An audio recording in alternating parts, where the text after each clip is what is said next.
Check one, two. Check one, two. Check one, two. Let's see. We are live. Ferganese, welcome in. I appreciate you being here. TikTok-wise, I appreciate you joining the stream. Welcome in, y'all. We are live in the morning. Which is definitely not typical for me. We're switching up our schedule a little bit this weekend.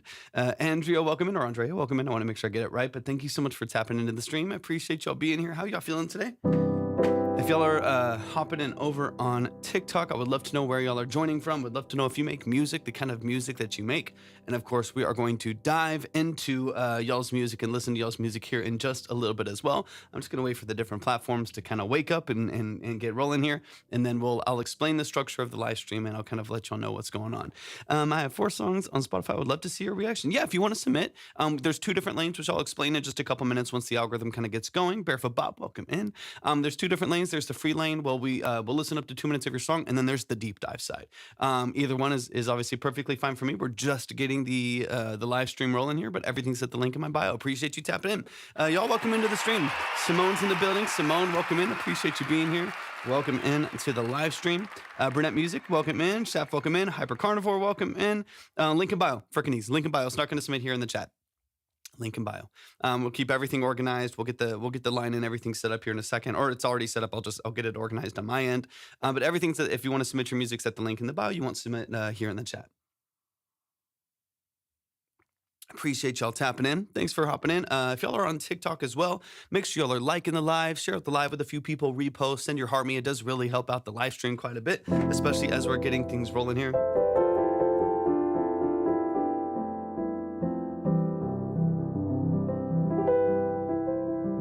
K Will's in the building. What's up, K Will? Or is it Quill? Wolf Queen's in the building. What's up, Wolf Queen? Wolf Queen, welcome in. Zombie Rye, appreciate you joining the stream. How are y'all feeling today? Thank you for the follow as well. Barefoot Bob, I got you. Thank you so much. I appreciate your submission. I just saw that come in. Thank you for the follow, Wolf Queen. I appreciate that so much. I'm doing well. I'm not typically on in the morning, especially in the weekends, but I'm not typically on in the morning, but I got up early, got a workout in, and I'm hopping on live, getting some work done earlier today, and then taking the rest of the day off, which is going to be really, really nice. So I'm very, very happy to be on a little bit early. Good morning, Barefoot Bob. Appreciate you tapping. Look at those pretties behind you. Thank you. Those are my babies. Those are my babies. It's a little unorganized right now because I'm getting some new stuff in the studio here over the next couple weeks. So it's a little bit messy. But those are my babies. Those are my babies. Some of them are gonna move around a little bit. But I love them so much. They're so much fun. Thank you. I appreciate it. Do you play synth, Zombie? Do you play synth, keys, piano, anything like that?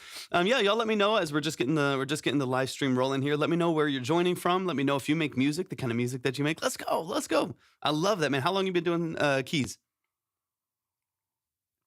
Keys have kind of been in my world for vast majority of my life. I started playing piano when I was 6 years old. And that's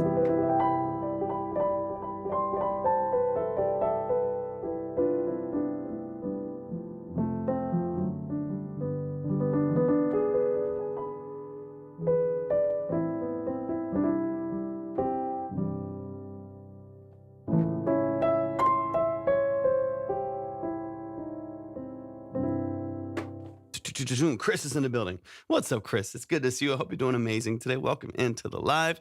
We're just getting rolling, y'all. Nice. I mean, for me, I'm not saying like early. I'm pretty much up early every day. But so it's not early in that sense, but it's definitely earlier for a live for me. So I'm getting things flowing here. Chris Schindler, I hope you're doing amazing. Thank you for tapping into the stream today.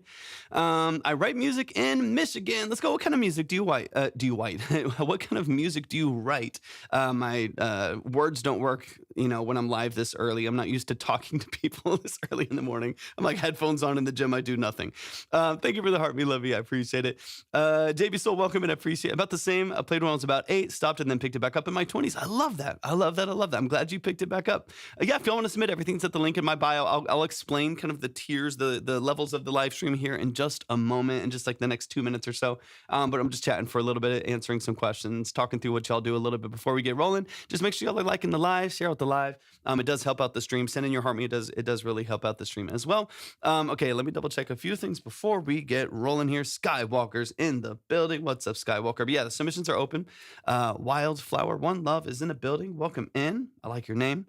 Found out too when I did my grandpa built the uh my grandpa built the Mark V. Your grandpa built the roads? They were a part of like the roads uh like manufacturing team or like yeah, really, really, really, dude, that's amazing. I mean, I would love to get a Rhodes in here. Fools Arcade, thank you so much for the follow. Would love to get a Rhodes in here. I wish that because I beat myself up every once in a while, Zombie, because and I got a lot of these since a couple years ago, or I've bought and traded and switched and flipped and stuff all over the place. So it's JB Solo, thanks for the follow. So things have come and gone in the studio constantly. But I got a lot of the synths that I have now, probably I would say 4 or 5 years ago, 4 or 5 years ago, as I've bought and sold a lot of different things. And about 5 years ago, I came, I was like, if he's still around, would love to meet him. Probably about the same time that I got the Juno, I found a Rhodes for like $1,200, and which is cheaper than the Juno. And it was I don't remember which series it was, but it was an early model Stage 73, and it was. Yeah, 100%. It was a beautiful Stage 73. They said they were in our city, and they said if you can pick it up, you can have it. It was like $1,200. Which for those is an insane deal.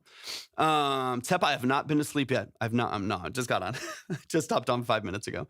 I have not slept since last. It's honestly kind of how it feels because I only slept for like 4 hours. But anyways, I passed on it and I was like, you know what? I'm gonna hold off because I want to get the Juno, which I'm glad I did. The Juno is like my favorite synth that I have in the studio. I love the Juno so much. It's amazing. But anyways, I passed on it. And now you can't find those in good condition for less than like $3,000, $3,500. They're all insanely expensive for like a good condition, like early Stage 73, or even just like, I mean, same thing with like the Wurlitzer 200As, like the CP70s and 80s. Those are all like $3,000 to $6,000. And so I beat myself up because, like, if I could have had one of those for what's up, Free Willy? Good to see you, man. If I could have had one of those for $1,200, God, man, I beat myself up. I'm like, man, I wish I would have done that, but it wasn't in the cards at the time. You know what I mean? It's like you can always like in retrospect, it's 2020. Like you can always look back and be like, man, I wish. But like that Rhodes was my Bitcoin. You know what I mean? Like I love that thing. I listen to the Sony Tape Machine on YouTube. It sounds great, dude. I can't wait to fix it up. It's right here. Hold up. I got my reception reel. But I don't have anything else worked out here. What do you think about Dax? Is he the best? You're asking a personal opinion. I can't stand him, but that's just personal opinion. I don't know. That's not like a right or wrong. Is he the GOAT? That's my personal opinion. Is it cringes me out more than I can let on. But that's just me. That is not a right or wrong answer. I personally can't stand it. Just something about it I can't stand. I mean, I get it because there's not many times we've had yeah, exactly. I was like, okay, because I was about to sell the synths that I had in Dallas, the 3 that guy gave me when I had the DX21 before the DX7. When I got that set, I sold those. And that's how I ended up getting, I got about $1,000 or something from selling those 3, $1,000, $1,200, whatever. And that's actually how I got, the Juno 106. I got a crazy deal on the Juno 106 because those are typically much more expensive. And so when I sold those, I got that. And there's a part of me that wishes I would have gotten the Rhodes and just waited to get this for when I sold some other stuff because they haven't jumped up into price as much as some of this other stuff. I know Dax's manager. She's really nice. Awesome. Yeah, that's great. Yeah, I mean, everyone has. It's all personal taste, right? It's like it's all. Everyone has different taste. Everyone has a different thing that they're looking for when they're consuming music, and his is just what he's doing is not what I'm looking for when I'm listening to music. Let me see. But yeah, that's what I was gonna say. Here it is. It needs to be cleaned up. It's not cleaned up. still and kind of rough. Oy! She's heavy. She's heavy. But here she is. She's pretty. I like it. Honestly, like decent shape. You know, it's a little banged up. It's a little banged up. You know, some of the wood is cracked and stuff like that. But it works. Technically speaking, it works. It fires on. It rotates. It does its thing. It both goes forward and in reverse, and the speeds do change. So, anyways, I'm excited to get that fixed up.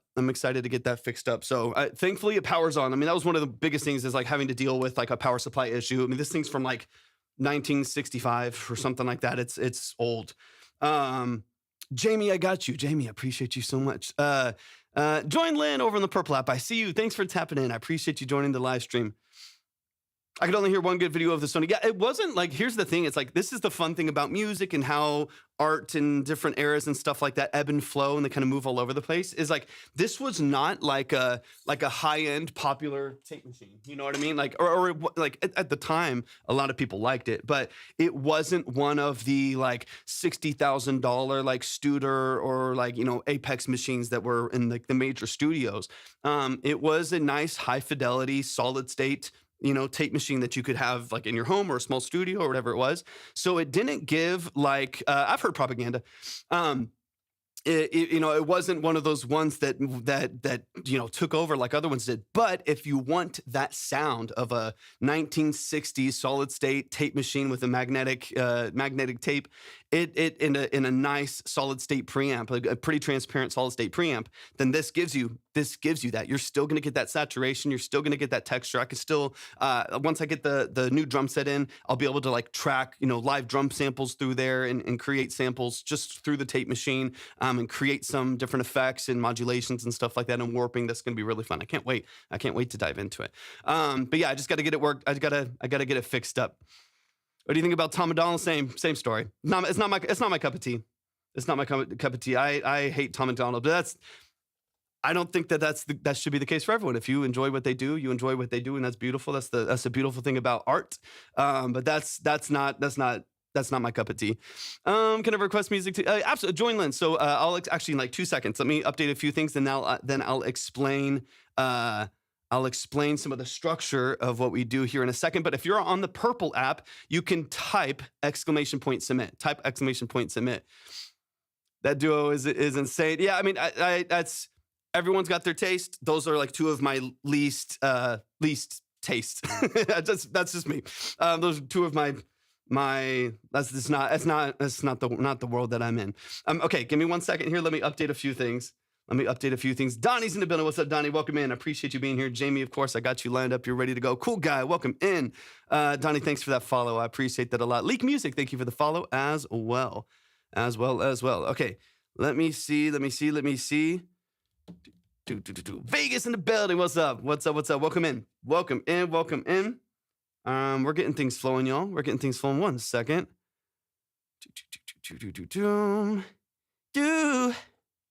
Let's see.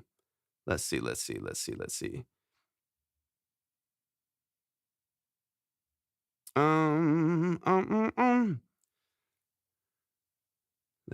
see. Hold on. Wait, where's Tep's message? Yeah, 12 new followers. Oh, okay. All right. Let's get into it, y'all. I want to kickstart the music here. We're gonna go ahead and get things flowing here. I will answer some questions as we go. So if you have questions, of course, feel free to drop in the chat. Once we dive into the consultations, it can be. Wait, hold on. Let me see. Once we dive into the consultations, I will intermittently answer questions, but obviously once I'm focusing on the artist and we're digging into their song or we're talking through their song structure, then sometimes it's harder to answer questions in the tune, but I will do my best to answer some questions. But let's get into the live stream. Let's go ahead and get things flowing here. Do you know Bag Llama? No, I haven't heard of him before. I have not. But we are going to dive into... I do know a thing about rap and stuff. I would never, say that I'm like some expert on really, any genre. There, that's very subjective. But I do. I work in rap a lot. I work around rap a lot, and obviously a lot of my clientele work in that space as well. So that's definitely something I'm around. AJ Hatch is in the building, but let's get into the live, y'all. Let's get into some of the music here.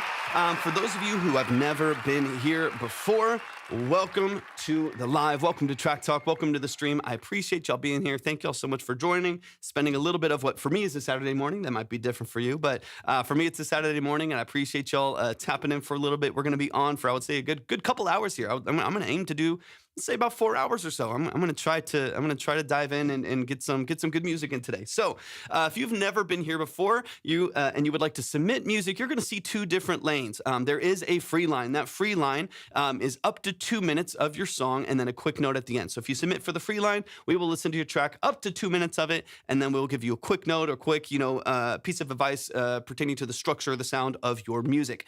If you're on the consultation side, if you're on the paid side, if you're on the consultation side, that is different. That is a 20 to 30 minute multiple listen deep dive into the structure of your music, where we are listening to your song, like I said, for about 20 to 30 minutes. We're going through it 2 or 3 different times to really dive into the details of your mix and master, production elements, sound design choices, lyric and song formatting.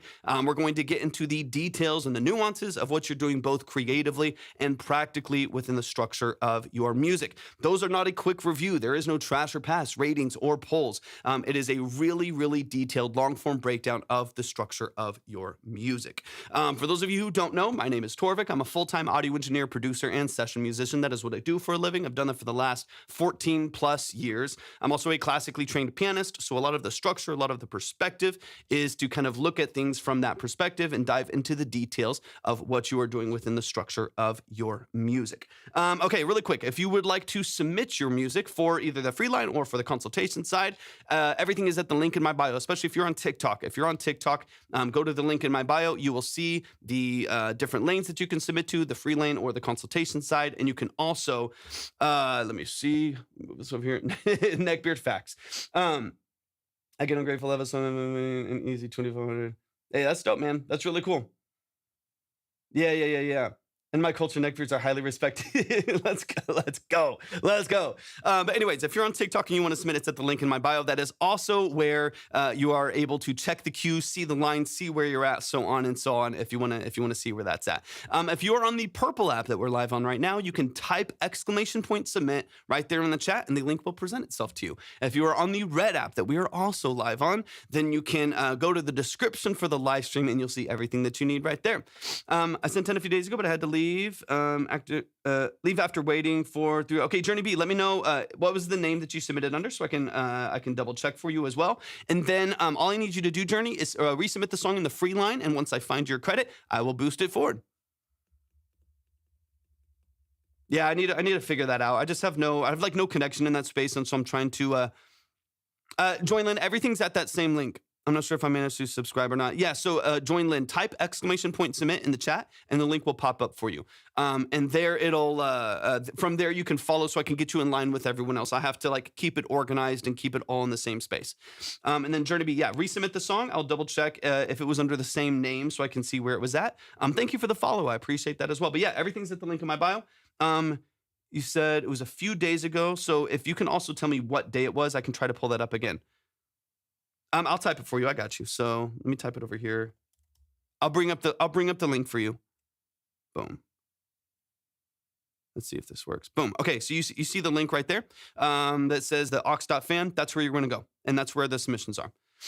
All right, let's get into it, y'all. Let me pull up a few things here pretty quick, and then I will actually let me see where. Let me go to the past sessions really quick and see where Journey was. So that's 9, 10. And yeah, and then let me know if it was under Journey B. Let me know so I can see if that's the name that I have as well. So I'm going to look at some of the names that I had saved here. No, that one we did all of them, so it's not that one.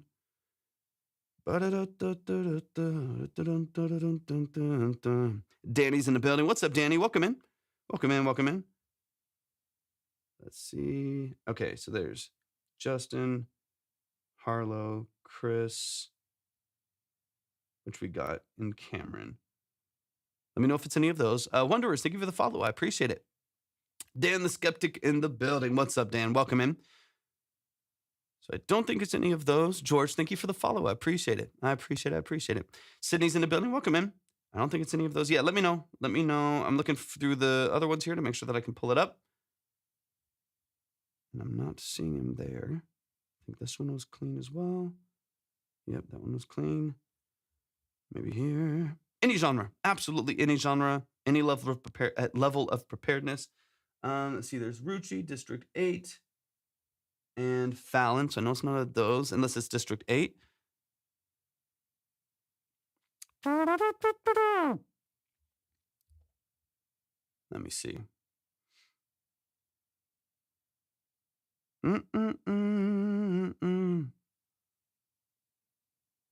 Okay, let me see.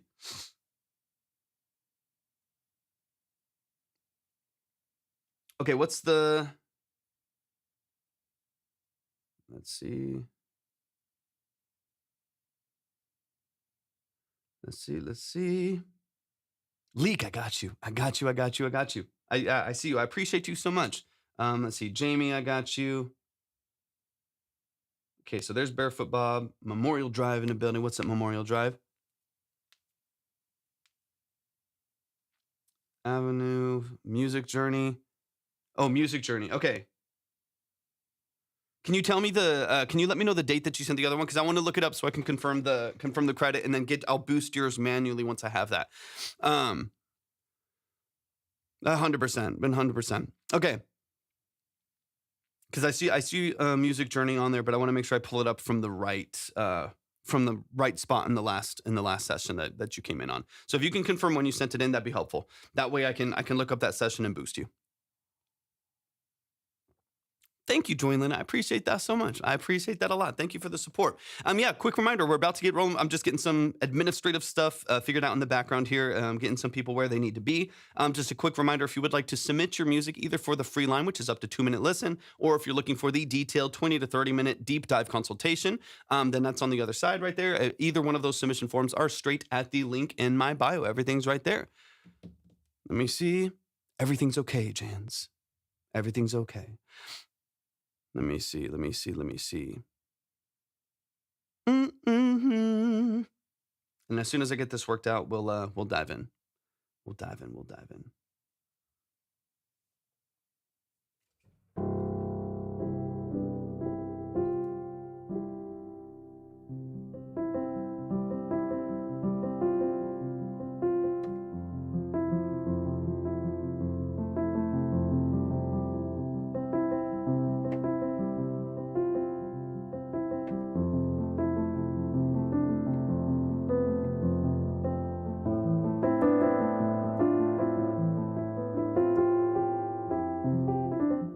Says I paid on Tuesday. Okay. Yeah, I do, Lique. San Antonio, Texas. Let me see. It's Tuesday. Okay, let me double check. So I can try to pull up that session for you. Let's see.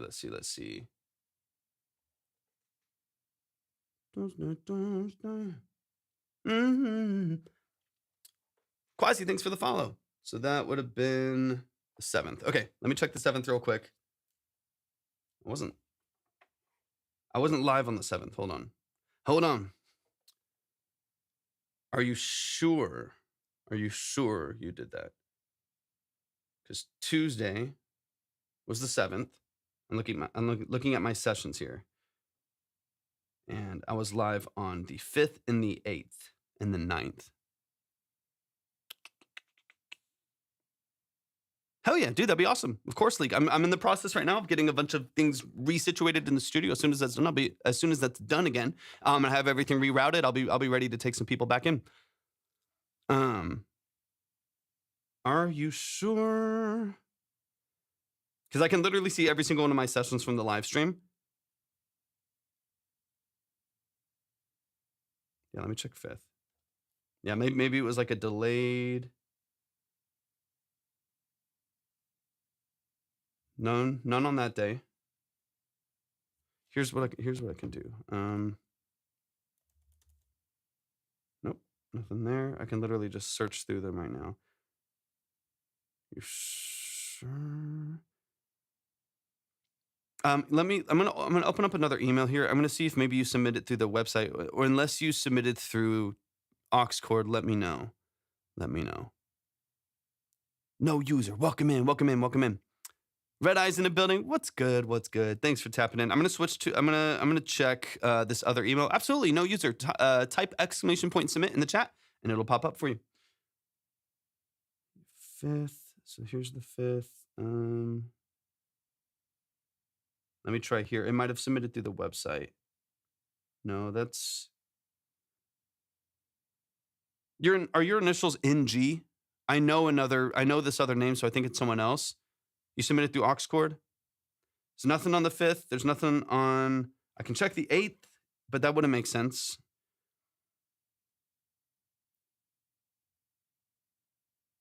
I want to figure this out for you because all I can see is like what registers on my end. I'll check the 5th and so on the 8th. Let me open up the 8th here really quick and double check for you because I want to make sure you get where you need to be. There's Justin, Harlow, Chris, and Cameron. So it's none of those. Those are the only consultations that I have there. There's Richard, Park, Jesse, Shane, Timmy, Whiskey, Nova, Kingston, Last Playground. None of those. So those are the ones that I did review. I did break down. Here's the freeze.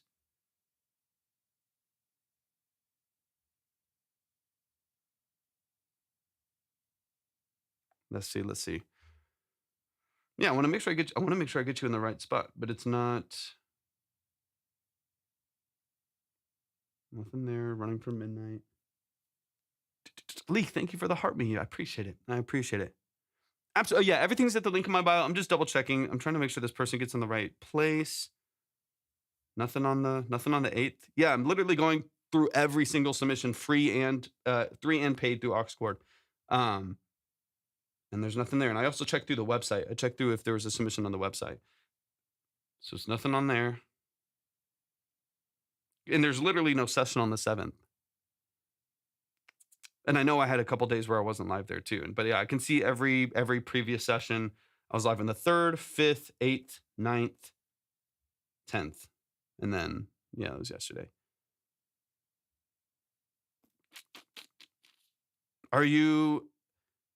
Can you just, I mean, I know this sounds silly. Can you confirm that, it sounds silly. Can you confirm that it was my live? Can you just like maybe send a screenshot of it or something? I know that sounds silly, and I hope I'm not coming across as patronizing at all. I'm just trying to figure it out because there's quite literally nothing here. I wasn't live at all on Tuesday. There's no submissions from there, and there's no submissions on the day before or day after. I'm sure it was this live, but I'm trying to figure it out because I'm super confused now too, as to where it is. Let me know what you're able to find. I'm gonna look through just these last two here really quick. So there's the 8th. Okay, well, amazing. Hey, that's I appreciate that. Yeah. That makes sense. I'm trying to see because I'm trying to check as well if they're that makes sense. You're like, I know for sure it was you because you took 45 minutes on the guy before me, and so we never got to it. So yeah, I get it. But I'm really trying to make sure that I get you in the right spot. So let me. It's not that one. These are all freeze, but I'm just double checking to see if it was like just in a different spot. So that's all I'm trying to figure out right now because I want to get you going. I want to get you going in the right spot. But I can also, in fairness to everyone, I got to just make sure that everything's where it's supposed to be. So there's I'm going to double check 9th really quick. I'll double check all of the submissions there too. So no. Let me see. Oh, we got some thunder outside. I love that. Midlife Crisis, I see. YSF. Yeah, I remember these. I remember all these submissions here. Let's see. Shay, this May. Robbie, Kane. Man, we had so many submissions that day. Jeez. Okay, it's not there. And I'm checking if there's any that were removed that were like, accidentally deleted or anything too, because I can see all of that there. Nope, none of these. Okay. So I'm going to go back to here. Was it this is also a good check. Was it this most recent Tuesday? Like, was it earlier this week or was it last Tuesday? Because that would also be the difference. If I'm looking in the complete wrong place, that would be another reason why I'm not seeing what's happening here. So let me know if it was like 4 days ago or if it was last week. Had to be this week? Okay. Well, here's the thing though, Lique. I don't want them to spend more money. Mushroom Eater, what's up? I appreciate you tapping in the purple app. Thanks for tapping in. I don't want them to have to spend again, but I also don't want them to push past people if I don't have any way to get them in the right space, or if I didn't get a payment for that submission for them to move forward and skip all the people in the free line. Like I have to make sure that everything's fairly organized. Otherwise, it's not fair to on one of those days there's like 31 people in the free line.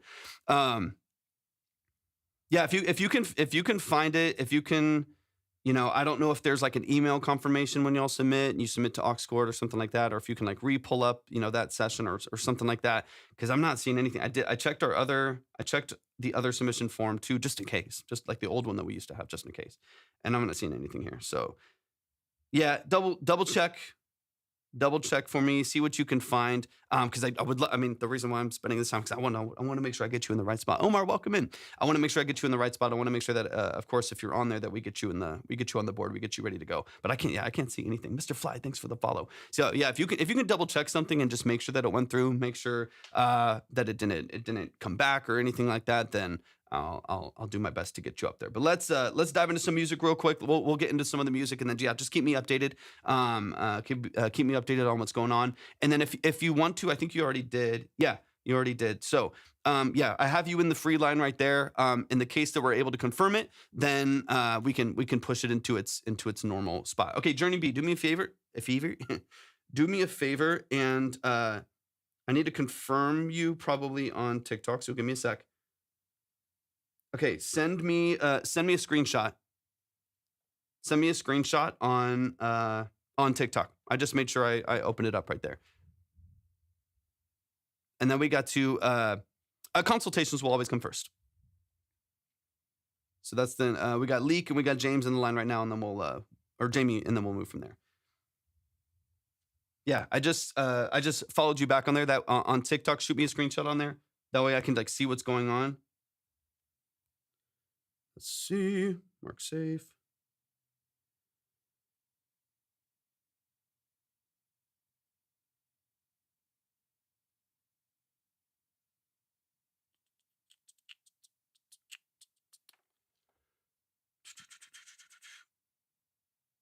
Page July 7th. I'm so confused. July 7th.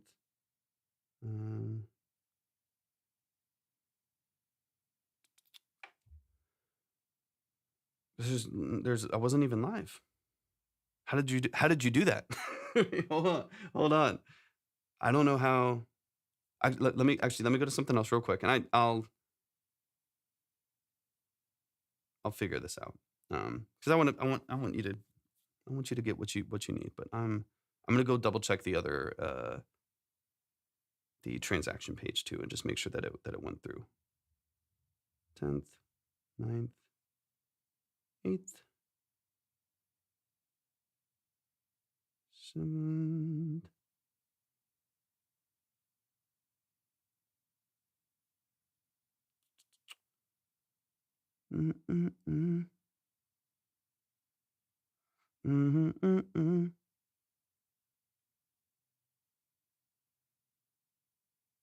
Oh, you know what? Let me see. Absolutely, Mr. Flight. Everything's at the link in my bio. No, not in DMs. It'll have to be through the same link that everyone's submitting through. I think that session. Let me see. I think that session had to get removed because it was over multiple days and it was making it so I couldn't go live the next day. Let me double check. I think I got you, Journey. I think I got you. Boom. 7th. So it's not in any of my sessions. That's why I'm not seeing it. Joseph's in the building. Thank you for the gifts, man. Thank you. I appreciate it. I think I figured it out. I think I figured it out. We're gonna save this. We're gonna save this. Let's get it. Okay. 2, 3, and boom. I got you. I got you. I got you. Okay. Beautiful. Beautiful. Beautiful. I figured it out. Yeah. Randomly, one of the sessions. This doesn't matter to you. I don't even have to explain it. But it was over multiple days, and so it wasn't allowing me to go live the next day because the other session wouldn't stop, it wouldn't end, and I couldn't change the time. So I had to delete the session to re-upload the next one. And now I can see where you are on the submission page on the other side. So let's go. Okay, Journey, let's go. So I got your 10. Let me get you up there. Thank you so much for your patience. I was like, this is gonna drive me nuts because I'm looking at it and I'm like, there's literally not a live session from that day. How in the world? How in the world? I'm like, I don't know what I'm seeing, and I wasn't seeing it on any of the other platforms either. And I was like, how would it be there if I wasn't? I literally wasn't live. I got you boosted. You're back up where you need to be from the free lineup. I know, and you're like, I can see it right here, but I'm like looking at my page, and it says like 5th, 8th, 9th, and I'm like, there's no submissions here, much less yours. Anyways, thank you thank you everybody for your patience. That was a fun little ride right there. But we got it. Jesus, we got it. We worked it out. So Lique, Jamie, and Journey, I got you back up on the board. Thanks for hanging out for that wild ride. Kelly, thank you for the follow as well. How often do you do the music reviews? We do these live streams intermittently in between a lot of my other work, so it's pretty random. Yesterday was like super late at night. Today it's early in the day. Tomorrow it's going to be evening again. And Monday, who knows? My typical schedule is about, is usually like 2 or 3 p.m. Central. And we go for a couple hours, but I usually just do this after my other work. Just kind of depending on what's going on throughout the day. I try to be live at least 4 days a week. Lately, I've been trying to do 4 or 5 days a week if I can, just to stay as consistent as possible. Sometimes it might be like 2 hours, and then sometimes it's like 4 or 5 hours. Last night was a little bit longer too. Absolutely, we'd be so happy to have you in here. Bitlip's in the building. What's up, Bitlip? Welcome in. I'm gonna call in and stick to my throat. Dang, Joseph, I'm sorry. I'm so sorry to hear that. That's so unfortunate. I appreciate you so much. Thanks for joining. Journey, thanks for your patience. I got that figured out. Thank God. You stream on Kick? No, I don't stream on Kick. Just we're on Twitch, YouTube, and TikTok. Twitch, YouTube, and TikTok. But let's dive into some music. We got music to get to. Again, quick reminder, just before we dive in, we have 2 lanes. Free line is up to 2 minutes of your song, and a quick note. Those are going to go fast. The consultation side was the bulk of what we do. Those are 20 to 30 minutes long. They're detailed. They're long form. We listen to your song multiple times. That's the consultation side. Those are all at the same link in my bio. So if you're on TikTok, link in my bio. You'll see everything you need right there, including the queue. Check the line, see where you're at. If you're on Twitch, it's !submit. If you're on YouTube, it's in the description of the live stream. So like I just said, Omar, there's a free line that's up to 2 minutes of the song, and then we give a quick note, and then there's the consultation side. The consultation side is the bulk of what we do. Those are 20 to 30 minutes long. They're very long. They're detailed. They're nuanced. We go through the song 2 or 3 different times. We're diving into mix, production elements, sound design choices, lyric and song, formatting, so on and so on. It's a really, really deep dive on the structure of your music. All right, let's get into it. We got Lique in the building. Let's get it. This is How Deep Does Your Love Go? Lique, give me all of the details. We will listen to absolutely any genre, any level of preparedness, any level of quality. This is not a biased live as far as like just what I like in my opinion on what I think is hyped up. I'm not here to trash you. I'm not here to roast you. I'm not here to tear you down. I'm not here to hype you up. I'm not here to give you exposure. I'm here to like break down the music, talk through the music, get into the structure, get into the nuances of what you're doing. Everything, red eye, if you type !submit, you'll see the link pop up for you right there, and all of the details are right there. It starts at 10 for the consultation side. That's to just get you in that line. But if you want to go faster, of course you can, and people do. Those are the higher tiers. So like the first artist sent in, they sent in a little bit more so they could go quicker, so on and so on. But that's obviously completely up to y'all. Hard breakup feeling of what I was going through. Let's go, Lique. Let's go. Just remind me as well, just the role that you play in your music as far as production, as far as mix, as far as what you're doing in the structure of your music. I would love some context, some details. And let's dive in. Let's dive in. All right, this is Love Storm. Oh, that's the EP, I think. Okay, let's get into it.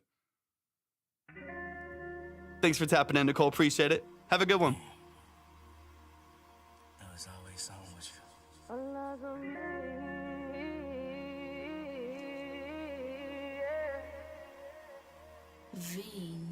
All these feelings that I had, makes me wanna regret. Good voice. Wasting so much time, and I can barely see who's next. I'm constantly thinking about you. Where did I go wrong?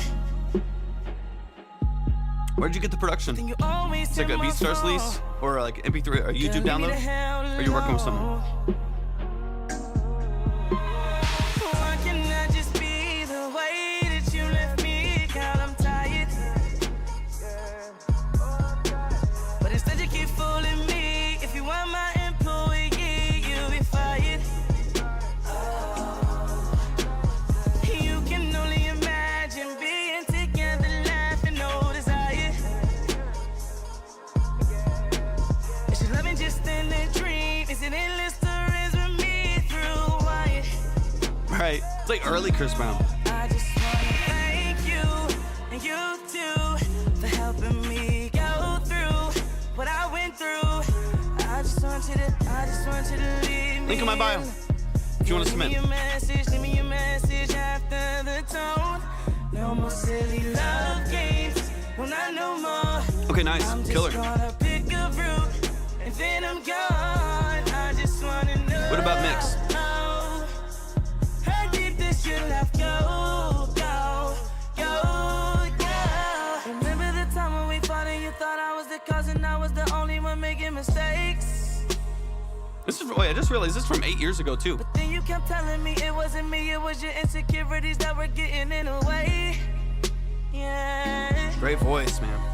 All of the hate in your heart, and I hated this part because you tried to start and it hit me in a way. Then you cried and you cried, said, oh, please, Sick. oh, please, why not Yeah, another 8 years ago. kick? I just don't understand, my babe. Oh, baby. Why can't I just be the way that you left me? God, I'm tired. But instead you keep fooling me. If you want my employee, you'll be fired. You can only imagine being together, laughing, no desire. Is your loving just in a dream? Is it endless or is with me through wire? I just wanna thank you and you too for helping me go through what I went through. I just want you to leave me alone. Girl, leave me your message after the tone. No more silly love games, no, not no more. I'm just gonna pick a route and then I'm gone. I just wanna know how deep does your love go, go, go, go. No, no, no, no, no. Keep us safe. Yeah, cool feel. Smooth, man. Seriously, Fly, 100%. I'm really tired of your games, baby. People saying no, no, no, no, no. I keep us saying yeah, yeah, yeah, yeah. Really tired of your games, baby. I'm really tired of your games, baby.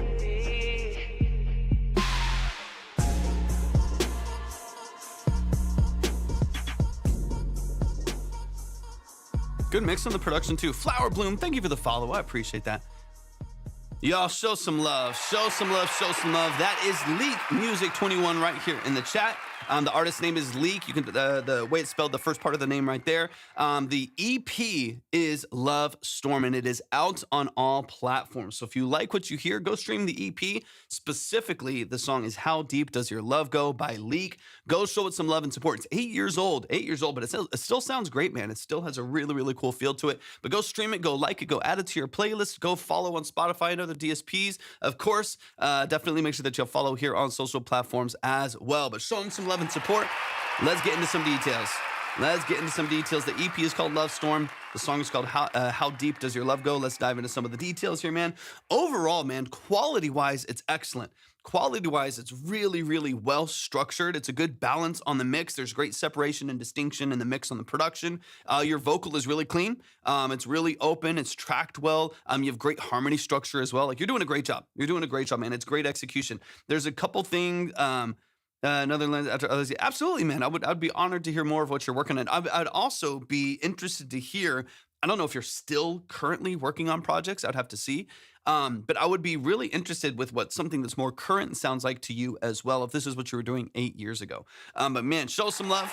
Leak Music 21 right here in the chat. Let's dive into some of the details. Let's go back through it. Nova's in the building. And if y'all want to submit, go to the link in my bio. Everything's at the link in my bio. Right now, we're diving into the consultation side. So these are a little bit deeper. They're a little bit longer.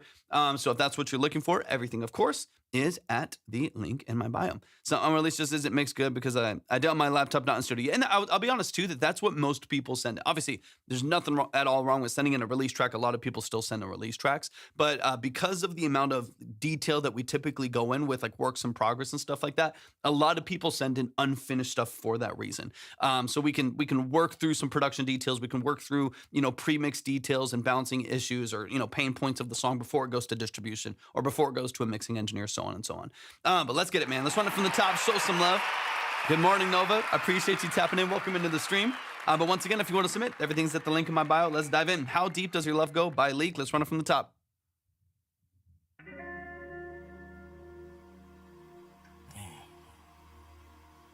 There's always someone with you.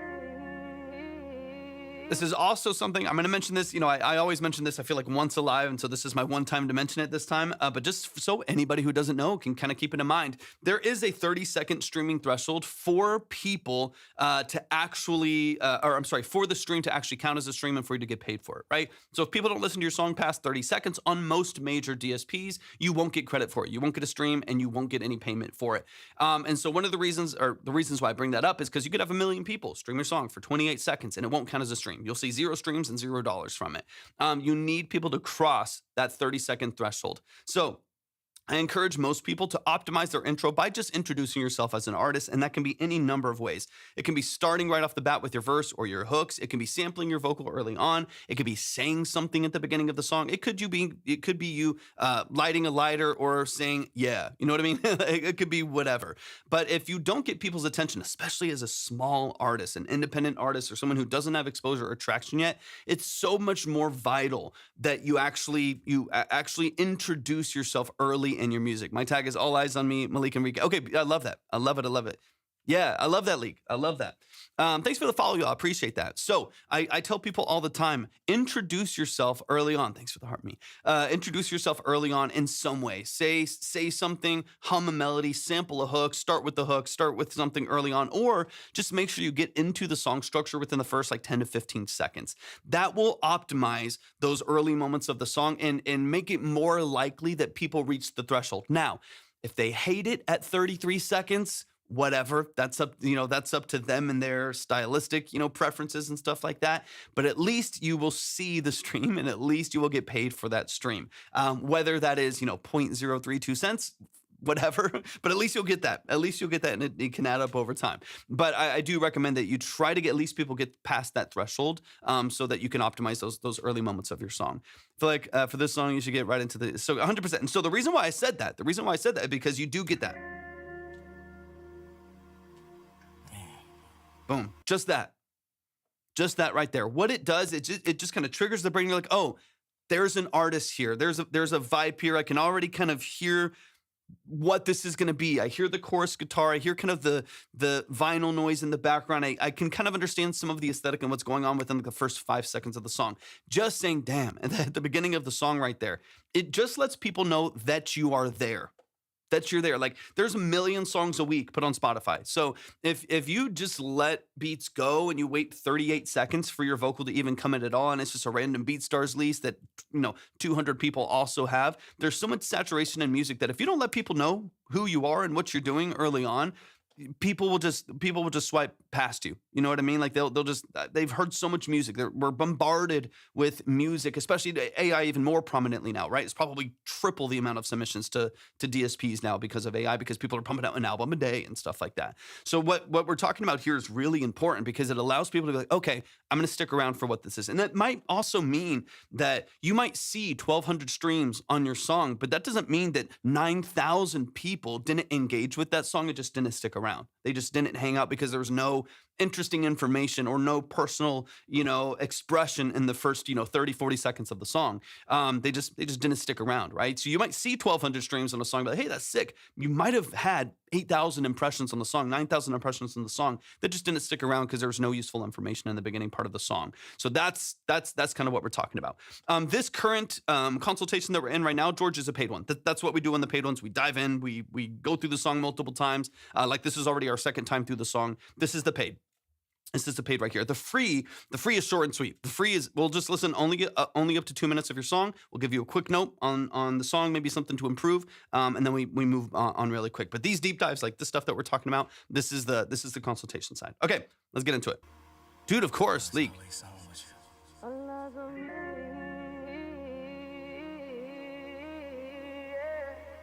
And there's your tag too, so I like that. All these feelings that I had makes me wanna regret wasting so much time, and I could barely Sounds good, see Mr. Fly. who's next.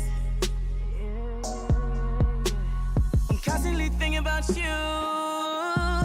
Where did I go wrong? Good repetition. Dun-na-na-na, dun-na-na. That repetition of the melody right there is a really, really good verse hook right now. You still have some great vocal runs and ad-libs and stuff like that, but your core melody is really, really consistent. The da-da-da-da-da-da, that melody right there, it's repetitive. You go back through a whole sequence and then you repeat it again to make it really, really consistent. So your whole starting vocal profile right here is like really consistent and really, really well done, especially, for 8 years ago too.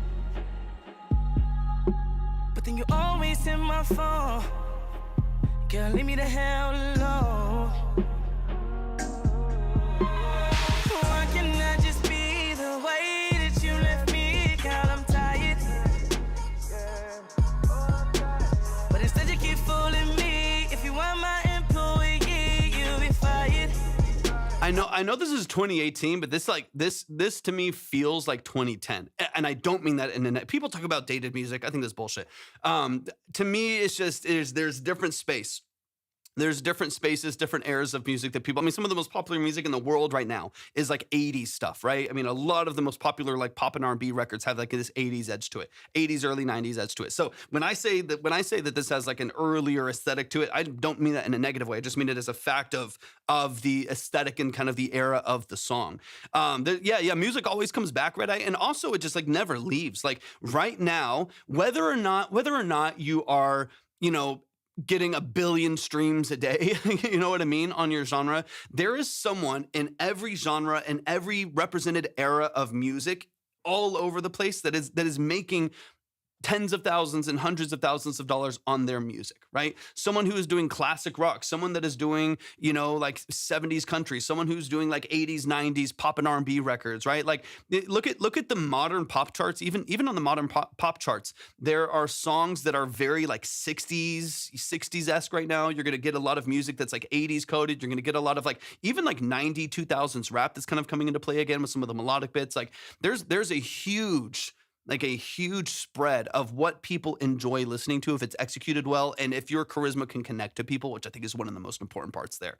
Electronic music has had a 90s, early 2000s, 100%. And you're even seeing now, only in 2026, we're seeing people who are very specifically, like it's a whole trend, that are going back to like 2016 style, like EDM and electronic music and stuff like that. Like there's a whole move of people like, man, I just missed the like hyper melodic, like pop EDM records from like 2016. And so that, there's a whole realm, and that stuff is just as relevant. You know what I mean? Like it's doing well. It's getting millions of streams. It is making people a lot of money.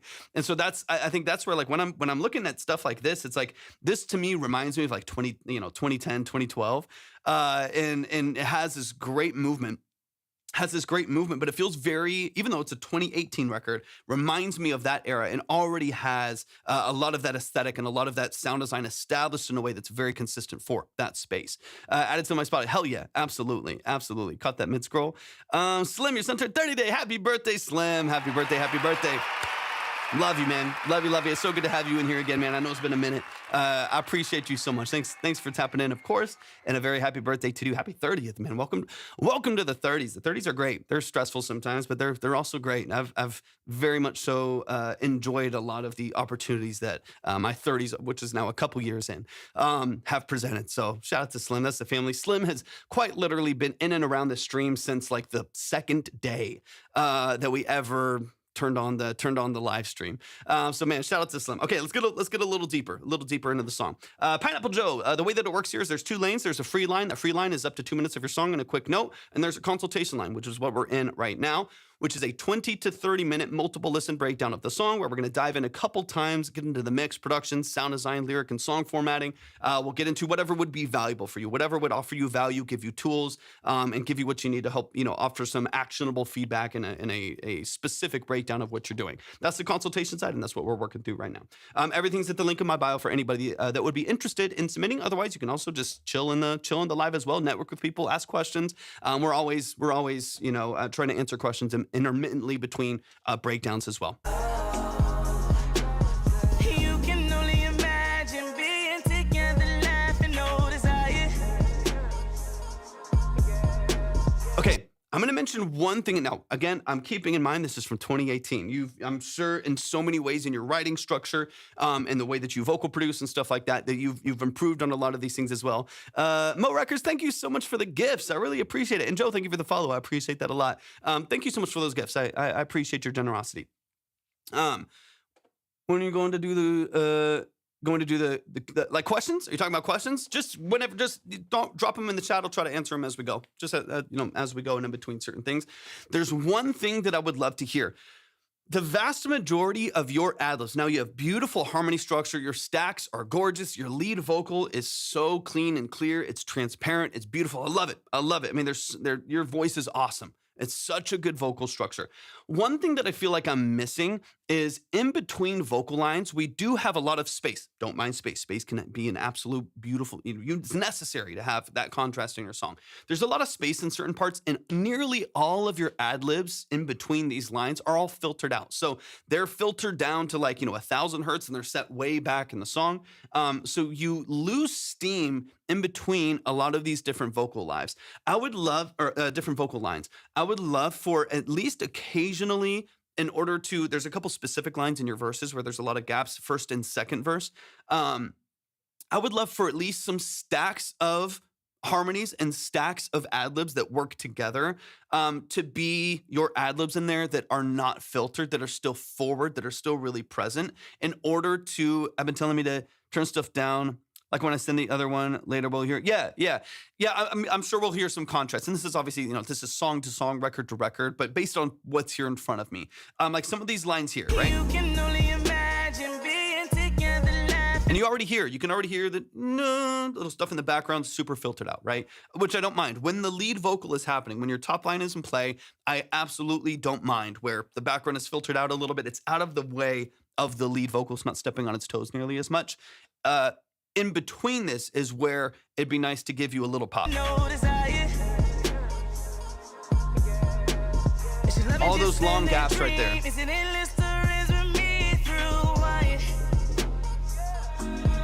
I just wanna There's a lot of these long, full 4 to 6 count breaks, and it happens multiple times each verse that we do. So I would love to just have some tasteful inserts of those harmonies in the background, but not just throwaway vocals, not just random pops of energy there, but structured, specific vocal ad-libs that are stacked and harmonized to transition these elements right here. It doesn't mean they need to be loud. Like you're saying, there's other songs that you have where people are saying they want them a little bit quieter and stuff like that. It doesn't mean they need to be loud, but what I would love is for them to be open. Right? So at the very least, even if they're kind of tucked back, they're nice and wide, they're kind of, washed with some reverb and chorusing and stuff like that, some flanging, whatever you want to do with them. Maybe they're still back in the mix. They still have some energy back there, even with what you have. So they don't have to be prominent. You can still offer it space. You can still offer it some, offer some dynamic range here while having an openness to the vocal structures where it's not filtered down at the very least. And we get more of that natural response of your vocal. it would keep though the dynamic will change and the space will open up, it will keep it feeling energetic and you don't like lose any steam in the background. It's difficult when you're trying to create a lot of space because sometimes in the pursuit of like space and ambiance and stuff like that, we can lose energy and we can lose steam. And so it can be, that's the challenge a lot of times on the vocal production side, so on and so on. It'll give you a little bit more energy in the mix. When I felt out there, I'll be able to get do 100%, man, 100%. I was trying to let the beat breathe because she did. So yeah, she crushed it. Absolutely crushed it. Let's keep going a little bit. Thank you, and you too, for helping me. Leave me a message, leave me a message. Link in my bio. The tone. No more silly love games. No, not no more. I'm just gonna pick a route, and then I'm gone. I just wanna know. I think also too, because one of the other things, the biggest thing I want to focus on, because your voice is so good, man. It's so good. The other thing that I'm paying attention to is the vast majority of these like harmonies that you have underneath, they're in line with the vocal. Now, some of them do feel like they have been widened. They either have chorusing or doublers, or they've been widened, or maybe even like tasteful mid-side processing to kind of get out of the way of the center and open up the outside.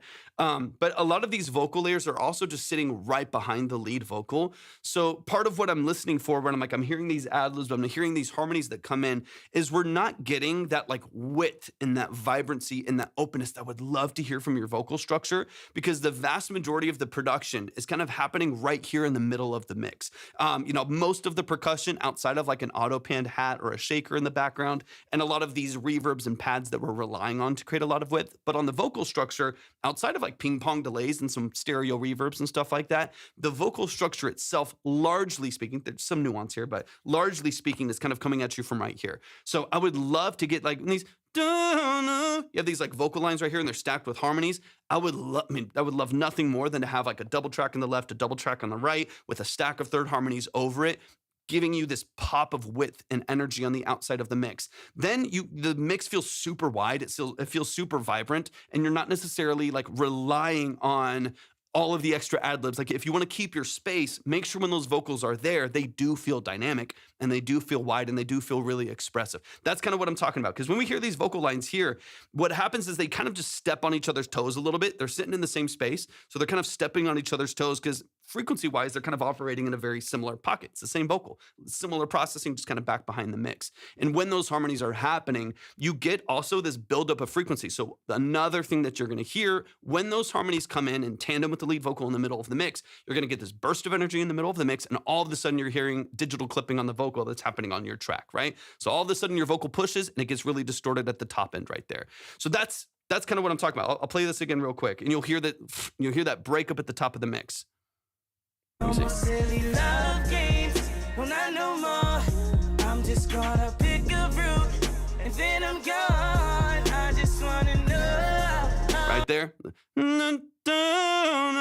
On that little line right there, you get that breakup. A little bit of it, I think, is happening on the preamp. Watch your gain staging. I think some of that is happening early on where you're getting some breakup right there, but you're also just getting this burst of energy right there in the middle of the mix that is causing some kind of inflation in those frequencies too. And that's where I want to make sure if you just like pull these vocals out of the way, get them left and right, make it feel nice and wide. I mean, people were mentioning early Chris Brown. Listen to early Chris Brown records and listen to positioning. Look at kind of where these different vocals are coming in and how. And you'll hear, especially in a lot of like early 2010s R&B and stuff like that, you're going to hear a lot of the positioning being one of the things that makes the record feel so dynamic and so interesting to listen to, because nothing is just like continually coming at you right down the middle of the mix. I appreciate you, man. I try. I do my best. I promise I do my best. All right, let's keep it rolling here. Hear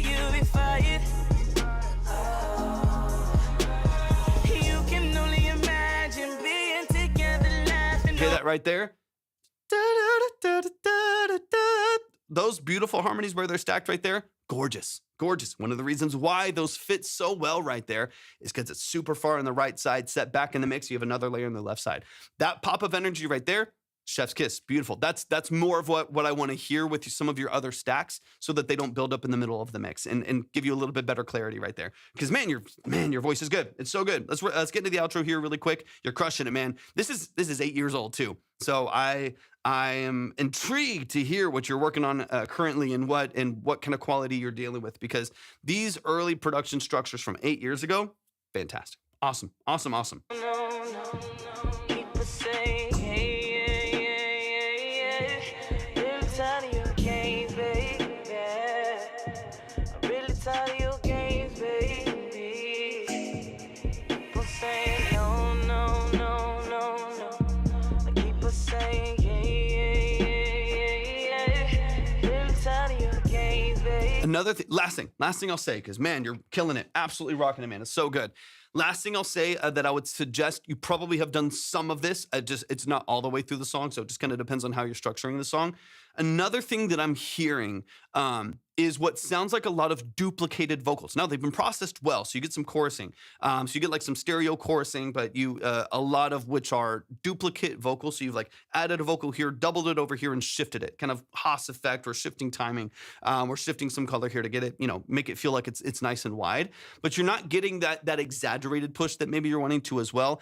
I would highly suggest that you, with some nuance and with some changes, double track these vocals. The more small, minuscule changes in like color and texture and timing and timbre of the vocal, all of those small, thank you for the follow, all these small little changes in the middle right there are going to distinguish that vocal in the stereo field and make it feel much more wide, much more energetic, much more vibrant in the mix. So when it comes down to, especially in R&B, especially in the genre that you're working in, when you want wide, powerful stacks of vocals and beautiful harmonies, and you want them to really feel like they're surrounding you and they're nice and wide, I would highly suggest that you aren't too perfect with some of it, because if you're too perfect with some of these layers and they're either duplicated, it'll give it a really wide stereo field, a really wide stereo field. If you're too perfect, or if you duplicate things over, or things are too close, some of them might just collapse, right? If you just duplicate and send it over and then pan it out, they might just collapse back to mono. Even if you're shifting the vocal a little bit, it just won't quite feel as open as you want it to be. But if you change texture a little bit, I mean, this is the same thing that applies with like double tracking electric guitars, double tracking acoustic guitars, stereo miking sources. The more that there's like small changes in distance, small changes in color and texture, the more your brain can distinguish how open these layers are, because there's these micro changes in texture. And it's also going to mitigate, phase issues as much as possible as well. So if you're double tracking, electric guitar, you track the part on the left side, you track the part on the right side, and then push it out. But when I'm doing that, sometimes I'll change the pickup to a different pickup on the right side. I'll change the EQ curve. I'll change the compression structure. I might change the actual inversion of the chord that I'm playing on this side. And then I pan them all the way to the outside, and it feels massive. It's this huge, beautiful, wide mix. Same thing with your vocals, right? Track a pocket on the left side, track a pocket on the right side, pan them out, but slightly different expressions. Like maybe on one, you step back from the mic a little bit. Maybe on another layer, you have a slightly different articulation on the vocal, different expression on the vocal. It makes a huge difference, but I would not duplicate anything. You're going to restrict the amount of energy that you feel in the vocal when you're doing that. Doesn't mean it's like, there's not a lot of rules to music, obviously. Like it can happen and it can still sound pretty damn good. But especially in this genre, if you want to feel the energy of that vocal left and right, open it up and track it on each side. The other thing I would say, last thing, and we'll get out of here, is change tuning from vocal to vocal as well. It makes a massive difference. So if your lead vocals are really, high retune speed, or, let's say 15 milliseconds or lower on your auto tune, you might want to open that up a little bit and have some other more natural elements on the outside, because because there's small changes in the tuning structure, it'll make it feel wider. If all of your vocals have the same tuning structure, they will make it'll kind of force that vocal into this vibrato and force the vocal into this exact note, and it won't really let it move from that center line of the mode, that semitone right there. And if that happens, then you're just more likely to have a smaller feel to the vocal, because it's kind of forcing every vocal into the same articulation. It's forcing that vocal into the exact same polished, perfect note, which means it's not going to have these extra little modulations, these extra little textures in there that are what make it feel wide and make it feel really dynamic, right? And so if you're doing that, try to loosen up your tuning structure on some of your outside vocals. Promise you, it'll wake up. I need to post a video about this because it's really crazy. What I'll do is I'll post a video recording a bunch of harmonies, perfectly auto-tune and pan out everything. And then I'll do another one where like maybe the lead vocals like melodined and perfectly tuned, and some of these vocals are really, highly processed. And then I'll have some other looser vocals in the background, and it makes it sound massive. It makes it sound crazy because it just sounds incredibly, incredibly dynamic, because there's little flaws, right? And that's really what makes it feel so alive and so wide and so energetic. That's how they make me do it when I go into the studio, loop record this one. Yeah. Yeah. And again, loop record is great because what you're probably doing is comping for your initial lines, right? Where you sing the same part over and over again. And then you create a playlist and you comp those vocals and you chop little parts of it to make that vocal take exactly what you want it. Brilliant. I would definitely do that. On the backgrounds, you got to be very tasteful with how you do that because you don't want anything to collapse. You don't want anything to be too perfect because then you actually lose the width that you're trying to gain. Anyways, y'all, please show some love, man. Show some love, show some love. Brilliant. Brilliant, brilliant, brilliant. I love what you're doing. That is Lique. The song is called How Deep Does Your Love Go? Yeah, absolutely. Yeah, my roster right now of projects that I'm working on, whether it's like session work or keys work or whatever it may be, or if it's like production and mixing, it's all over the place. I've got like contemporary opera records. I've got trap beats. I've got progressive metal records. A couple months ago, I was working on an album for a country artist in Nashville. It's all over the place. I love it, especially because I do a lot of my work as a musician and as a producer. It's all over, but it's fun. It keeps me musically on my toes. Like tracking a lead guitar line for like a metal trap beat is very different than like doing like I don't know, like steel slide for a country record, right? It's very different. So it keeps me on my toes, music skill wise, which is fun. I like it. But y'all, please show some love to the family. Show some love to Lique Music right here in the chat. Love what you're doing, man. Let's keep it rolling. We got Jamie in the building. Once again, if you would like to submit your music, if you want to submit your music, go to the link in my bio. Everything is right there. Whether you are wanting to do what we just did, which is the deep dive side, the consultation side, that's on the paid side. So if you want to get into what we're doing right now and really dive into the nuances of your music, just make sure you submit to the proper lane, or of course you can skip yourself into that lane if you're already in the other lane as well. Or if you want to get into the free line, of course that is open as well. That is a up to 2-minute listen and a quick note on your song. The consultation side is a 20 to 30-minute breakdown, a deep dive into the structure of your music. Is it Ornd, baby? Thank you for the follow. I'm sure I'm butchering that, but thank you so much for the follow. I appreciate that a lot. Let's get into it, man. We got Jamie Kearney in the building, which is here for regrets and memories. Let's go. This is in the demo stage at the moment. We just done a recording session to get everything in place, looking to see if you have any ideas of how we could add to it or improve it. Let's dive in. Let's get it. All these dreams I kept holding to nice little waltz here. Interesting chords already. All right, let's get into it. Bleed into madness, minds full of nonsense. I just can't keep it up. Why don't you call from those guitars are looped forward, right? Based off what you know. Why don't you call me a taxi? I think I wanna go home.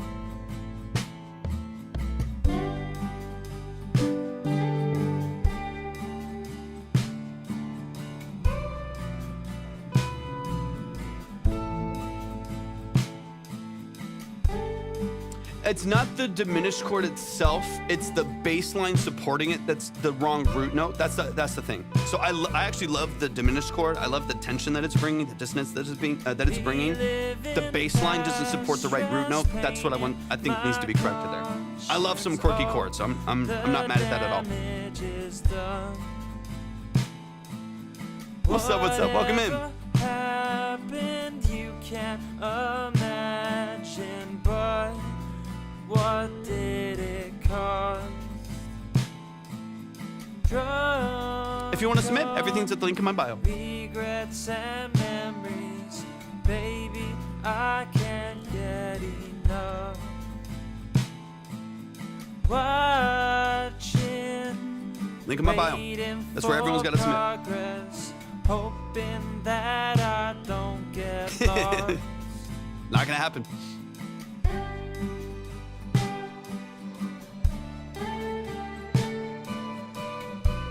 Don't spam, you'll get muted. I want you to get muted. Yeah, not gonna happen. You gotta submit with everyone else. I like these trills.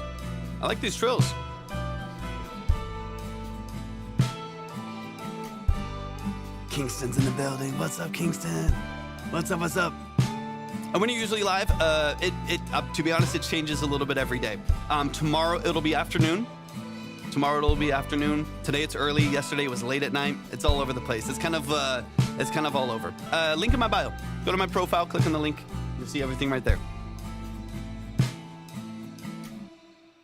Let's go. Y'all, please show some love. Yeah, if you go to my link in my bio, you'll see 2 lanes. There's a free line. You can get in line. That's obviously, that builds up quite a bit more than some of the other lines. But there is a free line there. We'll listen to up to 2 minutes of the song and give you a quick note. But if you want to dive deep, that's the consultation side. That's what we're doing here. This is what we did with the last song. It's where we're going to dive in here. The consultation side are 20 to 30 minute breakdowns of your music. We listen multiple times and get into the nuances of it. So that's, if you want to submit for a deep dive, that's on that side. But let's get into it, man. We've got the family in the building. Link in my bio. This is Regret and Memory. It said Regress. Wait, hold on. Regret and Memories by Jamie Kearney. Let's dive into the details. Yeah, so you're talking about the diminished chords, right? Like, we're kind of working off some of these accidentals in here. And then you have obviously another diminished chord that comes into play as well. Busy creative people are randomly live. Let me see. By Daniel too. Okay, cool. Beautiful. I didn't know this was the combination there as well. All right. So in between those 2 moments right there, I just want to make sure that your bass line supports the root of that diminished chord. I don't think it does. So we have like 3 semitone changes that have so much tension and dissonance to it, like in a way that I don't think is the most flattering to the chord. Because I love like being able to move into a diminished moment here, do some chromatic walks. Like having these diminished and augmented movements there they can offer a lot of beautiful tension. But if I'm going to do this, like in this case, a G sharp, diminished, if I'm going to do a diminished chord here, I need to make sure that the root note is supported, right? If I randomly just have this here, and it's just a random different root note following like the original expression of the scale, then it's gonna sound really nasty. But if if I'm here and I support it with that root note, it makes sense. It kind of gives it context. The song I want to play isn't on there. Isn't on what? What are you talking about? What are you talking about? It's not on what? Okay, so that's what I want to address. I want to go through, we'll listen for where that bass line hits and for where the root of that diminished chord is, going from the G major to the D minor. And that's kind of what I want to dig into. Doug the Mole Man, we are listening to your music. You got to put it up there. Ego, what are you talking about? You got to put it up there. That's up to you. You have to submit your own music. I don't submit it for you. You gotta submit your own music to send it in. I'm not like finding all of y'all's songs randomly. Yeah. You got to send it in. You got to either submit for whatever line, if you want a consultation, if you want a free line, whatever, submit for that space. And then we'll pull it up and we'll give it a listen. We'll dive into it. Buddy, thank you for the follow. I appreciate it. Sounds like a hassle. I mean, if that's a hassle to you in this life, if following a couple steps is a hassle to you, good luck, man. I would love to hear what you're working on, but if that's a hassle, goodness gracious. Okay. I genuinely feel you're passionate. Every word you say, be on TikTok. Do you master and produce remotely? Yeah, that's what I do for a living. That's what I do for a job. I appreciate you. Mr. Fly, if you want to check if your line's in the queue, because there's a bunch of people coming in and submitting. In fact, we already have, I think, like 24 submissions. If you want to check where it is or if it's there, just double check the queue. If you go to the link in my bio, there's the same place that you submit. There's a tab that says see the queue, and you'll be able to see exactly where you're at. And then you can decide if you want to move forward. You can decide if you want to go back through it or wherever. Sounds good, Lique, dude. I would love to. Yeah, of course. Can we watch the string replay later, just in case I miss my own song? For one, Lynn, you'll never miss your song. I'll make sure that you're here for your breakdown. But the other answer to that question is yes, absolutely. If you, the VODs are all saved on YouTube. So if you go to YouTube, there's a playlist that says Track Talk Live Stream. Every single episode that we stream there is saved on YouTube. So you can go back and reference it. You can go find your song, screen record, take notes. If your Wi-Fi went out for a bit and you missed something, then it's always right there. That way you can always go back and reference it. Okay, let's get back into the song by Jamie and Daniel Kearney. Let's get into the details here. Let's talk through some of the structure here. But yeah, beautifully done. Hold on. It's playing where it's supposed to. Let me refresh. Give me a sec. Why is it not playing? One second. Let me try refreshing really quick. Speaking of Wi-Fi going out. Okay. The chords are G major, G minor, B diminished, A minor. And for the bass, I'm trying to hit G, D, B, D, B, A, G. Okay, yeah, let's look for it. Let's look for it because I want to make sure that that's happening with both of those there. So let's double check. Why is it not? Oh, here we go. Okay, let's pull it up here. There we go. These dreams I kept holding to concepts, wasting my time on love, leading to madness, minds full of nonsense. I just can't keep it up. Okay, so and I think the reason why you're getting that tension is the walk to the G. So I don't even think it's necessarily the tension of the diminished chord. So the diminished chord, I think we're kind of on the right vein, moving to the B. So we have the G here, we move in here, and then we get this B diminished right here.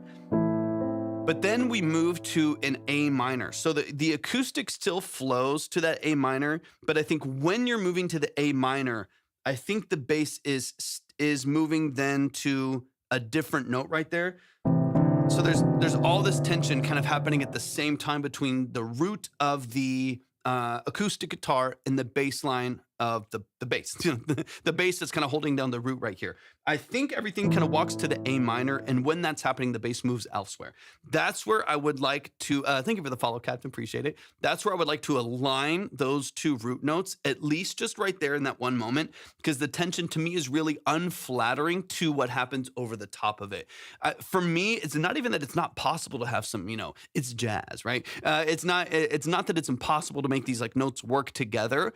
It then just has to create enough of a solid foundation underneath the song for the vocal to not sound like crap over the top of it, right? Because if there's a lot of tension down here, that vocal can kind of feel like it's floundering to find key, even if it's like technically still just like working in G major, right? But if there's like all this other tension underneath it because of a diminished chord with a chromatic walk on the bass or whatever it may be, that vocal fighting to stay loosely in the key of G major it's going to encounter a lot of tension right there. And that's where I want to try to clarify the progression a little bit more, at the very least clarify the bass note matching the root when you walk to the A minor, so that that's at least a little bit more consistent, because I think it's the separation between the two that is creating kind of the unflattering progression underneath it, that is making the vocal feel more out of tune. It's making the song feel like it has, I want tension. I want it to feel like it's got some weight to it, but I don't want it to be unflattering to the vocal because the chords feel inconsistent. James, thanks for the follow. I appreciate it. Okay, let me back it up here.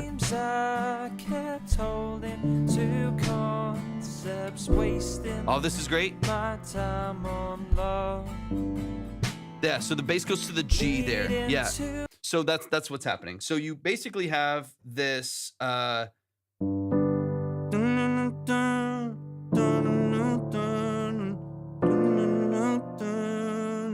And then the natural movement is to the A minor. Beautiful resolve in the A minor. That to me is everything, right? We go, and then you just, appreciate you, Kingston. Like that right here, nothing wrong with all this. Tension from the diminished. I love that, come on. Back to the G major, we resolve, D minor.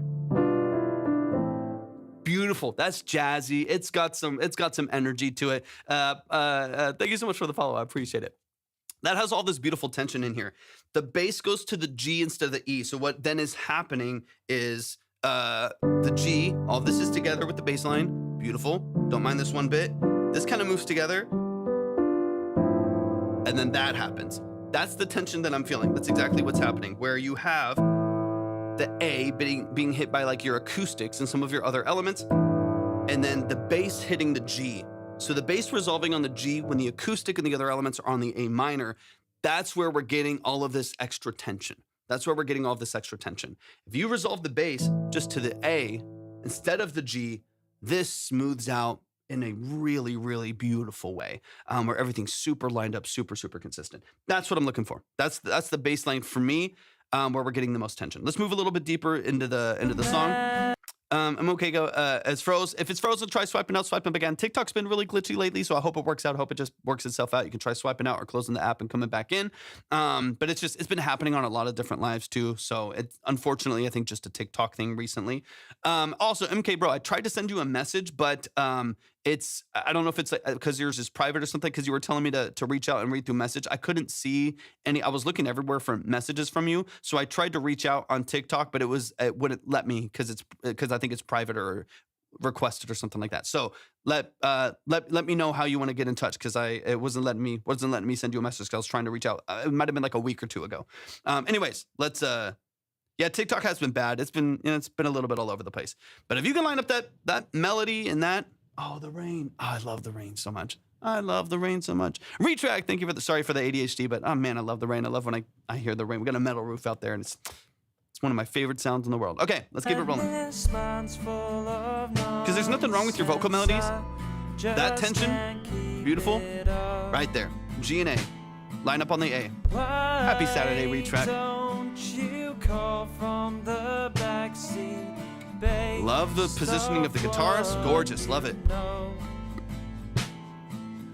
Why don't you call me a taxi? There's so many other elements of this that I love. I'm not mad at anything that's going on here. You have good, clean vocal melodies. Again, this, could be polished, it can be mixed, all the stuff that, you can kind of go down the line. But as far as like additions to this or changes to production structure, the consistency with which these different elements follow each other is the only thing that I'm worried about. It's not the diminished chord. I love me a diminished chord. Shout out to diminished chords. Shout out to augmented chords. They add such beautiful texture to a song. Keep that there and just make sure that you kind of line up underneath it, that the bass notes are following. I think I wanna go home. No worries at all.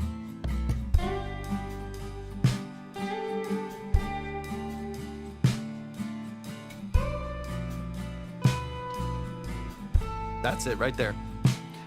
Here's the thing. You said like people were saying, it's a demo that it sounds like, okay, sounds good. Sounds good. That's well within that free pocket right there.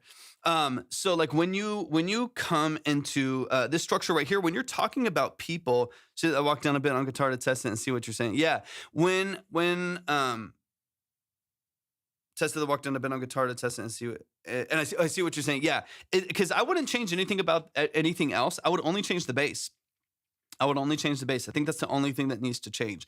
I think when people are like, ooh, the diminished chord sounds bad. I think a lot of times with diminished chords and augmented chords and just having a lot of, tension and stuff like that, having tension in your chords, when you're doing something like that, I think where it'll sound bad is if it never resolves to something that is more flattering. Like it never resolves to a place that feels at ease, right? If it's tension on tension, and we do basically in your case a diminished chord into like an augmented 7, like where you have all of this like pretty gnarly tension with the A and the G in there. When you have all of that tension, then you don't resolve the diminished chord, and then it's tension on tension. And I think that's where it's like, yeah, now it sounds bad, but contextually it doesn't, right? If I do a diminished chord and resolve to an A minor 7, like that sounds beautiful, right? Like that sounds gorgeous, right? Because I've resolved to a place that's easier to palate. And so that's what I'm looking for in yours. And like in your case, when you're doing the B minor diminished here, resolving to the A minor gives this ease after the diminished chord that kind of gives it context as you walk down. And if the bass matches that context, then it resolves so much easier, right? So I don't think the diminished sounds bad. I don't think that's the right thing to focus on. I don't think the diminished is bad. The resolve to the next chord is misaligned. And that's where I want to lock it in. Anthony, thank you for the follow. I appreciate it. You also give feedback on how 100%. Absolutely. DBA G to DBDA. Exactly. Coming back down to the A for me, the low A resolves with the A minor that's above it on the acoustic guitar. So it's like an A minor 7. That already clarifies the whole thing. So if you just clarify the bass right there, I think that's good enough. It's already a huge step forward. Love the guitar tone. I mean, there's nothing else here that I'm mad at. It's cool. Reliving past stress, pain in my conscience. All the damage is done. That one note, just that one note. Whatever happened, you can't imagine, but I love that tension. did it cause? Drunk on I love it, man. That's my favorite stuff to listen to. Baby, I can't get What's up, Nick? Welcome in. Thank you for the heartbeat. It'll be, I'll check where the line is, but it'll be in line with whatever's in the other consultations too. That wouldn't just be up to your song. It'd be up to everyone else who's also in the consultation lane. Got you. Thank you, Kingston. I appreciate you.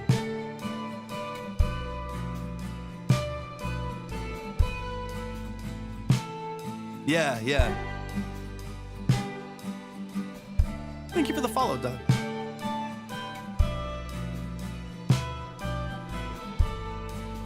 There's some like really interesting like fourths and fifths on that walk right there. It sounds really, but I like it. I mean, it's weird. It's quirky. I like the way that it presents itself.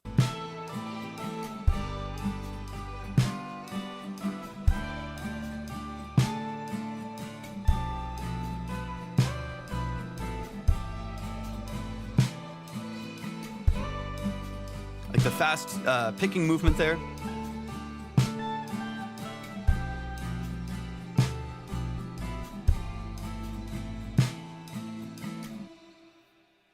Man, y'all show some love, man. Show some love.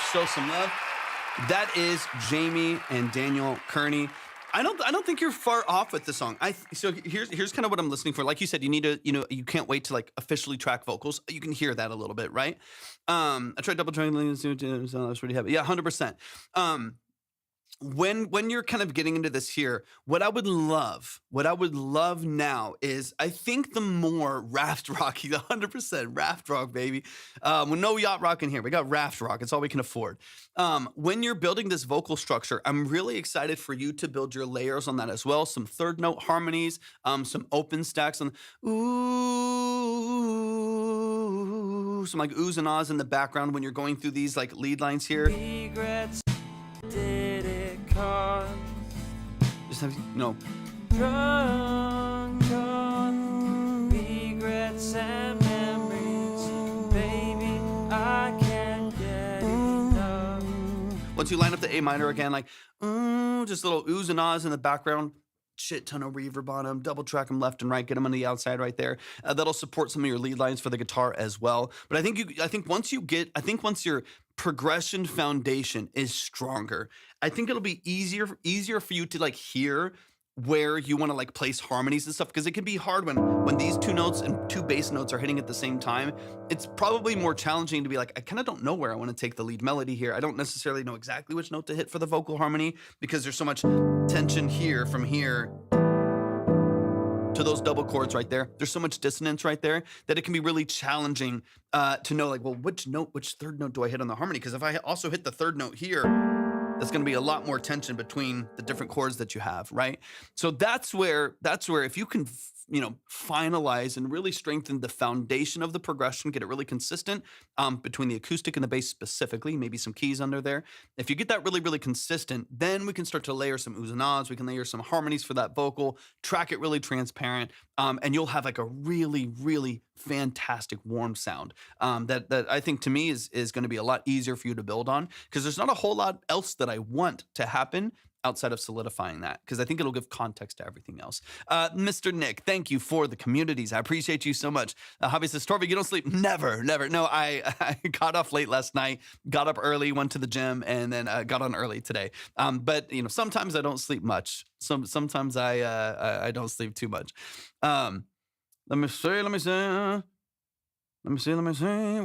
Where's Jacob? I want to make sure I'm answering. I'm sure I'm missing some questions too. Aiton's in the building. What's up, Aiton? Welcome in. You got a sign? No, you can submit. You can submit whatever. If you're on the consultation side, so if you are on, if you're in the free line, sleep is a waste of time. If you are on Yeah, yeah. If you're on the free line, I'll listen to up to 2 minutes of your song and I'll give you a quick note.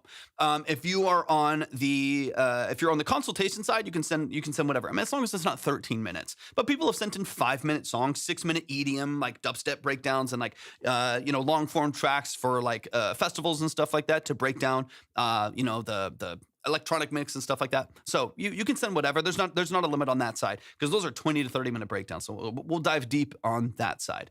But on the free line, it's up to 2 minutes of your song. But man, y'all please show some love to Jamie. Show some love to Daniel. You know I love what you do. Your music is chill. It's vibey. It's moody. And even this is largely, it still needs some polish. It still needs some work. And I still really love and appreciate the sound. I think you're doing a fantastic job. So y'all please show some love to Jamie. Show some love to Daniel. I'm so excited about what you're doing too is hearing your progression. So I first started hearing y'all's music just a couple months ago, maybe 3 months ago, something like that. 2 or 3 months ago, just started hearing your music. And even from like 5 submissions ago to like hearing this early demo from y'all, like this being an earlier demo, the amount of just like openness and like character that your productions have from then even to just now is so fun to see. It's so fun to see. Like, yo, man, you've already grown so much in your ability to produce. So man, please show some love to Jamie and Daniel. Are killing it. Y'all are killing it. Getting them gains in retrack. I've also been, I grew up playing a lot of basketball and then I took like 12 years off of like playing basketball at all. So I've started playing for like an hour and a half every single morning early at the gym. Especially it's nice because like no one's there a lot of times. And so it's been fun. It's a much more like viable form of cardio for me. Sometimes I hate walking. I hate running. I hate typically even just being on a Stairmaster for 45 minutes. I would do it. But I hate it. I hate it so much. And so I was like, you know what? I'm going to start the day every single day by shooting hoops and like doing drills and stuff like that, like actually trying to get better at it. And it's been fun. It's been fun. So every morning I shoot hoops for like an hour, something like that, and then I do a full workout. It's fun. I've been enjoying it a lot. Do it, Kingston. Do it. It's fun. It's been fun, man. I used to play all the time. I used to play all the time for hours and hours and hours on end. And now I just feel so much more. I just feel stronger. I feel, we're not talking about fitness here, but it's kind of the funny thing that a lot of people don't know. I was an independent personal trainer for like well over a decade. I still actually do it sometimes, but it's fun. It's fun to kind of, still sit in that world and still knock some stuff out. It's been fun. All right, let's get into it, man. Okay, so real quick, let's see. Kingston, I got you. Let's see. We got James in the building. Music Journey, I see you. 909, I see you. A5, Pat and Anthony in the building. I got y'all submission. I appreciate y'all so much. Let me refresh over here really quick. So I'm going to go ahead and Lique. I'm going to go ahead and Moister Music Records. Moister's interesting. Let's go. I love that. Greetings from Germany. I appreciate you tapping in. Water Walkers in the building as well. Thank you for the follow. I appreciate y'all so much. Quick reminder, if you want to submit, just like Retrack just said, the legend right there in the building. If you want to submit, everything's at the link in my bio. Everything's at the, do some freebies. Well, that wouldn't be up to just like your song. That would be a freebie past everyone else's song. Because we have 7 other people that have submitted consultations, that have submitted for skips. So I'd be bypassing all, not just yours, it'd be bypassing everyone. So that's why I have to keep that lined up. Because if I just skipped yours, I would just be going into the other people that paid to skip. Like I would just be bypassing one of those to do the other one. So I might as well just play yours. Is that what you think, Moister? As a I 100%. I figured it was something different, more regional. 100%. I'm just being stupid. I'm not usually live in the mornings, and my brain works differently in the morning. So I kind of figured it wasn't what I was thinking. I'm just being dumb. Scared for Insomnia, man. No one has heard this either. My own setup. I'm trying to get better. Let's go, man. What camera are you using? The quality is crazy. Mr. Fly, it is a Canon C100 Mark II. Canon C100 Mark II. I love it. It's cool. And even now, it's really compressed. It's really compressed from your live streaming. It's still great though. I love it. I love it. Which is, yeah, it does a good job for an old. It's an older camera, but it's an old like classic cinema camera. So it's a good amount old, but does the trick. does the trick. Has some really cool processing too, where file size is really limited, and so you can record for really long form without having to like have, you know, if you're using like a more modern camera, you'd be having to deal with like really large file sizes in like 4K or 8K or even at 1080p. You'll still be dealing with like really large file formats and stuff like that. And so I like this camera because it keeps everything really limited. Are you? Yeah, quality is crazy. I appreciate it. I appreciate it. Are you live on TikTok or something? Yeah, we're live on YouTube, TikTok, and Twitch right now. Bronson's in the building. I do have a Screamo song as well. Let's go. Okay, so Lique, we're gonna dive into it. This is Insomnia. We're gonna go. I'm gonna keep it going straight through the list, man. We got you. We got you. Let's keep it rolling here so we can keep moving through the songs. Don't judge me too heavy on this. It is unreleased and unpolished. Did this on my computer and didn't finish it. Just wanted to show what I was working on recently, even though it was a couple months ago. Okay, so we're gonna keep that in mind, right? This is unreleased. This is limited. This is an early work in progress. So we're gonna judge it accordingly, right? We're not going to expect this to be a whole different vibe. Nenly, thank you so much. I appreciate it. It's a work in progress right now. I've been in here for over a year now, but I'm in the process right now of redoing a lot of stuff in the studio. So currently speaking, well, you can't see on TikTok, but obviously y'all can see the rack behind me. I have a couple new synths coming in, hopefully this week or next week. So I have another rack. If you're on YouTube and Twitch, you see over here in this corner right here is going to be like my paraphonic and monophonic synth rack. So over there, the Poly D, the Mo Grandmother, maybe a couple other synths I'll have over in that corner, and the D50 and some other synths I'll put at the top here as well. So I'm going to be redoing my synth corner, and then redoing my, you can't see it over here, but the rack that I have next to the wall over here that has my rack synths and all of my other rack gear, I'll be redoing that this week too. New drum set coming in. So we got a lot of things that are moving around in here. And then I'll be able to, I'll do like a studio tour. I'll post it on YouTube, and I can show you on the live and stuff. It'll be fun. But yeah, I've been really enjoying the studio.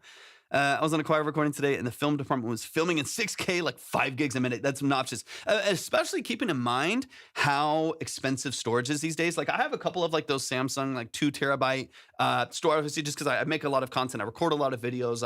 I'm live streaming all the time. I'm doing a lot. So I have a lot of, and even just in producing and mixing, I have a lot of tracks, a lot of, sessions and stuff like that. So I have terabytes and terabytes of storage, but all of a sudden I got this 2 terabyte for like $120 or something like that. Like a couple years ago, and all of a sudden they're, not all of a sudden, I know why, but they're like $400.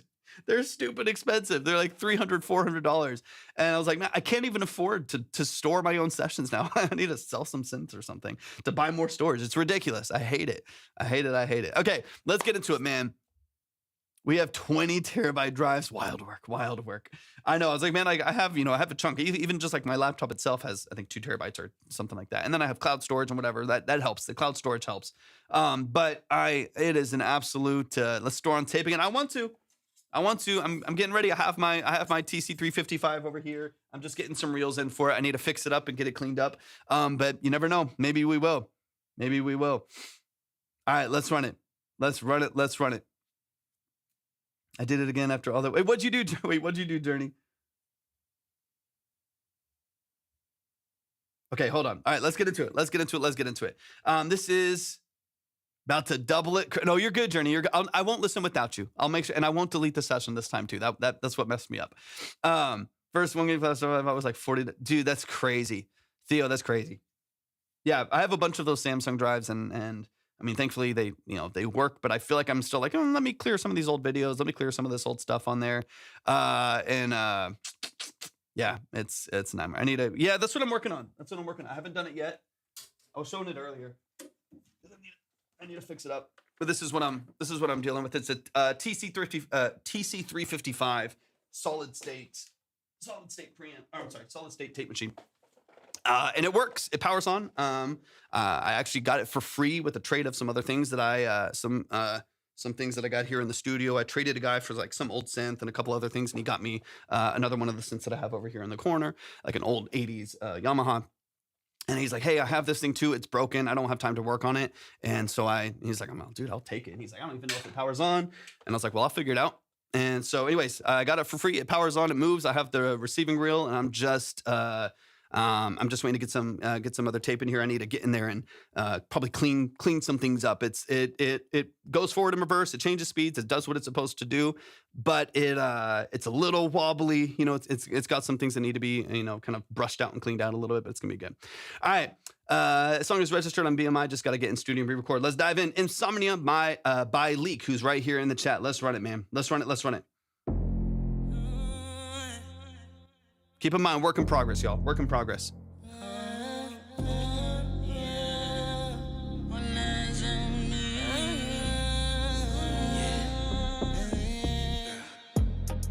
What you doing? We're like the triplets. What's this feeling inside? It's blowing me out of my mind. How can this happen to me? We never actually listen to it. We just talk about it. It could play with every emotion inside. It's brutal out here. Somehow my heart keeps on beating and still For an early demo, man, this is great. Structure's awesome. inside my head harm me and can't take what can never be unsaid or undone. The triplets are such a great feel. The reality, the reason for my insomnia. 100%.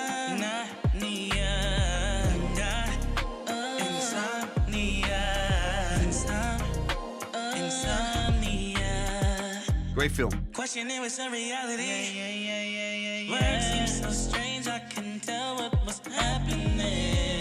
Attacking the heart, so much pain I can tell. Red Eye, I won't listen without you. So if you have to go, I'll save it for you. Just let me know the next time you're in, and I'll boost you myself. I'll have you submit for free, and I'll boost you myself. No worries at all. I got you. I got you no matter what. I'll be on tomorrow night.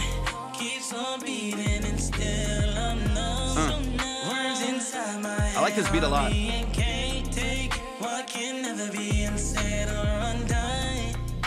Brutality, the reality, the reason for my insomnia. Insomnia.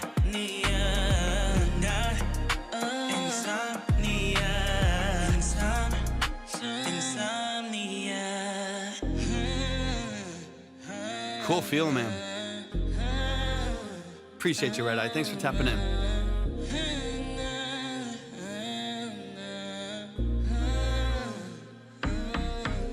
My heart keeps on beating and still I'm numb. Hey, Lique, thank you for the money gun, man. Thank you. Thank you so much, man. Thank you for your generosity. I appreciate that. That's a vibe, man.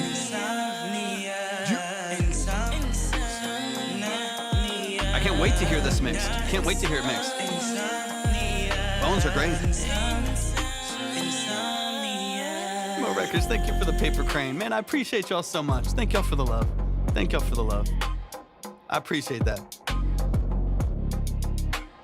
Production's cool.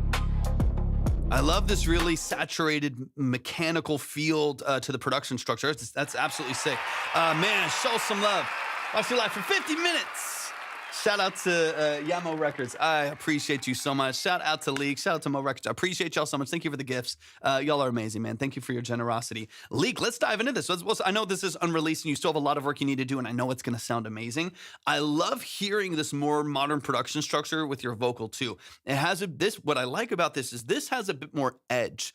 This has a little bit more drive. It's a little bit more saturated, has a little bit more edge to it, which I think works really well with your vocal and with this kind of a structure, man. So let's dive into a couple quick details of this. But yeah, man, I cannot wait to see you fully track this. I can't wait to hear what you do with the song structure and where you go with the way that you build your layers and stuff like that. This is awesome, man. This got such a great feel. Yeah, if anyone wants to submit your music, go to the link in my bio. Everything is right there. But let's run this from the top, man. Let's chop through a couple quick things.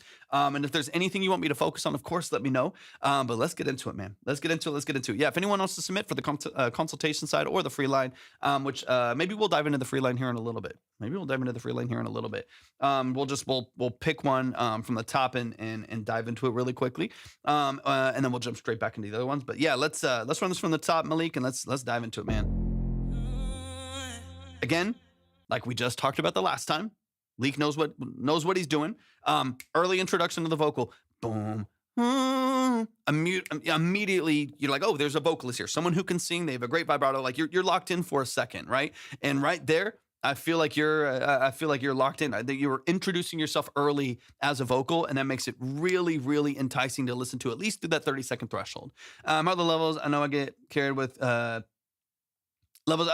gain sometimes. I mean, as far as early balance before retracking and stuff like that, the only thing to me is backgrounds being pretty prominent. That's the only thing, right? And we were talking about that a little with the other one. The other ones were like filtered, so they were too far back and quiet. And this one, the backgrounds are just loud, right? And that's easy. That's just early balancing dry mix stuff that you can do. They're just a little bit loud, especially towards your last hooks. Again, they just, since they're so prominent, they kind of step on the toes of the lead. So I think it's just finding a way for them to exist there without taking over is the sweet spot in the mix process that you'll need to work through a little bit. But I'm not worried about it. I'm not worried about it.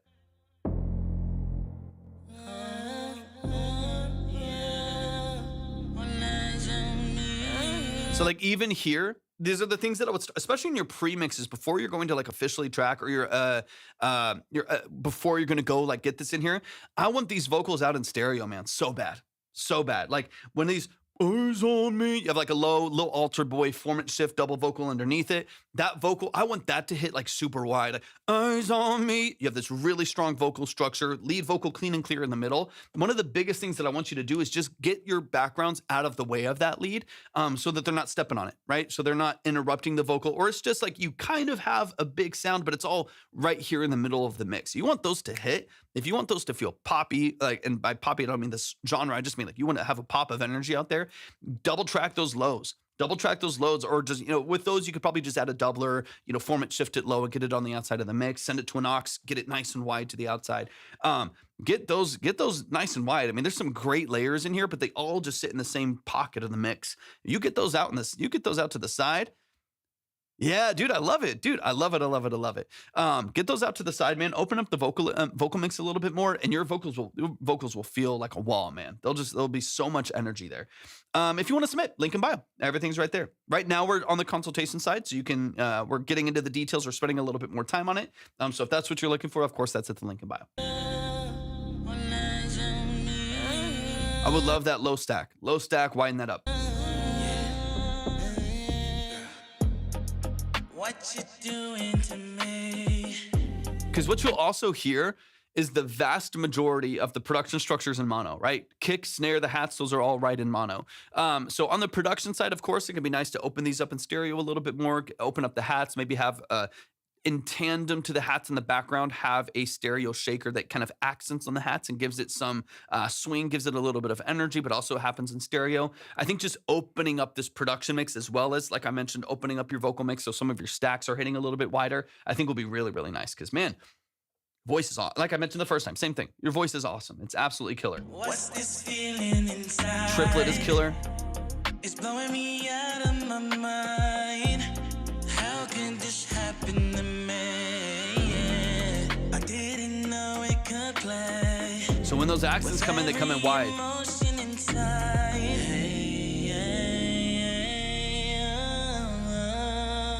I would also, personal preference, you don't have to do this. Feel free to, I'm going to talk about stylistic things and song structure things.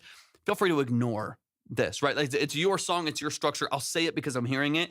I would love for an actual line to finish up the early verses here at the very least, even if you change it for the second verse.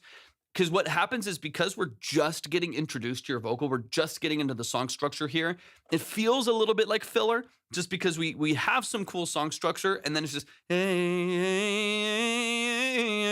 and there's no like information there to like lead me into your punchline of a hook, where all the energy comes in, the beat comes back in, the bass hits, your vocal stacks are introduced in a really, really strong manner right there. I would love for like one more vocal line follow. I do love your melody. Follows the melody right there, but it's like an ending line that drags us into the hook and gives us a little bit more anticipation. So if you're going to go retrack anyways, Personal preference, give us a little bit more information, really draw us into the next hook. Don't rely on a filler right there. Since we just started the song, don't rely on a filler or an ad lib just to transition us there. If you can get like a nice solid punchline at the end of that verse right there that really makes us want to get into the hook, I think that to me would be really nice as well. Just kind of digging into the songwriting part of it there a little bit more. Did the song in an hour and a half, so I'm going to do, yeah, perfect. Locked in. Like this little line here. With every emotion inside, yeah, I didn't know it could play. With every emotion inside, yeah. Like what I mean, every emotion inside is taking me this far. Boom, boom, boom, boom. Can we go back into hook hits, right? Whatever. I'm making up stuff. I'm mumbling lyrics, but you get the idea of following that same instead of a, and then it just ends and there's no information there, and then we drop in. If you just have like one ending little punchline right there, you lock it in, dude. It just drives the energy of the song going into the hook. It wakes it up a lot more, and you can still stack that, right? You can stack that with some harmonies. You can obviously make that as interesting as you want to, but little lines like that. Let's push forward. I can't wait for you to track this. I'm hyped.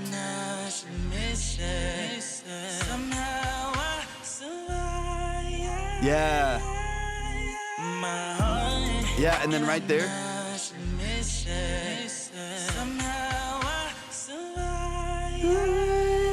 Like even if it's somehow I survive.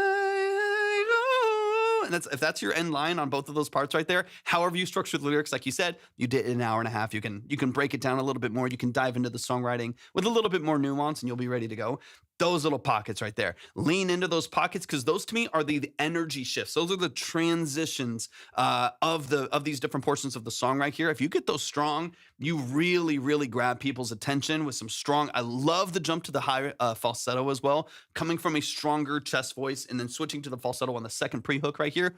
Beautiful choice. I love it. Hit the hook strong. You'll be ready to go, man. I'm not worried about this at all. Alpha Drake, thank you for the follow. I appreciate it. If you want to submit, everything's at the link in bio. Just keep in mind, I'm not listening to popular artists. I'm listening to independent, underground. I mean, some people have some movement going. That's great. You can be signed, to some extent, but it's not. We're not here to request popular artists.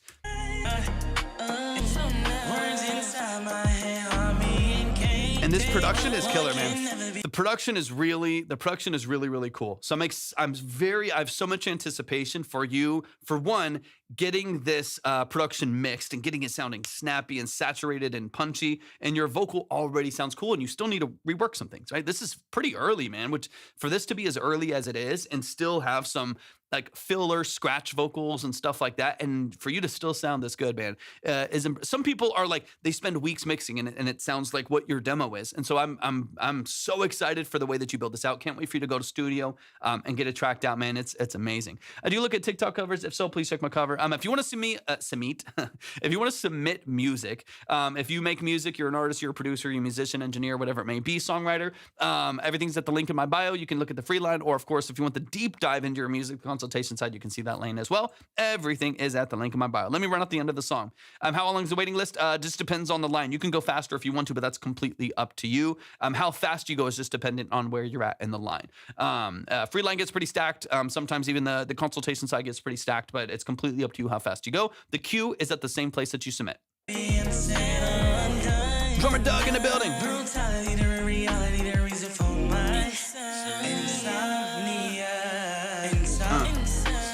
Scapegoat, you can. I don't prefer it, just because we get into a lot of detail and it's more difficult to do when you're generating. But you can. People do.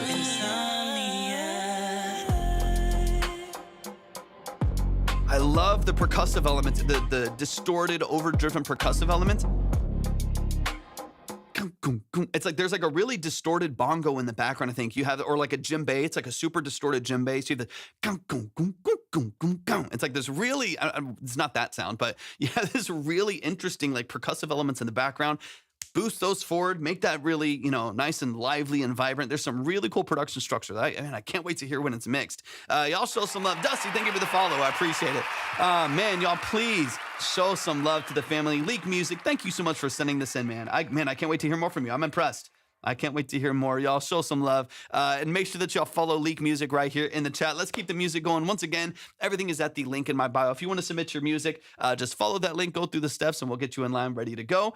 Keep in mind that on the consultation side, they are 20 to 30-minute multiple listen breakdowns of your music. We're going to dive into mix, production, sound design choices, lyric and song formatting, so on and so on. So just keep in mind that if you're submitting in that lane, it's going to take a while, but it is also going to be really long form and hopefully, ideally, really valuable. And really quick too, for those of you who don't know, as we're kind of going through the live, we've been on live for about 2 hours now. For those of you who don't know, my name is Torvik. I'm a full-time audio engineer, producer, and session musician. Been doing that for about 14 plus years professionally. I'm also a classically trained pianist, so a lot of the structure, a lot of the perspective of the live is from that perspective. We're here to offer tools and tips and actionable feedback.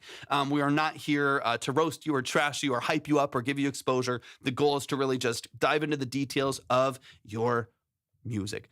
Big K-pop label is looking for producers. Yeah, there's always I don't know if you're talking about I hope I'm not missing something too, but there's always people on here that are doing stuff like that too. I was falling asleep listening to the live and almost accidentally reported it. Don't do it, Barefoot. Don't do it. I'm a nice guy. Okay, Hybe. I'll have to check it out or send it to me. Retrack. Send me their page or something like that.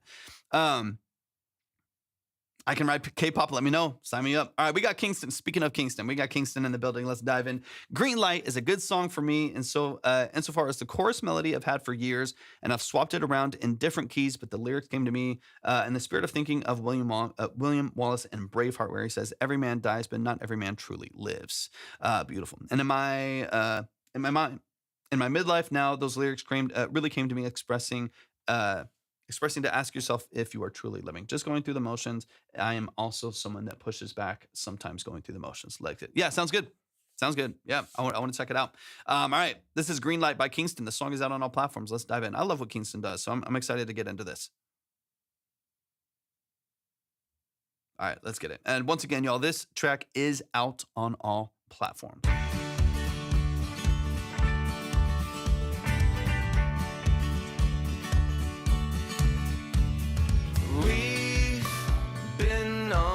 This road so long,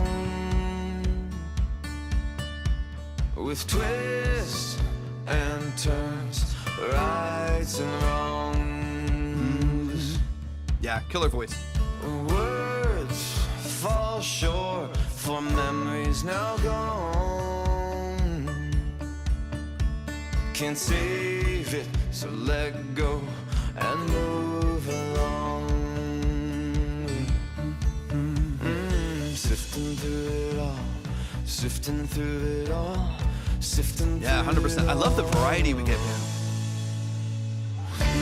Yeah, go to the link in my bio if you want to submit. Great mix. Great mix.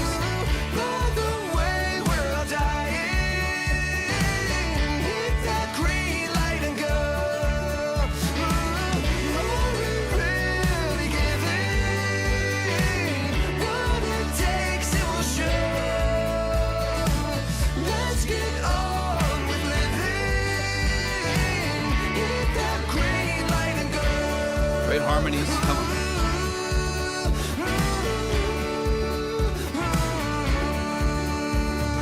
I was lost back in time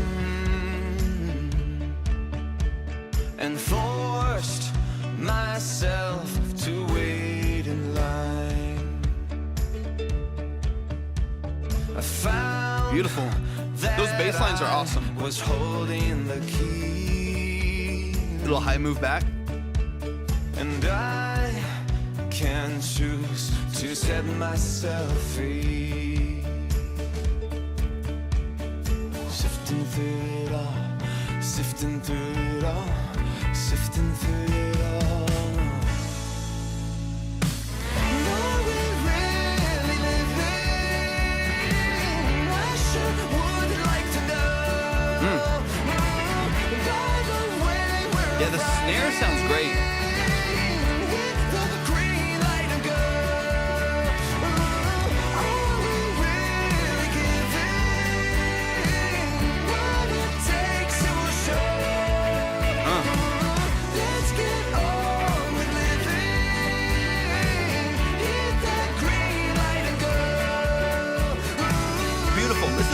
track, man.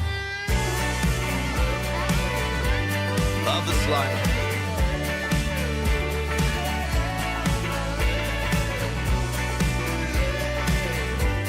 I love it.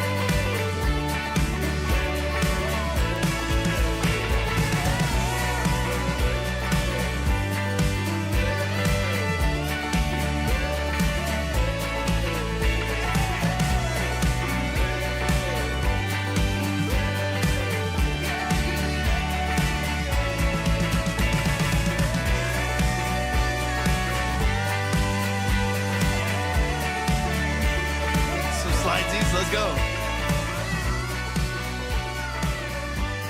Oh, come on with the vocal. That was your falsetto right there, right?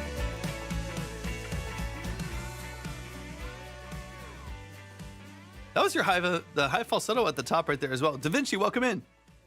Man, y'all show some love, man. Show some love to the family. Kingston right here in the chat. You're so good, man. You're so good. You're so talented. I mean, it's fantastic songwriting. It's great structure. I mean, everything that you're doing feels so professional, so polished, so well executed. So good. So good, so good. Let's run it from the top. Let's dive into some details. That's Kingston right here in the chat. That song is out. And again, I say this every time. I'm going to keep saying it every time. No matter how you're promoting, it's shocking to me that you have 19 monthly listeners. This is a song that could be in the radio. It could be a song at the end of a TV show. It's got so much potential. It's got so much life to it. It's well tracked. It's professional. It's polished. It's got all the potential in the world. So man, I hope you get all of the attention for your music that you deserve. Everything is very, very well put together, man. Very, very well put together. So y'all, please show some love to Kingston. The song is called Green Light. TikTok growing, Spotify is light, but I'm seeing the light. 100%. 100%. 19 monthly listeners is crazy to me. That's your family in a room. You know what I mean? Like we gotta get the TikTok gods need to show you some more love. Keep doing your thing. Keep putting yourself out there. Consistency matters so much. Just keep putting yourself out there. And let's get into it. I don't know how I got here. Well, Da Vinci, I don't know how you got here either, but thank you for joining. I appreciate you tapping in. Welcome into the live. Wife and kids agree. Let's get it, man. Let's run it from the top. This is Green Light by Kingston. We're going to dive into some details here, but a beautiful, beautiful song structure. Once again, if y'all want to submit your music for the consultation like we're getting to here, like we have with the last couple songs, everything is at the link in my bio. William Johnson, welcome in. I'm doing fantastic, man. I got up early on the weekend and I worked out and I came in and I feel energized. And I haven't even had caffeine yet, and I feel great. It's one of the things I like about working out early. Is I've got bloods flowing, and we're moving and grooving, getting ready for tour. Let's go! I love to hear that, William. Amazing. Where are you going? Where are you going? All right, let's dive in. Green Light by Kingston. Let's run it from the top. Let's get into some of the details here, man. I just want to celebrate a lot of the nuances of what you're doing in your production structure. It's just so well done. So well done.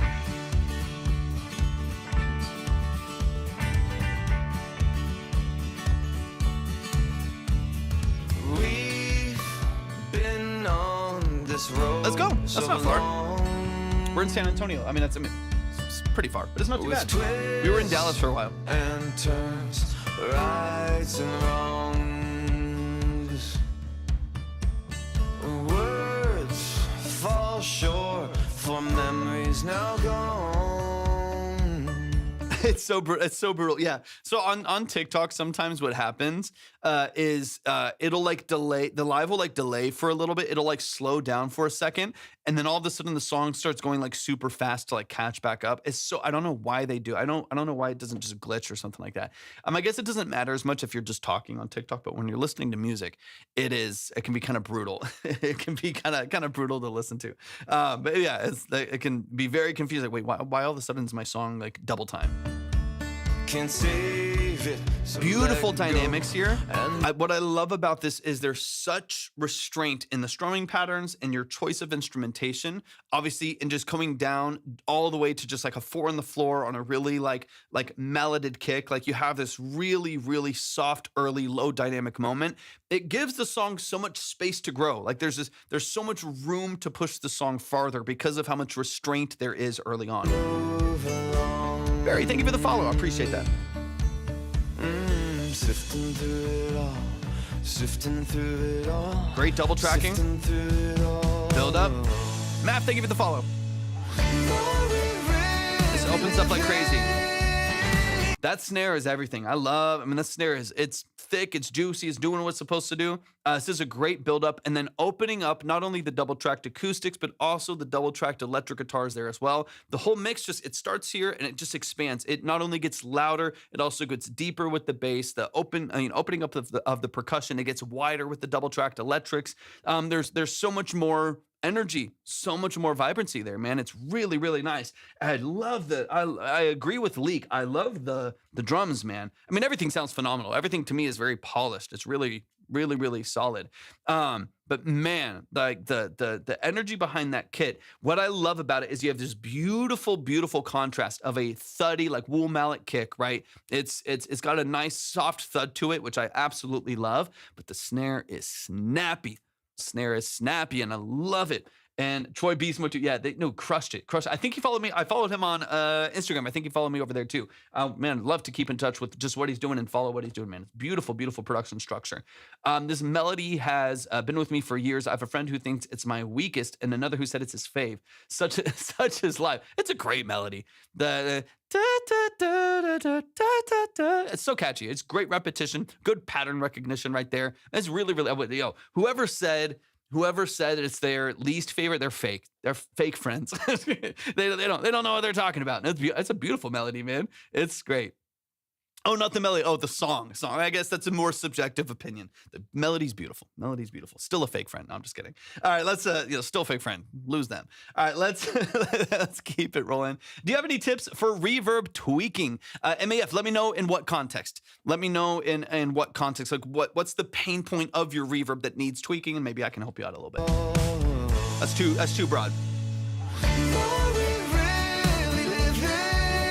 Beautiful. That's a great melody.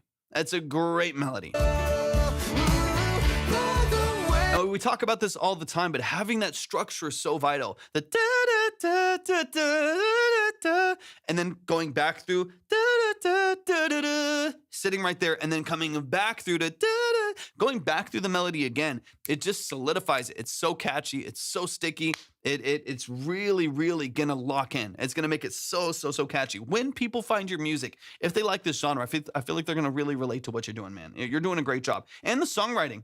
The songwriting is really well structured as well. Lique said top tier for indie pop culture. Seriously, cadence is beautiful too. Yeah, it's well done. That's up to you. Is it MAF or MAF? Either way. I'll call you MAF. For short.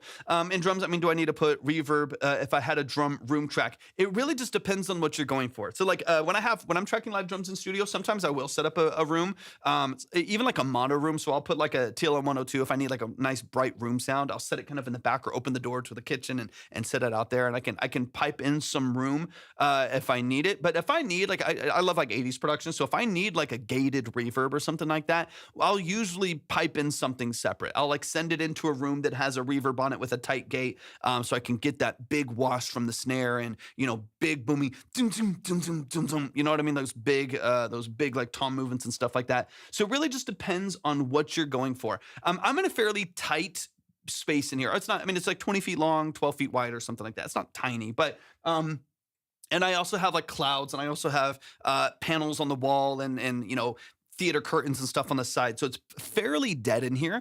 And since it's fairly treated and fairly dead in here, the drums don't have a lot of reflection and a lot of room. There's some because it's taller ceilings in here as well.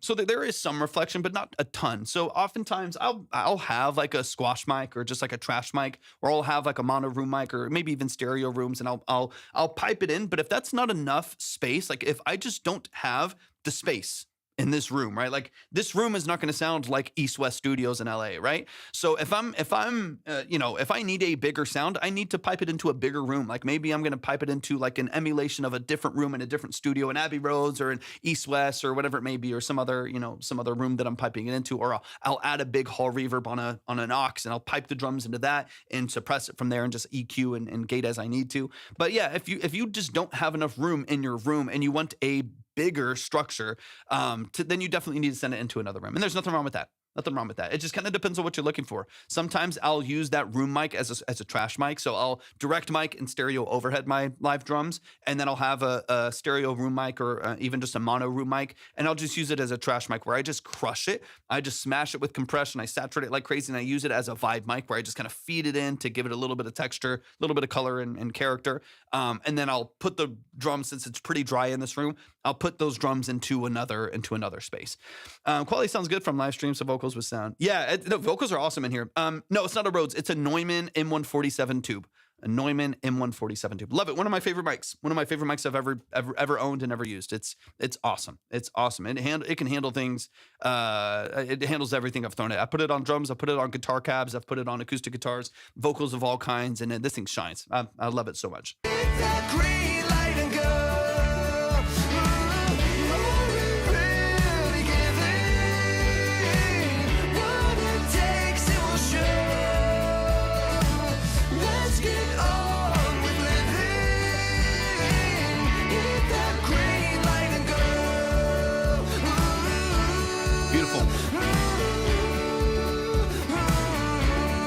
Michael, thank you for the follow. I got you. I'll answer both of those.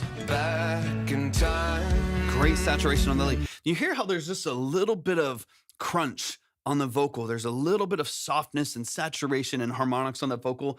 That little edge right there. For one, it makes that vocal sound so present and forward in the mix. It has such great expression in the mix, but it also just has color and texture and character to it. Man, I really, really like the vocal mix. It's a great vocal mix. Opinions on the UAD Apollo if you haven't shit already. I used to have an Apollo. I've had probably 15 different audio interfaces over the years. I've had an Apollo. They're fine. I mean, they do what they do and they do it well. I do think that they're overpriced for what they do. The thing is that like what you're paying for the Apollo is a lot of other technological things that it does, whether it's the DSP, whether it's like other interfacing that it does. Like you're spending a lot on that. If that's not a priority to you and that's not something you're going to be like using and utilizing constantly, or you're going to use Luna or pay more for Luna Pro or whatever they have, like if you're not going to be utilizing that aspect of it, then there's a lot of other cheap preamps out there. There's a lot of other, simpler, things out there that don't cost $1,200 for a twin, which is a very basic, interface, right? And so I used to have an Apollo twin, and it was fine. I mean, there's nothing wrong with it. It's not that bad. Like get one if you find a good deal, or it's just something you want to have. You want to use the DSP, on board, and you want to be able to have all that processing without putting load on the computer. Great, nothing wrong with that. But I do think that that's what you're paying for. Largely, it's not like phenomenal preamps. It's pretty clean, good conversion, nothing crazy about it. Yeah, it's fine. Nothing wrong with it. I used to have one and it sounded fine, but it just kind of depends on if that's what you need. Now, if you are just tracking one vocal, then just get like a Volt. I use a Volt in my mobile setup. So if I'm on the go and I need to produce on the go, then or like mix on the go, then I just use a Volt. They're like $200 or so. I have a Volt 4, it's like $250, something like that. And it's simple and it's open. You can submit SoundCloud. Yeah, you can submit anything. You can submit links. You can submit files. You can submit whatever. Yeah, the Volt is just as clean. I've had 2 different Volts. So to answer Lique's question, I use an Arturia AudioFuse 16 rig here in the studio. I use that because it has a ton of line-ins and double inputs and outputs for ADAT expansion as well. So I can have 32 ins and outs in line with ADAT just through this interface. It is awesome. I love it. It's the hub for my whole studio. And it is fantastic. Crystal clean conversion. Great. They record live music. Yep. So I had 3 drum sets. I sold all 3 of my drum sets to get one that's coming in hopefully very soon. New cymbals and a new kit, new Gretsch kit that's coming in pretty soon. As soon as I get those in there, I'll be able to mic them back up again. But yeah, I have a killer bass amp. I've got a AC-15 for the guitars in here, and I have a bunch of guitars on the walls. And then of course, once I get the live drum sets in here, I'll be able to track those live again. I just have to waiting for the order to come in. But yeah, I track live in here all the time. Especially if I'm doing session work, like people pay me to track live drums and live guitars and stuff like that, acoustic, electric, bass, whatever. But yeah, so I use. Thank you, man. I appreciate you. Yeah, that's the kit that I just sold. That was an old vintage. It was a vintage Pearl Vision. a Pearl Vision maple. And so I sold those 3 drum sets because I'm gonna get a nice like vintage finished Gretchen here, the satin flame Gretchen here. Get some. I have a K cymbal already, but I'm gonna get a full set of Ks in here, and then once I get this killer heart key bass, it's nuts. The thing sounds amazing. It's a 1,000-watt bass setup. It sounds beautiful. I love it so much. Legit professional. Yeah. That's what I do full time. That's what I do full time. So everything that I have in the studio, I've gotten over time for a reason. I do most of my session work at synthesis. So everything that I've gotten in the studio has been for a very specific reason. Based on what I'm getting hired for in the session work that I'm doing and stuff like that. But yeah, this space is awesome. And all this is, I mean, we're in a rental right now, but I've just decided I'm gonna outfit it. I'm gonna make it functional in here and make it happen. But yeah, the live drums are are awesome. I love them so much. Most of what I do is either custom session work or custom production work, and then I do mixing and mastering as well. But I do make beats. But I don't have like a marketplace, so I don't sell on BeatStars or anything like that. I just do custom work for clients based on what they're trying to build up, whether that's for like sync or whether it's for just like one-on-one clients and stuff like that, or small bands and things of that nature. But anyways, the Arturia is killer. Arturia is amazing. I'm gonna add some more ins and outs to that. If I run out of the 32 ins and outs on that, especially like with the patch bay, then I'll just get another one. Quite literally, I'll just get another one of them and chain them. I'll have 64 ins and outs on with ADAT coming from the Arturia, which is it's killer. It's brilliant. Super clean, super clean, and I can have everything on all the time. Oh yeah, absolutely, 100%. 100% genuine. Thank you. I appreciate you so much. Thanks for tapping in. What's your opinion? Sorry, I'm answering a couple questions, and then Kingston, I'll get into the rest of your structure here. I promise. What's your opinion on warm audio? I've had some warm audio. I know a ton of people that have them and love them. I think they're fine. I think we can do online sessions. I think I might have canceled the thing that I was using because it was just super glitchy and I kind of hated it. But I do a lot of remote work. And in fact, like the vast majority of what I'm doing is remote work. But what was I saying? Warm audio. The only thing with warm audio is I think what I wish is that they weren't emulating, because I think people get their things thinking it's like the real thing because they color them the same and they make it look the same, but they're just not. They're good, cheap things. Like, you know what I mean? Like, they're good, cheap gear. But the WA-B1 or 1B or whatever is not a CL1B, and it doesn't even necessarily really sound like a CL1B. It's like a lot brighter and a lot more open at the top end, right? Like, but that doesn't sound like a CL1B. If you've ever used a CL1B, you'd know. They don't really sound the same, but because they sell those WA-1Bs, because they are blue and the knobs are in the same format and it's an optical, compressor or whatever. But it's not the same thing. So my only gripe with warm audio is the build quality does not really line up with what they're emulating, what they're doing. If you were going to buy emulations, don't buy warm audio. I would go with something with a bit of a better reputation for like sourcing their stuff and getting some of the real transformers and stuff like that. If it's trash, it's okay. I do everything on my own. I'm not a professional, but I think it's good for 100%. Yeah. Yeah, it's not bad. That's what I'm saying. Like I've had some warm audio stuff in the past. I know so many people. That have warm audio. And so they're great. I just the only thing I would say is don't get them because you think, like, don't get a warm audio 8000G or whatever it is because you think it's going to sound like a C800. It's not. It's going to be a pretty good mid-tier 2 microphone, right? Same with like the WA-47, same with like, a lot of these, right? The WA-67 that they have and the 251, those are good, solid tube microphones for like $600 to $900. Awesome. But they're not the thing that they're emulating. So the thing that I would say with warm audio is go into them really open-minded that you are getting a pretty good quality mic in that price range, but don't get it because it's the thing that you're looking at. Can I use a used TLM-103 for the low note? Yeah, I have a TLM-102 as well, and it's fine. It's not my favorite microphone, but it's fine. I was running a Neumann TLM-102 through the Volt 40 in my previous setup. Yeah, the TLM-102 is fine. I don't mind. I use the TLM-102 usually for like acoustic guitars and like female vocals sometimes, and they do a pretty good job. This mic is awesome, and you don't have filter. You have one. No, I don't know. I don't like using a pop filter when I'm on the live. I do obviously when I'm tracking, but I don't like using a pop filter on when I'm on the live stream, because then there's just this huge thing right here blocking my whole face, and I don't like that. You'll need to see my beautiful face. But no, that's the only reason why I don't have a pop filter. But when I track, I of course use a pop filter. Are they condenser? Yeah, this is a large diaphragm. It's a tube. It's like a hybrid tube condenser microphone. So in the capsule, there's a tube. They're kind of annoying to deal with, but and then so I have my power supply down here on the side. So it's a large diaphragm tube condenser. And I love it. I love it, man. It's fantastic. I've had it for, I don't know, 4 or 5 years or so like that. And I have not put it on anything that sounds bad. They're expensive, like it's an expensive mic, but it's solid. Coming from, like I said, I still have my TLM 102. Coming from the TLM 102, which for me is just, it's really bright. It's really brittle. I don't, there's a lot of things I don't love about it, but it's a pretty good microphone if you want one. This is not very versatile, I wouldn't say. But coming from the TLM 102, which is like really bright, airy, and it can be kind of harsh. It can be pretty sibilant and stuff like that. This microphone, on the contrast, although it's much more expensive, this microphone is super like warm and mellow and even. Obviously, it's a tube microphone, so you're getting this saturation, you're getting this softness at the high mids that to me is just so good to listen to, man. Yeah, I hate the high end on the 102. That's one of my biggest complaints about it. I got the TLM 102. Lique, thank you for the hat and mustache. I appreciate you so much.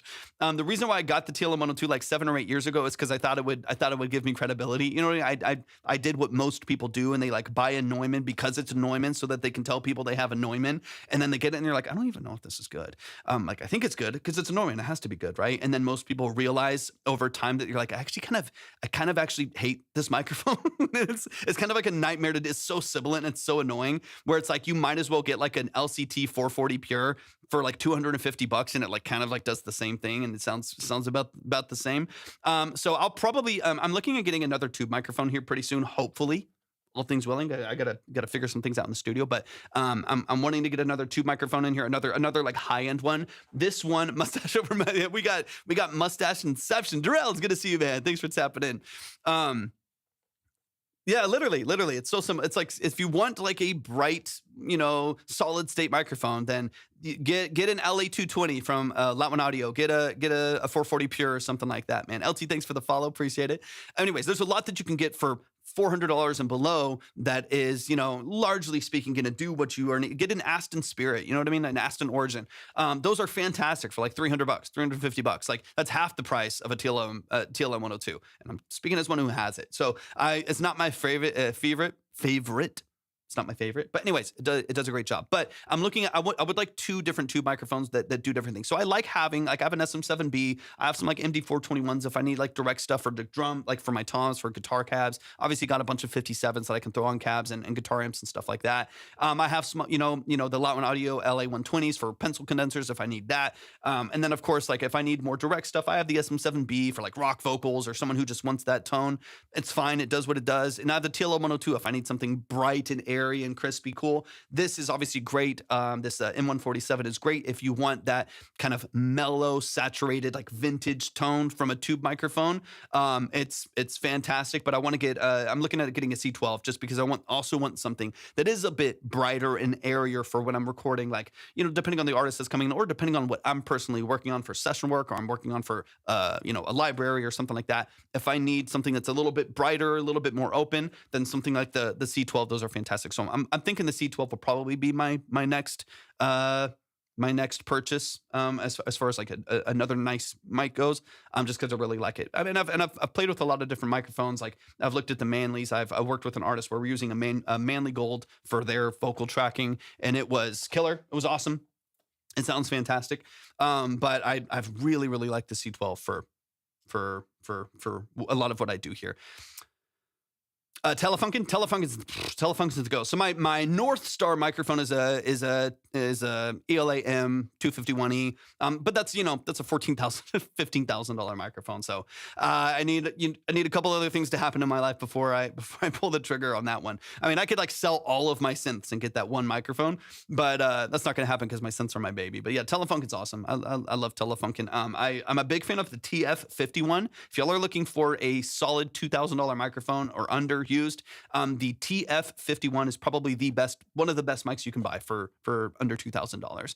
AT2020 solid. I used to have one. AT2020 is solid. It's a great microphone for the price. Don't feel insecure about that at all. Still have and still use cheap stuff all the time. It's just about what's the right tool for the job and the right environment based on your budget, based on your experience, based on your ability to work within, the constructs of what you know and your skills. So don't feel insecure about the price of it. The price has nothing to do with what you're doing. The price just purchases the tool. So I use this is a $3,700 microphone. I use this $3,700 microphone just as much as I use my $100 57. You know what? It has duct tape on it and the grill's broken. You know what I mean?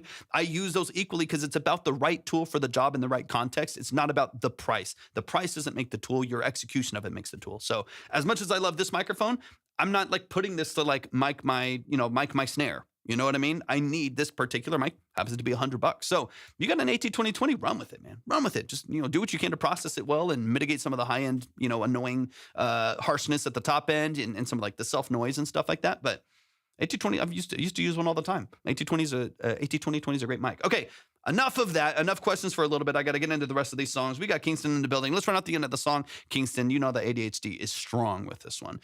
So let's keep it rolling into the end of the track here. But man, I love what you do. Love what you do.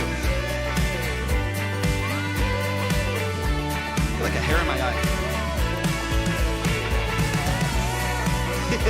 You know how it is.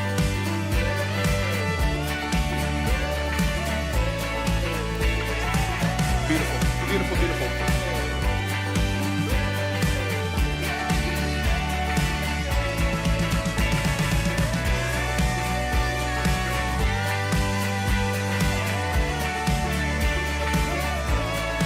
It's facts. Now that, what's it, Mr. Fly? That right there. Is that your, so I'm hearing the slide on the left side. Is that high? Is that you? That little thing right there at the top. Is that you? Is that your vocal? Or is that the slide moving up there?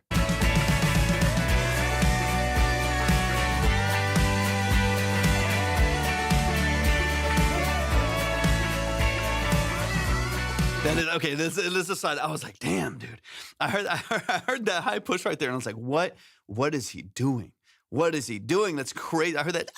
I heard that. I noticed. I was like, what in the world? Just pulling that out of nowhere, doubled on purpose. Just pulling the high octave out there just out of nowhere would blow my mind. I was like, what is he? Just this beautiful, like strong vocal middle of the mix, and then randomly just pulling an Ariana Grande and jumping 2 octaves in the vocal would be crazy, crazy work. It sounds amazing on the slide, and I love that. And the thing that I love about like using a steel slide and stuff like that is it is like very musical, right? Like being able to have the vibratos in there and slide up and have a little bit more movement on the guitar obviously gives you double the octave. Yeah, that makes sense. But it gives you this very like vocalist texture, right? Because you have these like natural vibratos and slides into the notes that are more typical of a vocal, especially an untuned vocal. So you get more of that, I think, that natural texture, which to me makes that really enticing to listen to. But that's what I was hearing. I was like, hold on one minute. Is that his vocal doing that? Anyways, y'all, please show some love to Kingston. Sticky Lawyers in the building. Welcome in. Thank you so much for hopping in. We are talking about music. So people are sending in their music. We talk through their production, their mix. We're answering questions. We're talking back and forth. We have a bunch of people in here that we're breaking down their song structure and their mixing and their production elements and then getting into the nuances of it. Be here tomorrow at Sunday so I can afford to stay. Sounds good, Red Eye. Welcome back in. For my Screamo song, we played around with it. Just want to know how my Screamo was. Yeah, hell yeah. Let's go, man. Y'all show some love one more time to Kingston. I bet you can, man. Samuel's in the building. What's up, Samuel? Welcome in. I have absolutely no doubts that you could actually hit, because it's like hit a, it's up there. It's crazy. That's up there, but it's possible. It's humanly possible. It's there. I have no doubts that you actually have the skill to hit that as well. No doubts at all, man. Doing the work, man. Doing the work. I absolutely love it, man. Absolutely love what you do. Y'all, please show some love and support to Kingston. The fact that there are some sad songs, Sticky Lawyer, 100%. We got songs in all different genres, all different levels of happiness. It's all over the place, man. So we're digging into it. We're having some fun. But if you want to submit your music, y'all, if you're on TikTok, just go to the link in my bio. You'll see see the consultation lane and the free lane. The deep dives on the consultation side, you can always move yourself faster if you would like to. If you don't want to wait around and you want to go a little bit sooner, of course, that is always an option for you to skip yourself. If you're on the purple app, which we're live on, you can type !submit to submit. And if you are on the red app, you can go to the description for the live stream. You'll see everything that you need right there. Also, do me a huge favor. If you're on TikTok, make sure you're tapping the screen, share out the live with a few people. Make sure you send in your heart me repost, all that fun stuff. It does really help out the live stream quite a bit. All right, let me refresh right here and let's get into the next track. We got James Hurst in the building. James, hop in the chat. Let me know that you're here. This is Smooth Grinding. Let's go. By James Hurst. Releases 7/17. It releases in 6 days. Let's go. There's James Hurst in the building. James, give me context. Give me details. Talk to me about the song. Talk to me about the role that you play in your music. Production, mix, vocals, stuff like that. But let's get into it. Meredith's in the building. What's up, Meredith? Welcome in as well. Let's dive in. Let's dive in.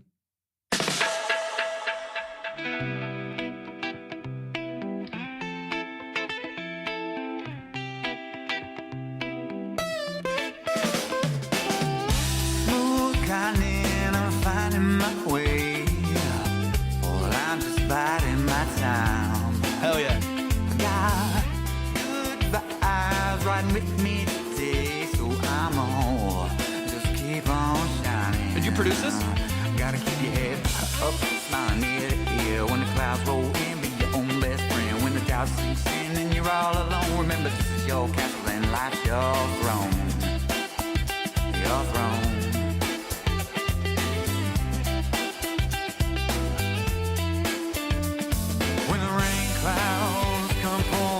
Who produced it? We'll all be fine, just like the sun. Well, you're bound to shine if you just take your time. Problems come and go and they fade away. Tomorrow's a brand new day. Work on yourself and that mental health till you can say that you're smooth grinding. You're finding your way. Got you. Oh, we're all biding our time.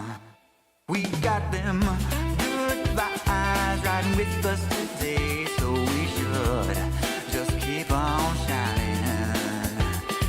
If your bills are backed up or your car broke down, get fired from work or someone messed around, you gotta keep on grinding. When the rain clouds come pouring down, well, it'll all be fine. Just like the sun, well, you're bound to shine if you just take your time. Well, problems come and go and they fade away. 'Cause we're just smooth grinding, finding our way. Yeah, we're just biding our time. We got them good vibes riding with us today. That's a cool feel. So we can keep on shining, yeah. It's got a like How Far Is Heaven kind of vibe, you know what I mean? Funky guitars, We'll keep on shining. solid saturated acoustic guitar loop. Yeah.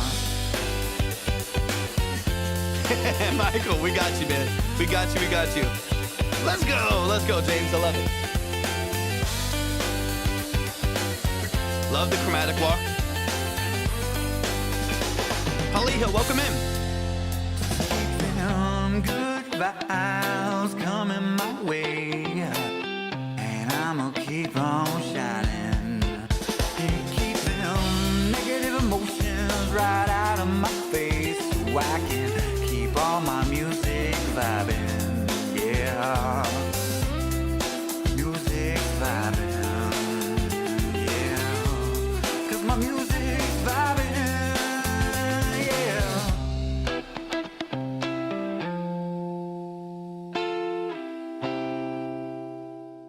Let's go. Whoop, hold on. Y'all show some love. Everything's at the link in my bio.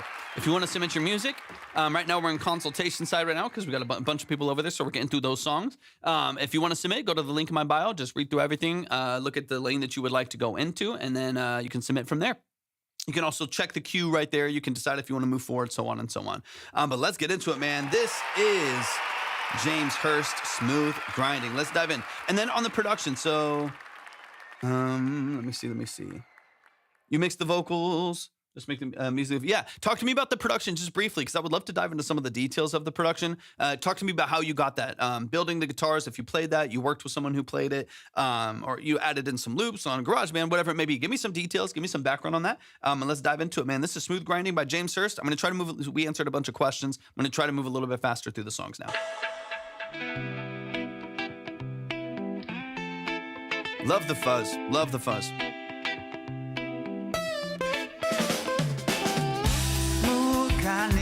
I'm finding my way. Well, I'm just biding my time. Got good vibes riding with me today, so I'm on. Okay, one of the few things that I want you to focus on your vocal here loosely. I want this to be as natural and as organic as possible, right? This is not a modern pop record. I don't want to make it one. What I would love to hear is a little tighter dynamic range on your vocal. So your vocal kind of falls in and out of the mix occasionally. Like certain lines, when you go into a lower register, you back off the mic just a little bit, the vocal dips by, 5-6 dB, and then the next line will come in really strong. And it's creating some like pumping in the mix, and it's also affecting how like you're compressing things on the master. So that vocal kind of cuts in and out. I would love to maybe, if you already have some compression on there, potentially at another stage of compression, not just to grab the peaks, but to really smooth out, have a slower release and smooth out the vocals after that, so that even when you dip a little bit lower in register, that vocal doesn't fall out. It doesn't kind of cut in the mix. And then when you get really loud, it helps tamp it down, helps control it a little bit more. Just because right now, a lot of your vocal phrasing is kind of lost in whether or not the production is doing what it's doing. I write the bass line and guitar, vocals, and lyrics. Beautiful, dude. That's awesome. And maybe like bringing in some drum loops to support it. But the guitar is awesome, man. The guitar sounds great. Tonally, it's great. I love the fuzz. I love the energy behind it. But I would love like one more stage to help control that. And the reason why I say that is like, even like on my vocal right now, I technically have 3 stages of compression. I have a tube compressor on the outside that's just grabbing it. It's just kissing it, kind of telling it to sit down if I needed to. And then in the box, I have 2 other compressors, right? My goal is not that it sounds crazy compressed, but that it still sounds like pretty transparent. I'm not looking stupid chair. I'm not looking for it to be like super, super punchy or anything like that. But what I have is I have a fast release compressor and a slow release compressor. And what that allows is for it to grab some peaks, right? And then release it really quickly so that it kind of goes back into the wild and it doesn't sound like I'm restraining the vocal like crazy, a couple dB there of reduction. And then I have a slow release. For me, I use a 76 and a 2-way for this. But when I have the slow release compressor on there, that grabs onto the vocal that's left over and hangs on to it just for a little bit, and kind of keeps it a little bit smoother, maybe even add a little bit of color and saturation there as well. And the result is that I can whisper, and I can go into a vocal fry, and I can talk really, really quiet, and it still sounds pretty crispy, still sounds pretty crispy and pretty forward. And I can also talk really loud. I can like yell and scream, and it's like tells it to sit down, right? It's not like jumping through the mix in some crazy harsh way. You're like all of a sudden it's distorting and it's peaking and it sounds crazy. And I'm not changing my proximity or where I'm positioned at all, right? I can talk really, really quiet, and I can talk in almost a whisper, and I can also talk really loud. And it's not really changing. Like it's kind of sitting in this pocket right here, but it's really smooth. That's more of what I want to hear from your vocal, right? And just by adding like another stage, one fast, one slow, another stage to just smooth out that vocal. And so when you sing quieter or you dip into a lower register of your vocal and then you release it from there, run it through, I track all of these to the best of my ability in Reaper, run of the file, run it through an AI, request dumps and keep prominent to keep all aspects, but add up. Then I track vocals once. Okay, I see what you're saying. So that's what's kind of editing. So I was wondering, because early on there's a little bit of artifact, but I was kind of curious about that. But the early guitar in the middle just sounded fuzzy, like you got a fuzz pedal on it or something like that. But that's what I want to hear out of your vocal, because otherwise it will just dive in the mix. It will just take a huge backseat. So when all the guitars and all the drums and everything comes in, your vocal just loses its clarity. It loses its drive in the middle of. Yeah. you lose the positioning of the vocal in the middle of the mix. And so I do want you to focus on vocal compression. I want you to focus on your dynamic range. That way, when you sing lower, when you go into a lower register, when you back off the mic a little bit, your vocal doesn't leave the mix. And also when you lean in, when you sing higher, when you sing with more projection, you get closer to the microphone. It's not peaking like crazy, but it's keeping everything fairly smooth and fairly even across the board. I think that alone will help balance and clarify the mix in a good way, just so your vocal feels more polished and more consistent in the middle of the mix, while not adding any like crazy processing, keeping it pretty smooth and pretty transparent. Just keep on shining. Gotta keep your head up, smiling ear to ear. When the clouds roll in, be your own best friend. When the doubt sinks in and you're all alone, remember this is your castle and life's your throne. Your throne.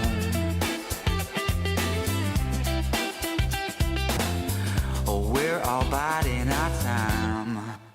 We got them good vibes riding with us today, so we should. And one of the last thing I'll say here, so one of the biggest things I want to, like I said, clarify vocal performance, better control of dynamics there. That way your vocal feels really clean and really clear and gives you what you need to at the top of the mix, right? The other thing is like when you're gonna good vibes and dun dun dun. When you get into this vocal structure here, which is your hook, I would love some stacks right here. One of the only other things that I'm noticing is that the vocal just gets kind of lonely in the middle of the mix, and it could use some support to help distinguish your verses from your hook, because they're all very, very consistent in sound design, right? The drums are very consistent.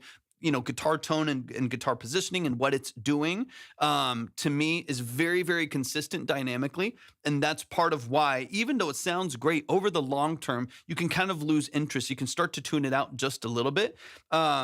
As far as the other stuff, delay set to the tempo so it doesn't miss a beat. Yeah, you could sync the tempo to the BPM of the track so everything's locked in. That's typical. I love that.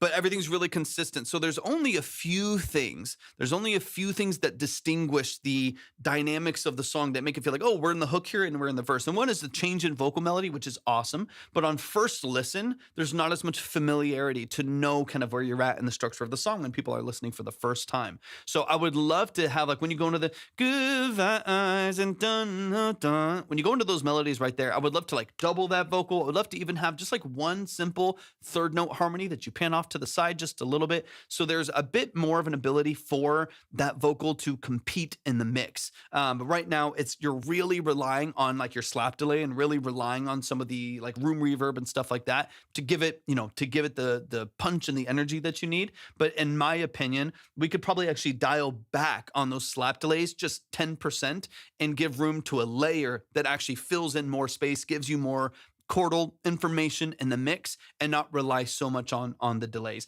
Those like small little like shifts in energy right there, they're really like small details. They're not like, these aren't like hours of new revisions. It's like 30 minutes of like little tweaks in there that can just kind of wake up the song, make it feel a little bit better balanced, more consistently dynamic, more interesting when you go from a verse into the hook, because all of a sudden the vocal structure changes and it kind of comes to life. Little things like that, small details like that, I feel like can really go a long ways to polishing a song and making it feel, really energetic and really, really fun, while also staying really natural and really organic. You know what I mean? Do you like recording either ad-libs or harmonies fully panned each side, is what you're saying? It depends on the song. There's not a rule to why I would do it, but it depends on kind of the structure. In this case, I don't think I would fully pan ad-libs or harmonies in this case. I would probably have them offset by like 20 or 30 points, right? If it's 100% left to center, I'd probably have like, 30 points off, because the guitars are really wide. You already have a lot of like double tracks here that are really, really wide on the outside. And then on the center vocal, maybe offset a double or a harmony, like 30, 40% off. If you want to do a double track, you definitely can. It just kind of depends. Also depends on how wide you want the song, and what, if you want it to feel really modern, probably, right? If you want it to feel like this is like a really like modern double tracked pop stack of vocals, and yeah, you probably want like a couple layers of vocals, 100% out, 80% out, double tracked left and right. But if you want to go, if this is like a little bit more of like a vintage, 90s, late 90s, mid 90s, kind of funk pop rock record, then I think there's a little bit more nuance to where you want to position your vocals. And of course, so much of it comes down to taste. You can hear a Beatles record from the 60s and there's like a center vocal and a left vocal and that's it. And it's like, or like the drums are, because of the way they were tracking, the drums are all on the left and the guitar is all the way on the right? It's just like, there's some nuance to how and why you track and how it represents a certain era and stuff like that. So if you don't want this to feel too modern, then you might not double track 100% left. You might go like 40%, 60%. So it's close to the vocal. You get some width, but it's not exaggerated. It doesn't feel like artificially wide on the outside. All right, let me get to the last little section here. But James, you're awesome, man. I mean, I like the vibe. I like the feel. Like you mentioned earlier, it's a feel-good song. You said one of the things that you want. He's like, I want music that feels good, that makes people bob their head. Like I think you're doing that. I think 100% your goal is reached by the music that you're creating. Negative emotions right out of my face. We can just polish a little bit. Keep all my music vibing, yeah. Hey, let's go, Anima. Of course, man, of course. Yeah, 'cause my music's vibing, yeah. Let's go. Y'all show some love, man. I have an album full of this stuff's on my own vibe. Name that genre. I'm not. Here's the thing. I'm not great with like genre. People are like, oh, that's acid progressive rock or something. They'll have like this thing that whatever. Like I personally don't really care about genres, and so by default, I'm not the person that's like, this is like a great alternative dark house or something like that. And people are like, no, it's not alternative dark house. It's this. Like I'm not good with genres like that because I think they're kind of silly. I think I'm just like, make music that you like. You just have to find how you distribute it and what lane you distribute it in.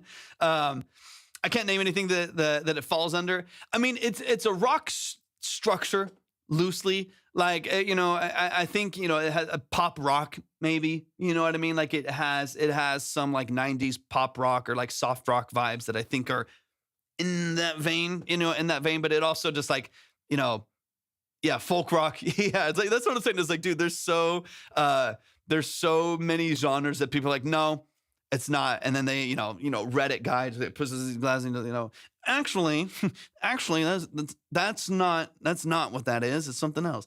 And so that's why I like people like, hey, what genre do you call this? I'm like, I don't fucking know. It's whatever you want it to be, man. And then people can argue about it in the comments and it's fun. It's good engagement, but it's just funny. People are like, no, that's not rap.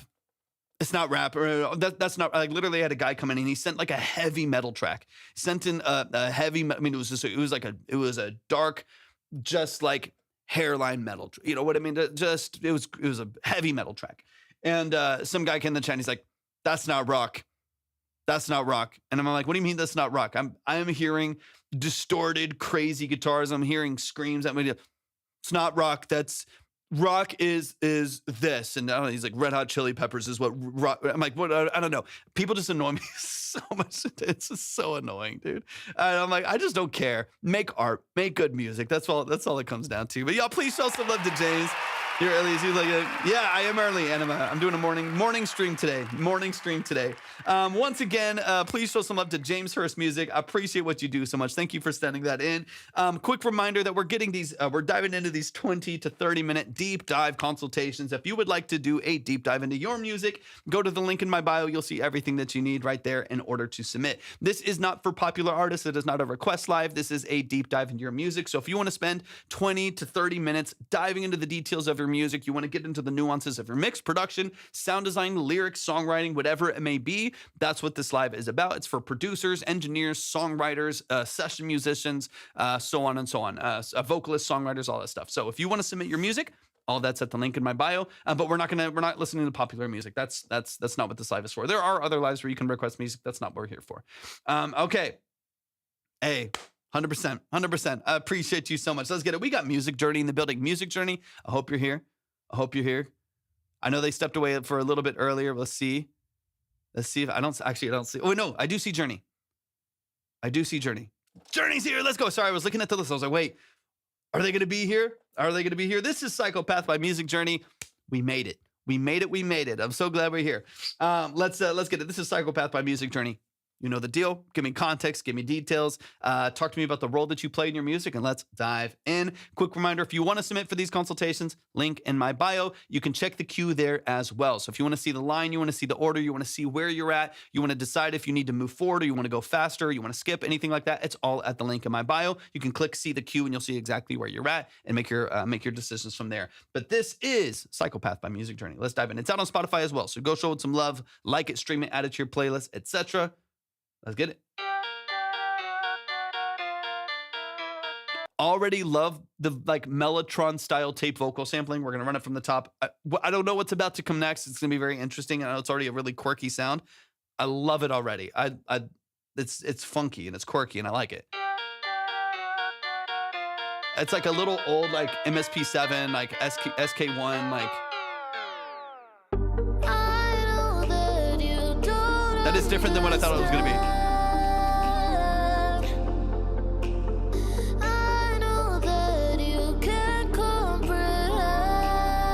Tate McRae vibe in there a little bit too. I'm up all night trying to get it right, so you may not believe, but it's the truth. I know it just doesn't make sense. That's just what I do, cause I'm in the mood. Let's go. Don't care if it makes you scared. It's not something you can learn, but every time you turn, I just so happen to be there. That's just what I do, cause I'm in the mood, don't care if it makes you scared. It's not something you can learn, but every time you turn, I just so happen to be there. Your obstacles run you, but they don't run me. People call me crazy for living my dream. People call me weird just for Are you recording in a studio? Doing my thing. I am who I am, I never need to frown. You need a whole mansion just to have a crown. You need a whole fortune to bring the house down. I just use my mouth. That's just what I do, cause I'm in the mood. Don't care if it makes you scared. It's a vibe. It's not something you can learn, but every time you turn, I just so happen to be there. Let's go. Just for the fun. Oh yeah, okay, remind me. Let you feel my Is this someone else's account for Journey? Remind me really quick. I might have missed some details. Yeah, I'm just a psycho. That's just what I do. Cause I'm in the mood. Don't care if it makes you scared. Sick. But you run from me. Yeah, you run from me. Is that Journey's? That's just what I do. Hold on. Cause I'm in the mood. Come on. Don't care if it makes you scared. 11-year-old producer, songwriter. Come on. He produced this?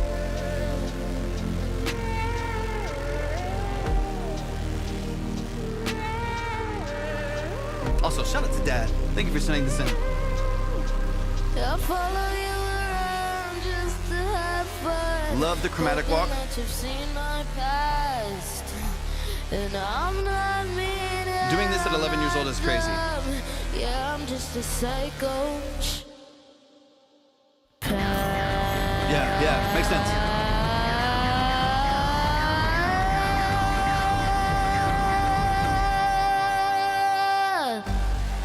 Woo. Come on with that bass line. Come on with the bass line. Y'all show some love.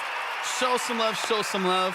That is Music.Journey is the artist name on platforms. Psychopath is the name of the song. It is out on platforms. So I need y'all to do me a huge favor. Go stream it, go like it, go add it to your playlist, go show it some love and support. Follow on DSPs and follow the account here on social media as well.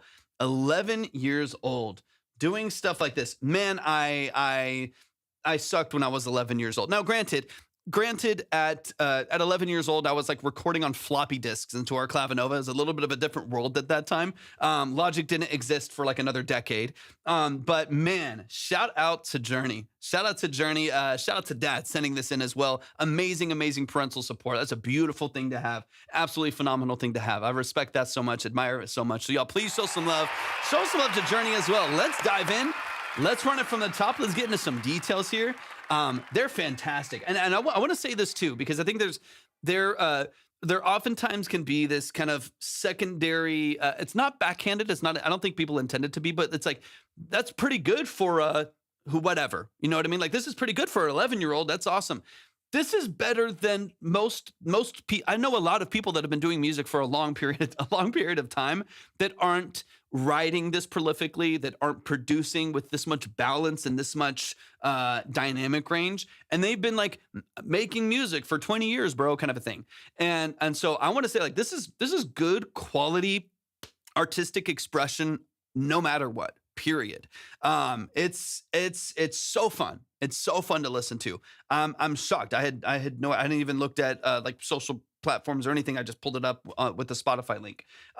Amazing job. Let's get into some details. Yeah, is it genius? Man, if I was producing like this at 11 years old, it'd be game over. It'd be, that's so fun. It's so fun. And also I just respect so much and love so much the support that y'all have for what he's doing as well. I think that's phenomenal. Keep doing what y'all are doing. Let's go back through it. Let's dive into some details. Let's break it down a little bit. But yeah, let's get into it. Psychopath by Music Journey. Let's run it from the top. And of course, as well, if there's anything in particular that you would like me to focus on, just on this end, right? You've been around here a little bit now. If there's anything in particular you want me to focus on that you would like help with, if there's anything, any way that I can support y'all, any way that I can kind of be, just a secondary ear for what y'all are doing, let me know. I'd be more than happy to help in any way that I can. Shout out to Journey. Journey, you're amazing. Love what you do. Fantastic. Gonna give him the phone to type. Awesome. All right, let's run it from the top. We're going to listen for some details here. We're going to celebrate some things. But yeah, if there's any way I can help, if there's anything you have questions on as far as even Journey, if you with the phone, if there's any questions that you have about producing, anything I can help with, of course, let me know. And let's dive in.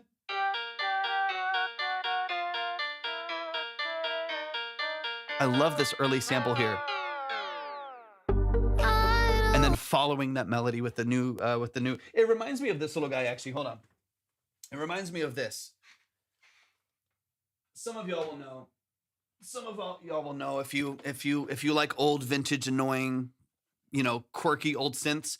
This is, even though this is probably the cheapest, it's probably the cheapest synth that I have in this whole studio. It's one of my favorites. This whole thing is nasty. It sounds terrible. But my favorite part about it is this. Where's the camera? Is this right here? It's this microphone right here. This thing was one of the first sampling synths. They sold these at like Sears.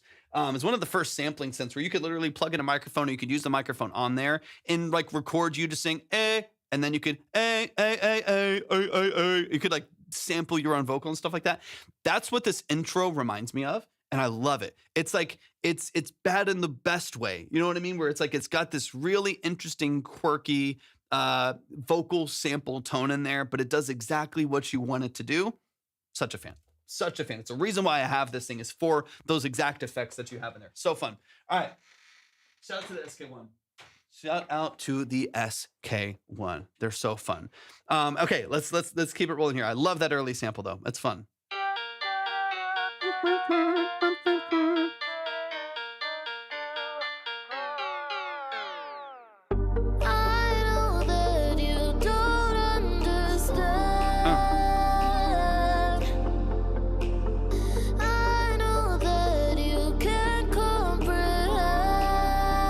Demore got you. Thank you so much. I'm up all night trying to get it right, so you may not believe, but it's the truth.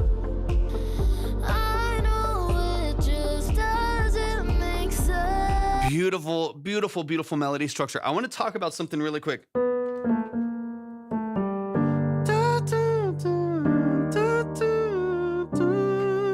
The melody is so addicting. The melody is so good. Hold on, I got to do my puzzle on TikTok so they don't kick me off. There's my puzzle. Pretty little puppy right there. There we go. And we're back. And we're back. And we're back. This early melody right here that you've built up is such a good, consistent melody. And you have, and the reason why I want to talk about this, honestly, Journey, you're doing some amazing things that, like I mentioned before, I've talked to people about for years that you're doing at such a young age. This is why I'm saying that you are good at what you do, not for your age, but like in spite of it. Where like there's people that are 45 that I'm teaching how to produce, or like we're talking to production structure, and we're talking about those things now. But your songwriting structure is great. You have these like AABAs, which you would, some version of what you would call them. These AABA songwriting structures where you have distinct, clear melody that you repeat, then you change melody structure, and then you go back into the original melody again. What that does for anyone who wants to get good at your songwriting, utilize things like this. It makes those melodies sticky because you have the dun, dun, dun, dun, dun, dun, dun. Dun, dun, dun, dun, dun, dun, dun. And then maybe you shift into another melody. Dun, dun, dun, dun, dun, dun, dun. I don't know, obviously the exact one, but then you go back into dun, dun, dun, dun, dun, dun, dun. You go back into the same melody structure again. Going back there is a superpower of making your music addicting to listen to and catchy and sticky in a way that whether or not you even do like the song, it's going to be stuck in your head later. Someone is going to be cooking their dinner tonight and be humming, and they won't even know. They won't even know where they heard it. They were swiping through TikTok of one of a couple thousand people just coming through, and they heard that melody and it's stuck, and they listened for a little bit and it's stuck in their head. That's such a mature way of songwriting. Keep doing stuff like that. That formatting will make any song that you make, whether it's in this vein, it's more electronic, it's more in other genres, it'll make this songwriting structure so catchy. So catchy. I'm going to go back and start this verse again. Keep doing stuff like that. Keep doing stuff like that. So you may know that Back it up here. I know that you don't understand. Beautiful. I know that AA. you can't comprehend. Then we're going to go to a B. So here's our B. We had A, and B. We're going to go back to A. So catchy.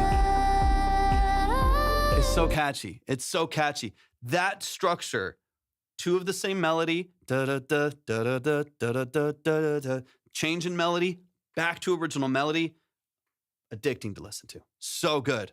So good. Song formatting is on point. Keep that in mind. It's really the good thing about good songwriting is the best songwriters in the world. I mean, you look at some of the, you look at Max Martin, you look at these people that they've written every song out there. You know what I mean? They've just I feel like half the songs in the world are written by like 3 people. They're written by like Ryan Tedder, Max Martin, and Benny Blanco, especially in like the pop and electronic space. So there's like those 3 people are responsible for like 4,000 of the top songs that have happened in the last 20 years. When you look at when they're talking about songwriting, it is creative and it's authentic and it's interesting, but it's also kind of surgical. It's also like really intentional, and their instincts for producing are doing things very, very specifically so that they stick. It's creative and it's authentic and it just comes from within, but they're also molding it in a way that it is going to reach as many people as possible. And you're doing that. You're doing that, which is awesome. Yeah, Journey B, right there in the chat.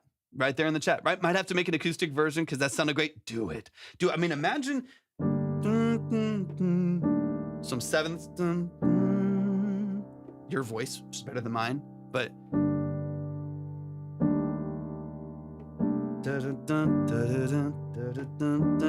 I'll be sick. Get a nice like warm upright piano. Bring in like a cello under the.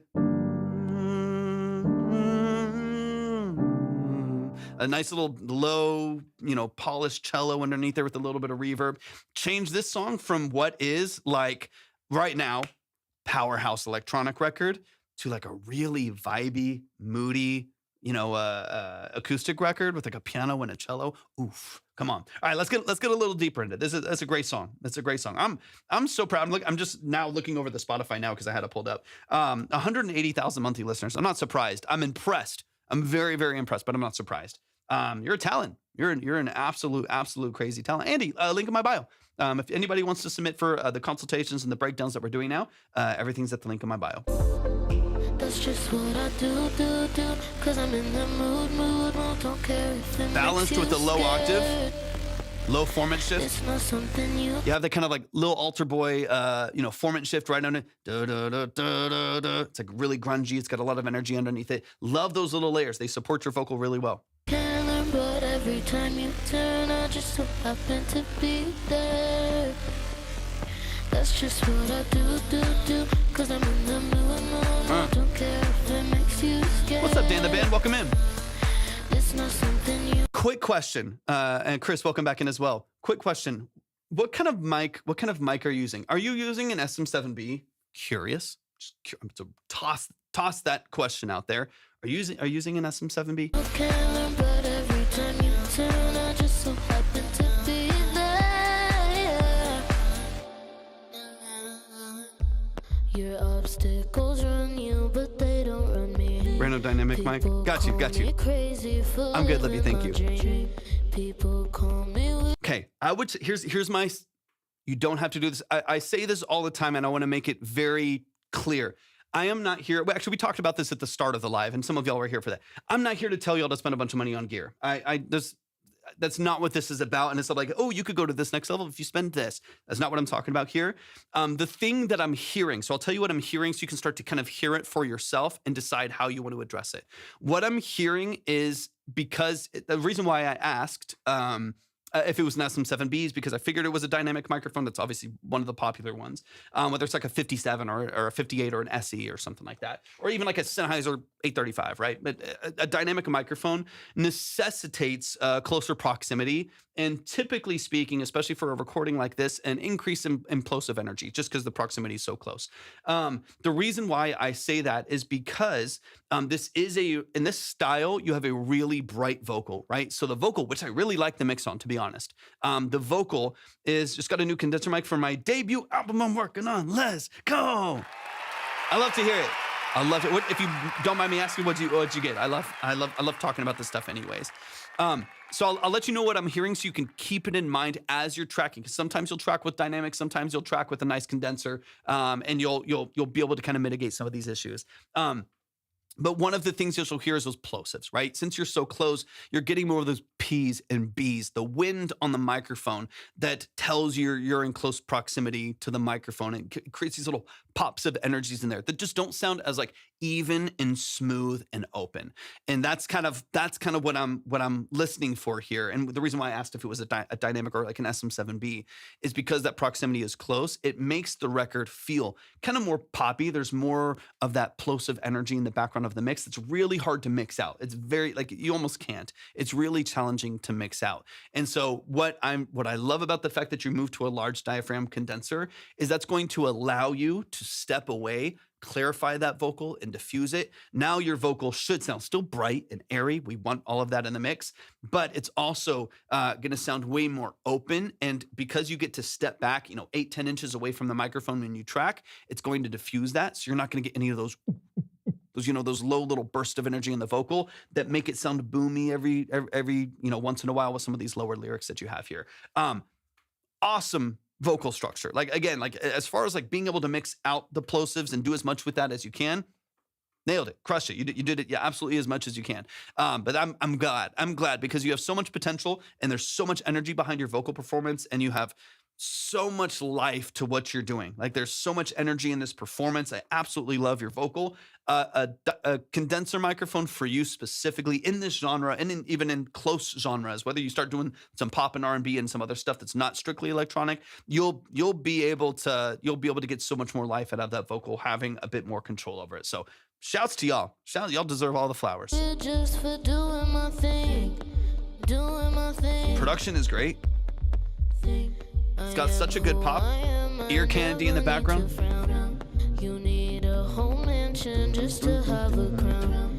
You need a whole fortune to bring the house down. Like the automation here as well.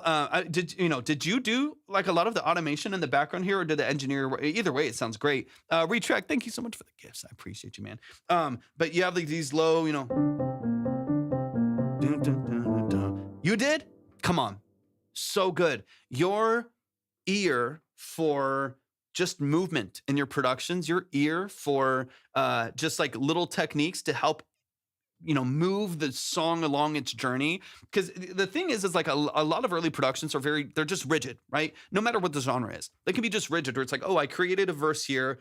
That's what the verse sounds like. Like if you go to BeatStars and you start like looking at beats there, it's like, here's a verse. I'm going to copy this verse over. It's the exact same verse. And I just copy this over, and then it's the outro. The hook is here. I copy the hook and I make the hook here. What you do has a lot of it does remind me Billie Eilish vibes. It does remind me of Phineas O'Connell's productions, where there's constantly movement in the background, right? It ebbs and it flows and it has twists and turns, where the song never feels stagnant and it never feels sterile. It feels like the song is moving all the time. I love that you've done that here as well, where you have this over the B flat right here, the these little low melodies that you have in there, and then you're automating them forward so that again the verse feels like it's kind of growing before you get to the hook again. So cool. I love that you did that. The elite class of music things I can't dream to afford. Getting engineers high-end microphones. You don't need it though. You don't need it, Michael. You can, and I don't say that because everyone wants to say that. You don't, man. A decent microphone, a pretty good microphone through a pretty good interface can get you pretty far. Like really, really far. And then if that setup gives you more opportunities, then of course you can decide if you want to utilize that to push a little bit farther. But let's get a little deeper into the second hook here. But man, shout out to Journey. I think you're amazing. I think you're very, very impressive at what you're doing. Keep doing what you're doing. This is very impressive. There's a lot of nuance on here. I think especially now that you're working on your debut album, you have a condenser mic. That's the only pain points of some of the harshness that comes in, or some of the like plosive energy that does reduce quality of recording ever so slightly. You're going to be able to take care of a lot of those issues to where your modern day stuff that you're working on is going to be so clean and so clear, especially now that you're working with some great engineers as well. You've got it made. You're crushing it. I just use my mind. That's just what I do. Cause I'm in the mood. Don't care if it makes you scared. Good clarity for the vocal. It's not something you can learn, but every time you turn, I just don't happen to be there. Follow you around just for the fun, hoping that you feel Is it like a harpsichord in the background there too? Like these chromatic walks down, tasteful. Love it. And then this like kind of like dulcimer, harpsichord. Yeah, this harpsichord walk down right there with the chromatic. Dun, dun, dun, dun, dun, dun, dun, dun, dun, dun, that little chromatic walk down. It's just interesting. It's interesting music. I'm a fan. I'm a fan of interesting music. the fun, hoping that you feel my ride. And I'm not mean and I'm not dumb. It's so interesting. The production structure is such a cool contrast, because we have this like, again, almost like a jester kind of like, it's almost like I don't know if circus is the word that I'm looking for, but it does have this kind of like, when I hear like this, like these are some of the early like samples that you're bringing in, and then complementing those melodies with your other synths, and as well as complementing it with the harpsichord right here, meant to be like meant to be like a playful circus vibe. 100%. It's so interesting. I was like, maybe that is the right word, where it's like it does have this kind of Joker, but also it's playful, but also kind of eerie, which that's kind of how I feel about circuses in general, I guess. But like, it's playful. It has this interesting kind of poppy movement to it. But because you're doing chromatic walk downs like this and going through each semitone, it has this kind of darkish feel to it as well that I really like. I think the contrast is cool. I think the harpsichord is a great Retrack knows this, because Retrack's done some really cool stuff with like pipe organs and harpsichords and like scoring and stuff like that. But like those elements are so unique in how they cut into the mix that it makes it feel interesting and quirky, but also kind of dark, and has a really interesting texture to it that I think is really, really cool. But I love how you've brought that in, where this song has a huge contrast of like happy and poppy and you know, playful, like you said, and then also like heavy, hard hitting, moody, dark. You know, like it has a really cool contrast. I think you've nailed. A whole fortune to just for the fun, hoping that you feel my Awesome. ride. And I'm not mean and I'm not dumb. Yeah, I'm Come on. just a So cool. psycho. That's just what I do. Cause I'm in the mood. Some weekend vibes in there, like Mike Dean weekend vibes in there. So the heavy, you know, deep synth bass with the breaks and the like light vocal structure. It's definitely has some like Mike Dean era weekend after hours kind of a vibe. Cause I'm in the mood. Yeah, I like that. You nailed it. Don't care if it makes you scared, but you run from me. Yeah, you run from me. That's just what Halftime. I do. Smooth it out. Come on. Cause I'm in the mood. Don't care if it makes you scared, but you Fire. run from me. That's good. Yeah, you run from me. Yep. Love that. Accordion too. That's so fun. It's so good. Same retrack. I'll follow you around just to have fun, hoping that you've seen my past. And I'm not mean and I'm The thing that I'm excited for. So I want to, and again, this is the only thing that I've ever heard from you. So yeah, the vocal effects. So there's a low formant shift. So there's, you know, there's different plugins that do it, but there's a plugin called Little Ultra Boy. There's a bunch of other pitch and formant shifters out there, but Little Ultra Boy is one of the most popular. Most DAWs come with one, but Little Altar Boy is a really popular one, and you can obviously change the octave of the vocal down, the pitch of the vocal down, and also formant shift it. And so you hear this like low octave right underneath the vocal that's using the same vocal. So it's like the vocal copied down or another layer of the vocal, and then it's like an octave below. That's that kind of like grungy, dark vocal underneath it. It's really, really cool. Very tasteful. It's done really, really well. The thing I want to chat now, you're working on, I think Logic is what they said. Brad, thank you for the follow. I think Logic is what they're producing in. The thing I want to challenge you in on this album that you're working on, and I want you to kind of keep in mind, is I would love some layers to your vocal, right? So we have copied low octaves and some formant shifting underneath it. Nothing wrong with that. Beautiful. When we're doing these chromatic walkdowns right here, having like a third note chromatic harmony or a fifth note chromatic harmony over that vocal right here would just sound so nasty. It would just sound so killer. And you can double track, put one on the left, put one on the right, and you have this really wide, powerful vocal mix complemented by a heavy, dark, you know, wide, really, really heavy synth underneath it, like the bass synth underneath it. So we have some great vocal stacks underneath with the low octave, but very little, and then some beautiful ad-libs with great vocal texture. Phenomenal. I would love to hear some nice, bright, open, it happens, I think, occasionally here, but would love to hear some really, really clean vocal harmonies over this that would just open up the song like crazy and make it feel so much more polished. Because, man, the voice is already awesome. The production is killer and it's vibrant and it's crazy. Like, man, I love so much of what I'm hearing. The last little missing piece for me is some stacks of those vocals so your vocal doesn't feel alone in the mix. That's the thing, is like when you have heavy productions, it's really easy for even a really strong lead vocal to just feel low. It's sitting in mono in the middle of the mix and it's the only thing there outside of reverb and delay, right? And a low octave underneath it. But it's sitting in mono in the middle of the mix, and then you have this wall of sound of, you know, these like trap drum breaks and these huge synth basses and stuff like that fill out everywhere. And then that lead vocal can feel kind of small compared, because it's competing with a massive mix, right? Of just huge bass synths and stuff like that. And so even the strongest vocal isolated, it can be challenging for it to compete with these other elements. So I would love to hear a stack on that vocal just to help it compete with the rest of the production in these heaviest moments. Because, man, the vocal is doing a lot of work and it's a great vocal, but it's having to work really hard to hold its own in the middle of the mix. Stacking it with some harmonies or some doubles on the outside will really help it support itself in the mix. But, man, killer. Let's get to the outro of the mix here, man. Monster producer, monster writer, just killer. Amazing. not dumb. Yeah, I'm just a psycho.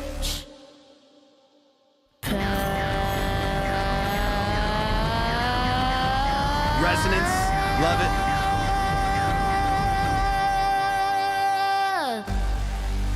Nasty. Nasty. Super saw at the end, and I love the bang, bang, bang. You know, the resonance sweeps in there too, in the background as well. It's so killer. It's so killer. I need y'all to show some crazy love.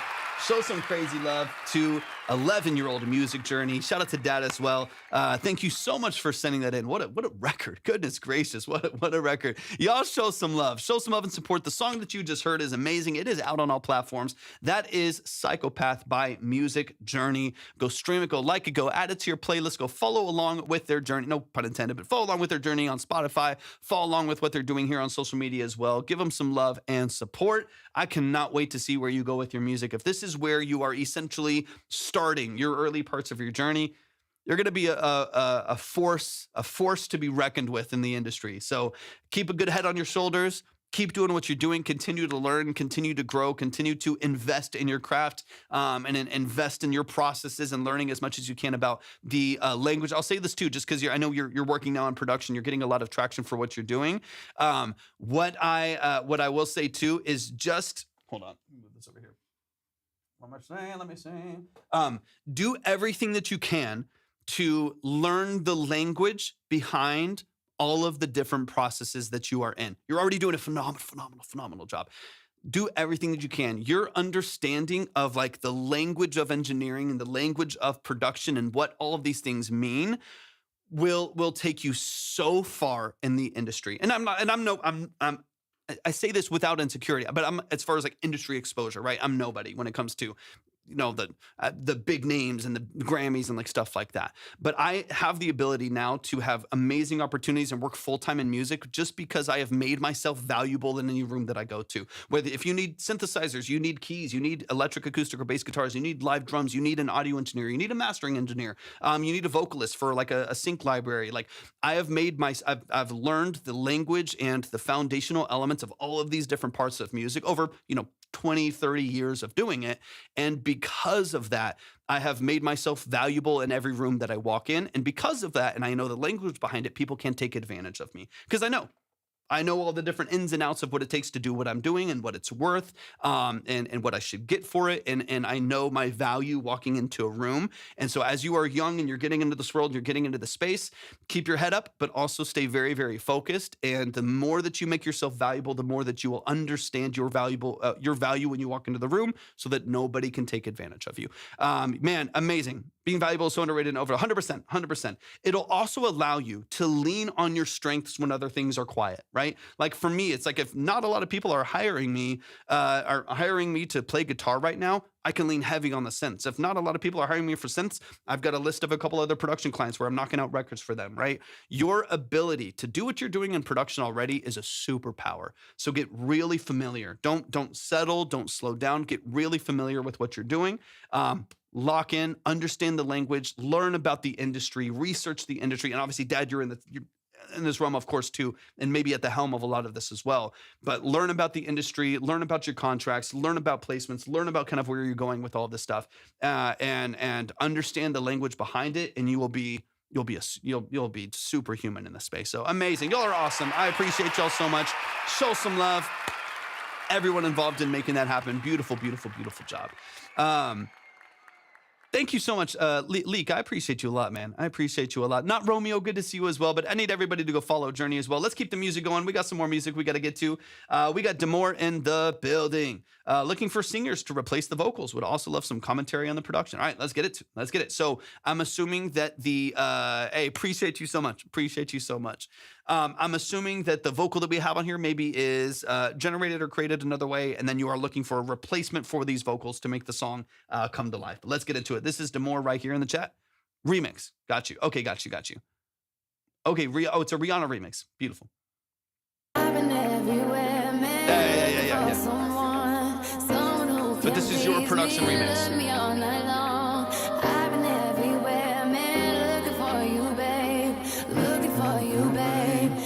For you, babe.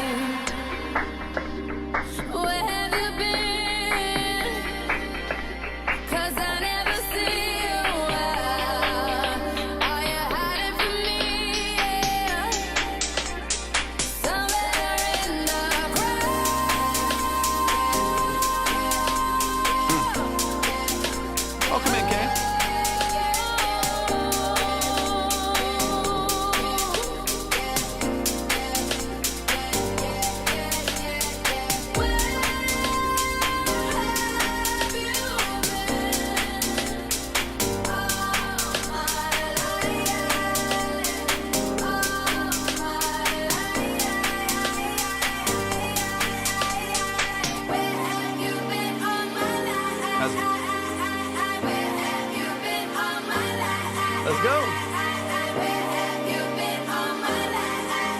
It's time.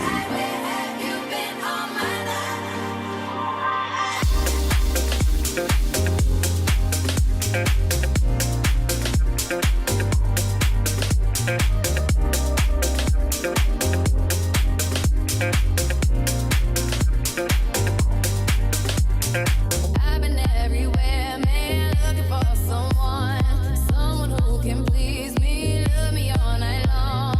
I've been everywhere, man, looking for you, babe, searching for you, baby. Where have you been? Dave, thank you for the follow. 'Cause I never see you. Are you hiding from me? Somewhere in the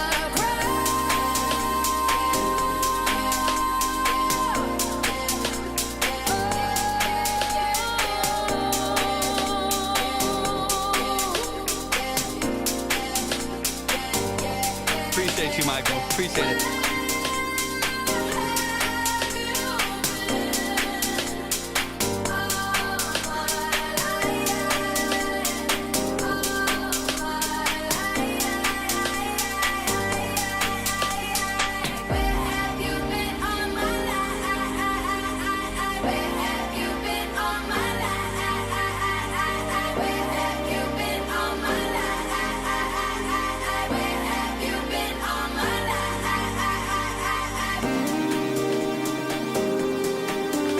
Yeah, I love this lead. Love this lead.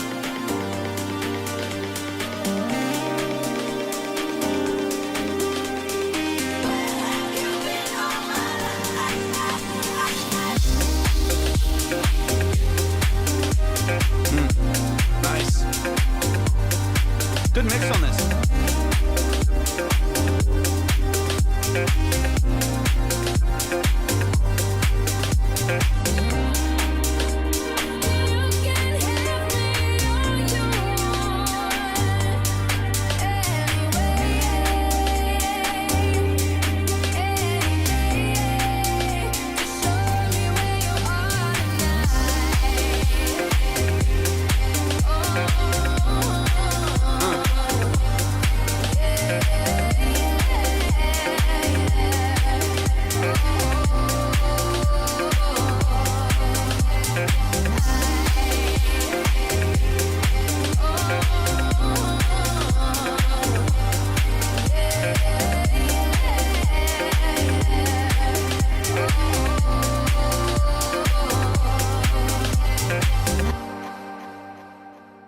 Y'all show some love, show some love, show some love. Okay, we listen to all genres here. We're all over the place. We've had some rock records, some folk records, some pop, some R&B, some EDM, some remixes. We're all over. We're all over. So any style, whatever you think would best suit what you want to represent as far as music goes, you can absolutely send that in. But Lan, let's get into it. Let's get into it. I'm going to try to take a handful more songs, y'all. I've been on for 3.5 hours already today. I'm going to try to do maybe 4.5 hours. But I need to make sure that I'm resting my ears and stuff too. So I'm going to get through as many of these as I can. Just keep in mind, anybody that is saved, I will always make sure that I add to your credit as well to give you a boost. And then literally you just let me know that you're back here. Let me know that you're here again, and I will pull up your name and I'll have you submit in the free line, and we'll boost you the next time that we're live. I will be live tomorrow afternoon for a shorter live. So definitely tap in tomorrow, and we'll open up the lines, and we'll open up the line to a few more submissions for music. All right, let's get into it, man. Y'all show some love. We got Demore in the building. Let's run it. Let's run it from the top. Let's get into some of the details here. It's a great production structure. So let me know this. You're trying to, obviously, production is largely where you want it to be, but you are looking for a new vocalist to remix this completely as a cover. Is that kind of what I'm hearing? Am I getting that down right? Let's run it from the top. Let's talk through a couple details here, but let's run it, man. Sounds great. I've been everywhere, man, looking for someone who can please me, love me all night long. I've been everywhere, man. Ooh, an original vocal. I mean, that's interesting.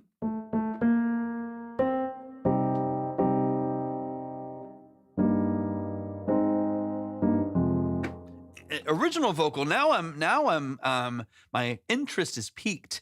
If you're a vocalist, if you're a songwriter, if you're interested in getting on a track like this as an original song or as a cover of this, then definitely reach out to Demore.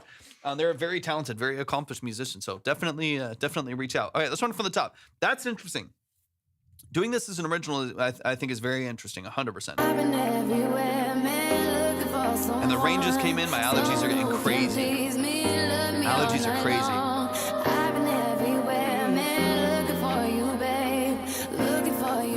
I would lean in the direction of an original, just to be honest with you. So you have more control, a little bit more control over what you're doing. Easier releasing process. You don't have to, you don't have to like demonetize it to send it, send it to the label and stuff like that.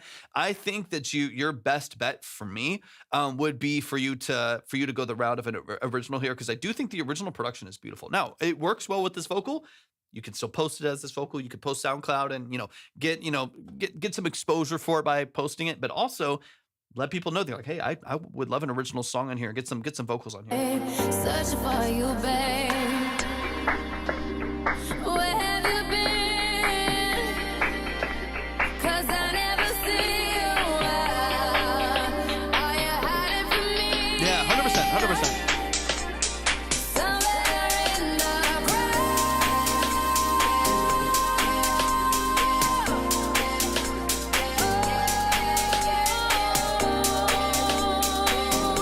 One thing, just be aware of. Now, this is a crispy mix. I like it. I mean, it's punchy, it's spicy, it's crispy. Every once in a while, there's a little bit of harshness. Upper mids. 2K. Yeah, a little bit different. A little bit of harshness around like 2K-ish, 2K, 3K, like upper mids into the highs. A little bit of harshness every once in a while. What is happening is it's like happening as your filter sweeps up, right? Because you have some beautiful automation here that's like taking you through some passes and through some, band passes and stuff like that as you automate it. As you go through that, there's some harshness in like the upper mids right there. So be aware of that. I think even like a dynamic EQ right there between like 2 and 3K, 2 and 4K could be helpful on even just like your percussion, so that as you kind of walk through it, it doesn't jump out as much, but as it kind of goes, as it kind of goes into the mix, it'll kind of suppress it when it reaches that range. This is a few years old. Let's go. Yeah, clean the mix a little bit subtly. Honestly, it's not bad. It's crispy. It's punchy, but there's a little bit of harshness here where I think you can balance it a little bit right there. What's up, Lord Shadow? Welcome in. I'm in the NPC lab today, so I'm gonna have to call in sick. No problem. As long as you leave a filtered voicemail when you call in sick, Magic. As long as when you call in sick, you leave a filtered voicemail. That's all I ask. It's the only requirement to calling in sick. Let's run it. Thank you for the follow. Appreciate it. Because this has so much potential beyond the vocal structure that you have on here. I have to get ready soon, so I may leave in like 30 minutes. Hopefully, Fade Away is played. If not, you can go back. Yeah. If I don't hear it today, Lique, I'll save it. I'll never listen without you. So if I save it, I'll be live again tomorrow afternoon. So tomorrow afternoon, if you're able to come in for a little bit, I'll toss you back on the board. In fact, I'll boost it. I'll boost it. So you sent in 10 for that bottom song. I think it's last on the list right now, so it might take a bit longer to get to it on the consultation side. But I can. I'll boost it by 5 tomorrow or whenever the next time that you're able to come in. I'm Central Time, so it's 1:40 p.m. 1:40 p.m. here. So yeah, if you come in, I probably have time for like 2 more songs today. 2 more songs today is probably what I can do. I know I still have a handful on the list, so I'll probably close the line after this one. And some people might not be here. Okay, so you're Eastern time. You're Eastern time then. So yeah, I'll listen to the whatever next 2 still happens to be in here. And then if we don't get to any of the songs, I'll save it and boost it the next live. Just hop in, you'll submit for free, and then I'll boost you manually 15. I got you, Michael.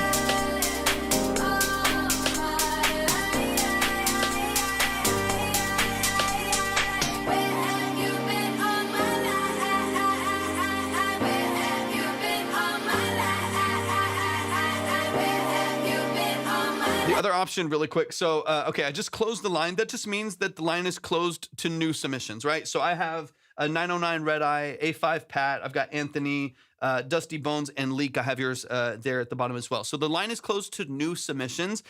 If you're in that line, you can still move around if you want to.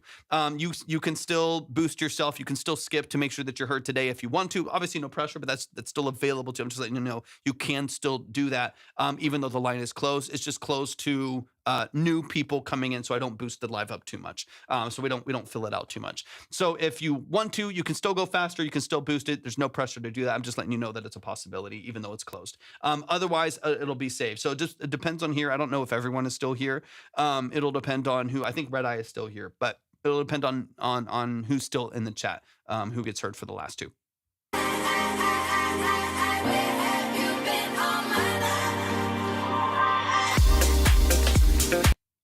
Mr. Fly, which one is yours? Which one is yours in the consultation line? Yes, like even this guitar cuts in with, and I love what it's doing. I love the sharpness that it has, but it does cut in with a little bit of harshness in that like 2,000 to 3,000 range.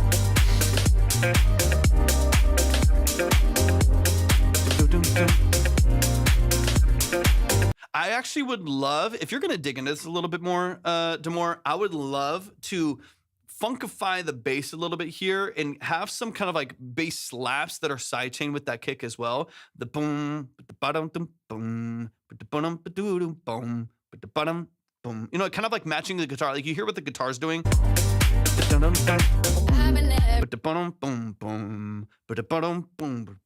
Like having some little like slaps on the high end with the bass, like little pops of like boom, boom, boom, boom. It gives it some funk. It gives it some movement that I think would be really nice. Right now, it's pretty strict. Like, and again, it doesn't sound bad at all. It doesn't sound bad at all. Just tossing out ideas. Get your creative wheel spinning a little bit too. But just like right now, it's like a pretty straightforward, like finger bass, doom, doom, doom, doom, doom, right? It's pretty straightforward. Nothing wrong with that. Sounds great. It's nice and warm. It fills out the low end a lot. But having a little bit more funk, you know, bow, but doom, doom, boom, and a little bit more movement there that kind of matches the guitar that comes in, I think would be a nice texture. Everywhere, man, looking for someone who can please me, love me all night long. I haven't heard this song in forever. Everywhere, man, looking for you, babe. Looking for you, babe. Searching for you, baby. Where have you There's tons of potential for a new vocal structure on here because some of the chords, they work well with the rest of the production structure right here. But I think at the end of the day, there's definitely some movement in that doesn't perfectly match that vocal that would work really well with a fresh vocal on there. So I'm excited for you to hopefully get another vocal on here as well that really fits that chord progression, especially going down to like the like 8 minor or 7 minor underneath it. Like I really love a lot of those movements that you have there. So I would love for that to be supported by a fresh vocal too. 'Cause I never see you well. Are you hiding from me? Somewhere in the crowd. Shout out for those of you who don't know too. Obviously, the top line on this is Rihanna, Rihanna's song, but the producer of this is producer or prod right there in the chat, Demore.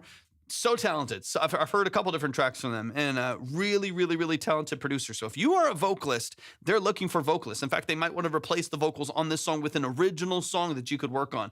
So if you're a vocalist, if you're a songwriter, if you know what you're doing, and you can actually sing and track yourself, then definitely reach out to Demore, who's right here in the chat. Show them some love and support. Obviously, support what they're doing, follow what they're doing, but definitely reach out. Definitely reach out.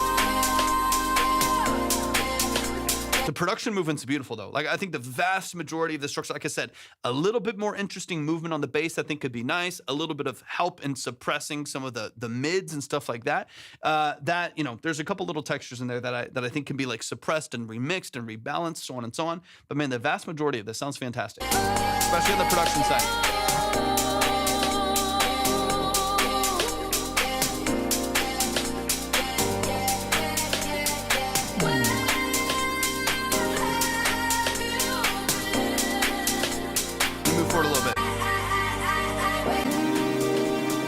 I want more of this too. This like hollowed out square that we have here as well. What's up, Smith? Welcome in. This like square / saw lead that introduces itself right here. I need more of this too, especially if you go more the original route. Having a really solid breakdown with a synth top line supported by vocal samples. I need it. I need it. When you start bringing in these melodies right here, the whole song wakes up. The whole song wakes up, especially coming out of that vocal line. So if you do get another vocal line in here, of course, you can support these melodies with samples, but these synth lines right here are beautiful. They're really, really, really well done. Thank you for the follow. I appreciate it. These lines are great.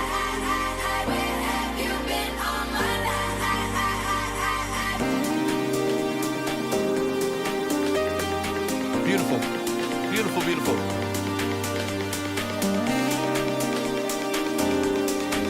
I love it.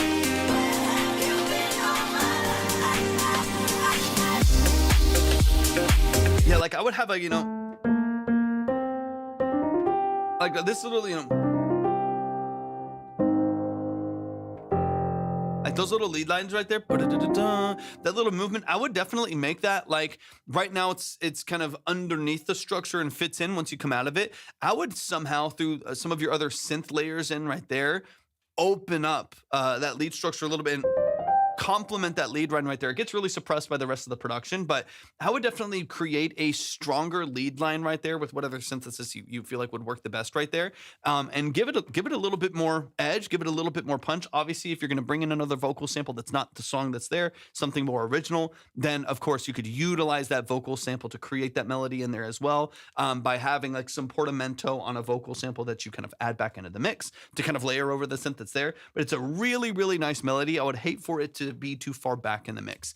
Art IG, thank you so much for tapping in on the Purple Up. We just closed the line. I got 2 more songs after this, and then I'm closing it up. I will be live for a few hours tomorrow evening. So make sure that y'all are followed or subscribed wherever it makes sense on YouTube, Twitch, or TikTok, of course. And we will open up the line again tomorrow afternoon, tomorrow evening for just probably 2 or 3 hours. Nothing too crazy, but another 2 or 3 hours. What mic are you using right now? This is a Neumann M147 tube. Neumann M147 tube. I love it. It's a fantastic microphone. If you've ever get a chance to have one or use one, they are absolutely fantastic. I've had this one for probably about 4 or 5 years, and it has never treated me wrong. It's an awesome microphone. I love it.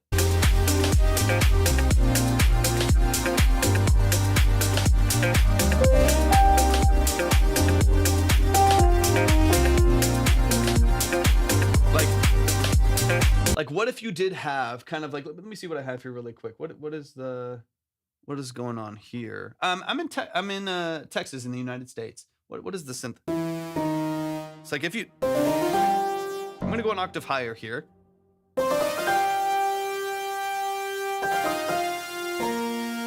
Like even just like a melody like that over the top end where you just amplify what's there. Now this is gonna sound obnoxious and it's obviously not mixed in, but you'll get the idea. Having something that opens up the mix there a little bit.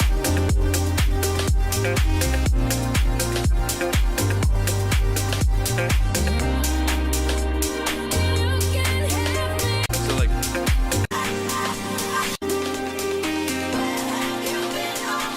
build up here.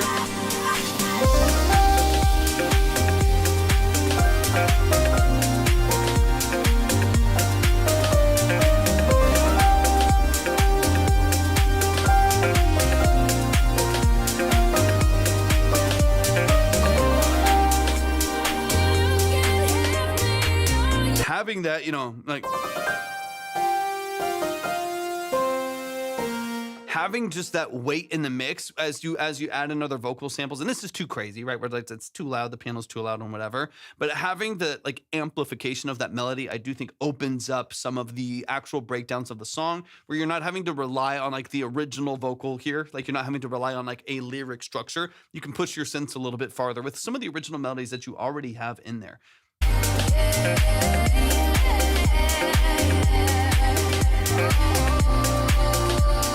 And again, don't do that, don't do it with the piano. What you already have, see if you can find a way to make it a more forward element, a more top line element of your production structure right now. It doesn't have to be like another, like I literally just pulled up the only synth that I already have in Pro Tools that's already there. I wouldn't use that kind of a sound. That sounds a little funky to me. But some way, whether it's even like a darker, pluckier kind of, and then you kind of open it up a little bit at the top end, find some way to complement that melody so it just feels like it blooms a little bit more in the mix. Mr. Fly, I don't know if you're in the consultation line, I'm going to do my best to get to 2 more songs. If you are in that line, let me know, and just let me know the name that it's under, because there's not a Mr. Fly in that lane. But I have time for 2 more songs after this, whoever those top 2 are.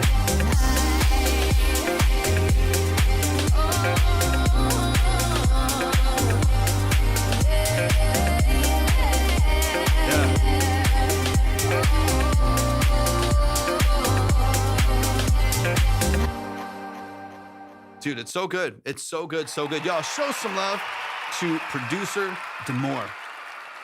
Show some love, show some love. Yeah, check if you submitted for a consultation. I have time for 2 more of those, and I got to get out of here because I've already been on for almost 4 hours, and I need to eat. I went from the gym. I went to the gym, got a shake, and came straight in here, and I'm so hungry. So I got to take care of myself, and I was up late last night, as some of y'all know. I was up late last night doing more consultations, so on and so on. So if you're in that line, let me know if it's under a different name. If you're in the consultation line, and I'll see kind of what's there. But yeah. Show some love. Yeah, you're right there, Demore. I think it's just the baseline of this, the main structure of this, fabulous. If you can like funkify the bass a little bit, maybe accent the vocals, maybe build up the structure, of course, maybe another vocal, man, you're gonna be ready to go. So y'all, please show some love to Demore. Demore, I love what you do. I absolutely love what you do, man. You're so talented, so creative. Your structure always sounds great. That lead melody, I'm kind of addicted to now. It sounds so good. So y'all, please show some love to Demore right here in the chat.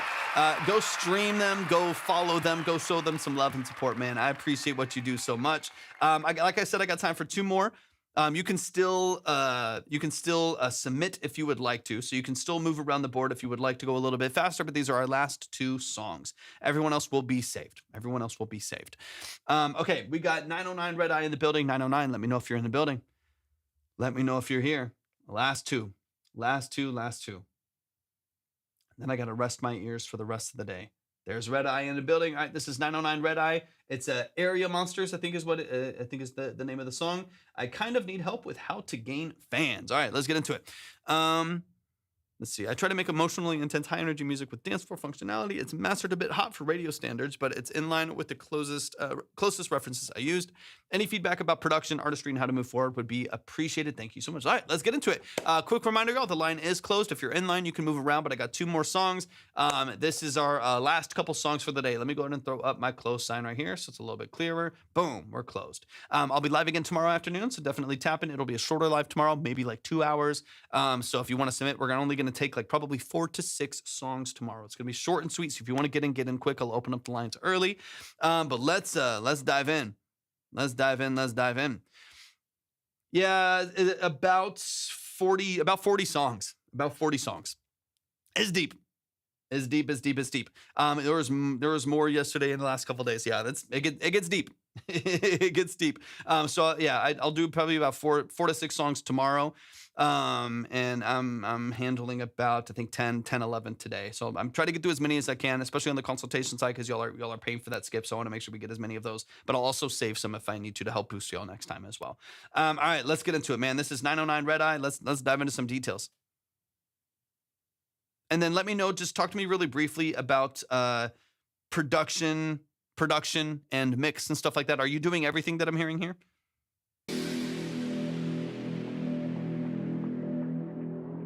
It's time for 909 Red Eye. Red Eye. We got some like hard style.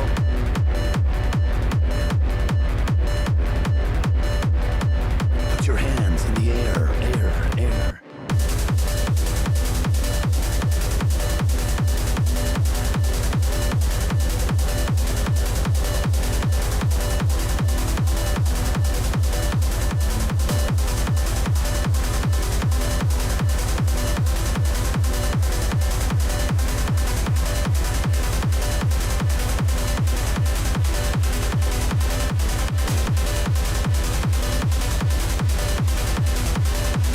I appreciate you.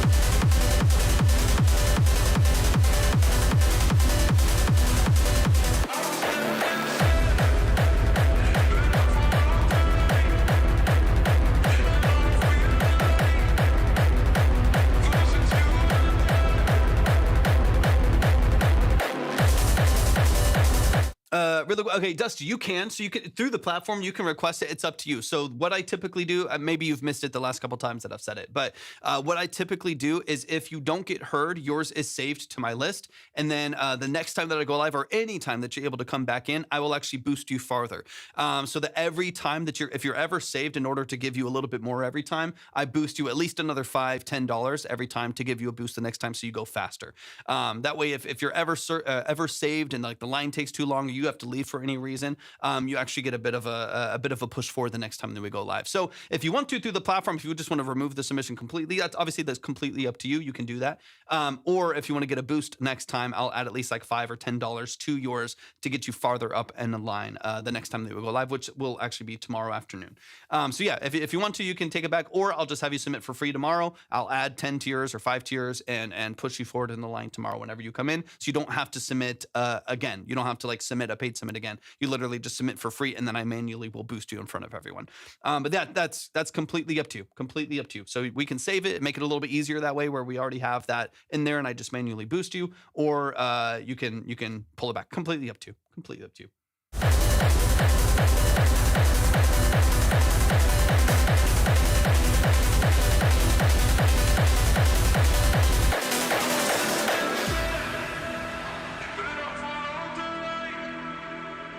Love the dynamics, man. Love the dynamics, Red Eye.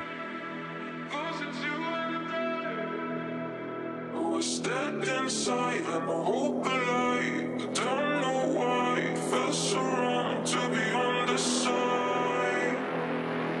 But you know, you keep my heart warm in my darkest night. You make my monster stay behind. Then one I stepped inside.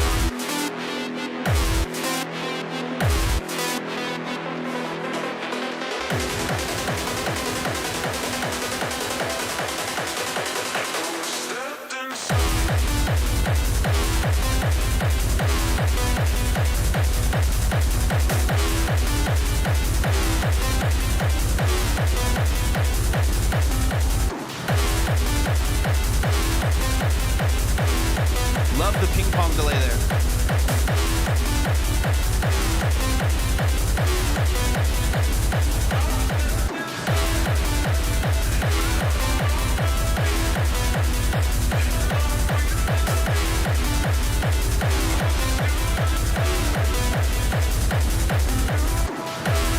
I like it. Oh, okay. Interesting.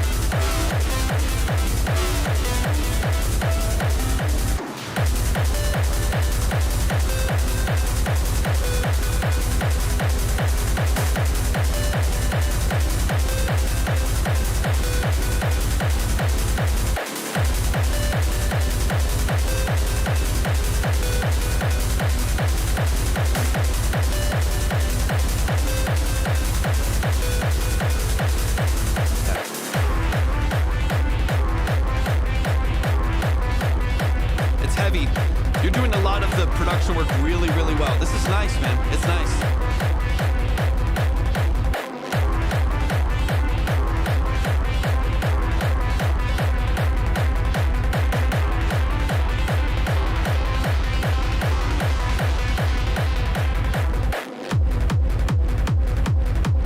Good automation of your filters.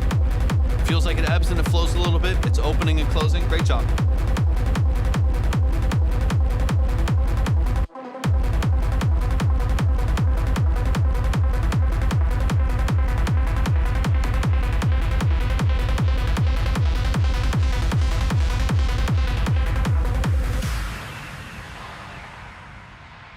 Show some love, show some love, show some love.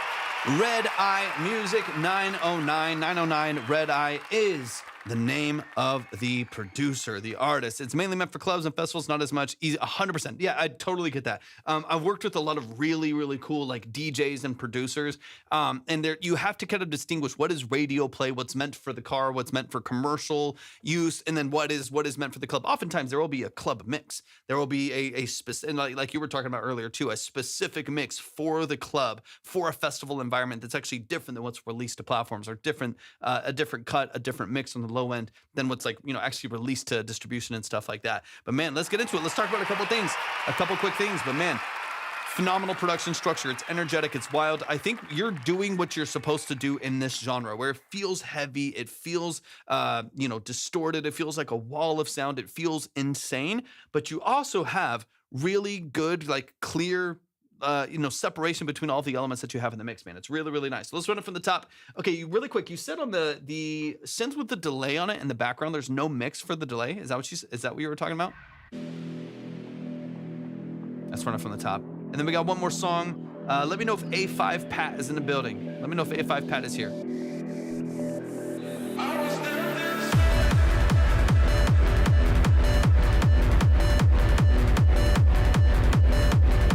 Oh, I see.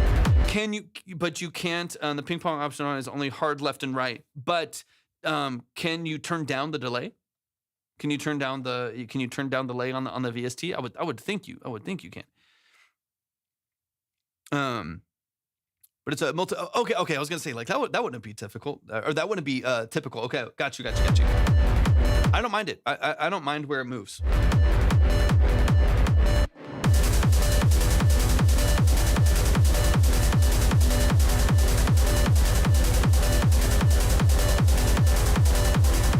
All of this buildup. Yeah.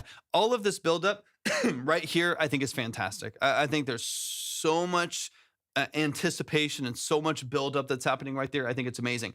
One thing I'm curious about is if over the course of this, like it's almost like 16 measures that we're building up before the breakdown happens. It's largely, now you do a great job of automating. So your filters are opening. We got some risers. We have some, automation curves here that are really tastefully done, right? They just kind of slowly open up the song over like 16 measures. As you're going through that, I don't think, at least sonically, you can't really hear it. I don't think that there's a lot of any new elements themselves that are added in through that whole, multi-measure breakdown where we're building up all of this energy. All we have is these elements opening up. Now, that part of it is fantastic.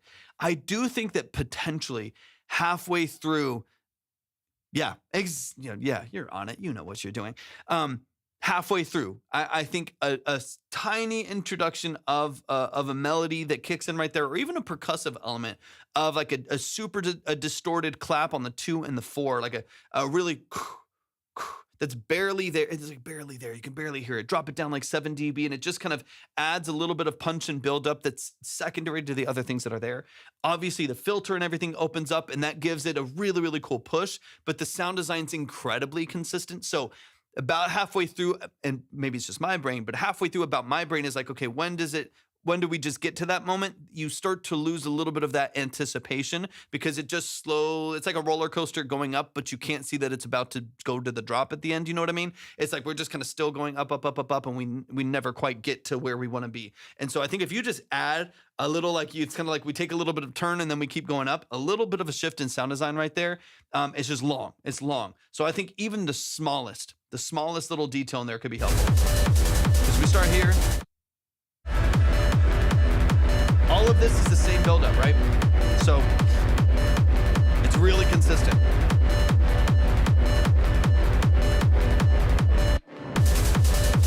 This is a good shift, right? So we have here, that's what I'm talking about.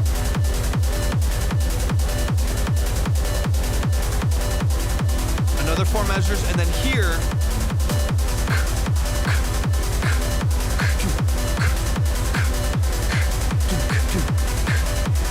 right? So you don't have to do that. It doesn't even have to be the 2 and the 4, so it doesn't get too housey. But right there, what I would do is just like every 4 measures, introduce something. So we add in, the hats kick in and the shakers kick in. Those are beautiful. They're doing everything they're supposed to do. And then of course we can add in a little bit of a hiss in here, or maybe even just like a sequence of white noise that still gives you the kind of hard style deep breakdown here that is more rhythmic, less melodic. If you don't want a clap, or you don't want a melody to come in, you could just have a white noise, a gated white noise sequence in the background that just kind of builds up with the rest of the track. Every 4 measure, something to keep the drive going. Every 4 measures, something happens, even if it's tiny. even if it's like barely exists there. So then you have new information and opening of your filters, and then the song kind of goes from there. Your overall mix though, is pretty solid. Like it's a nice mix. It's a nice mix.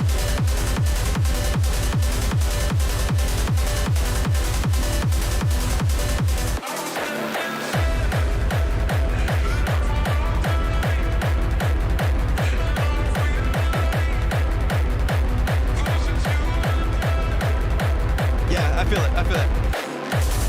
It's supposed to be soft clipped and limited to hell and distorted. You know what I mean? It's supposed to have a bit of that. You still do a good job of having some pretty good dynamics here, right? Your lower elements do feel lower, although we are smashing the top of this mix with compression and with clipping.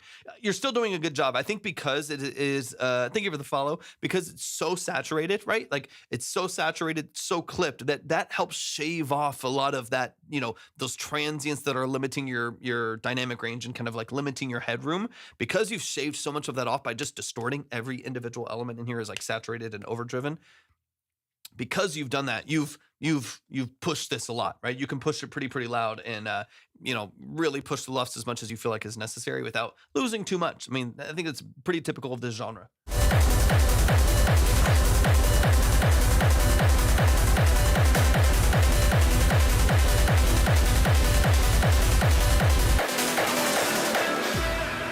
See, these are good dynamics.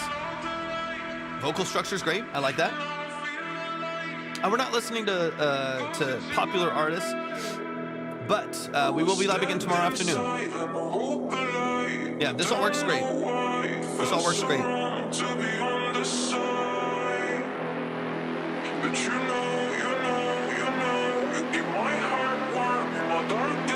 mean, I think that's so important to, this is the reason, one of the reasons why I like this live, and one of the reasons why it's fun to hear so many different it's fun to hear so many different genres and work. I love working in so many different genres. It makes it fun. Like, literally from one week to the next, I'll be like tracking piano for a country record. Then I'm tracking a lead guitar for an artist who wants it on their rock song. And then the next thing you know, I'm doing synth for a synthwave track. Like it's all over the place, right? Or like a pop and R&B record, whatever it may be. Like it's all over the place. But I love that because for one, it gives me experience in a lot of different genres, but also I think it gives you a level of respect for the way mixing biases genre to genre and song to song, right? Like the advice that I give to you or the things that we talk about in your record might be the worst thing in the world to tell like a pop artist who over compresses their vocals compared to like a natural pop mix. And they're just absolutely killing the dynamic range of their song when the only thing underneath it is like a pop trap beat and like an acoustic guitar loop off splice.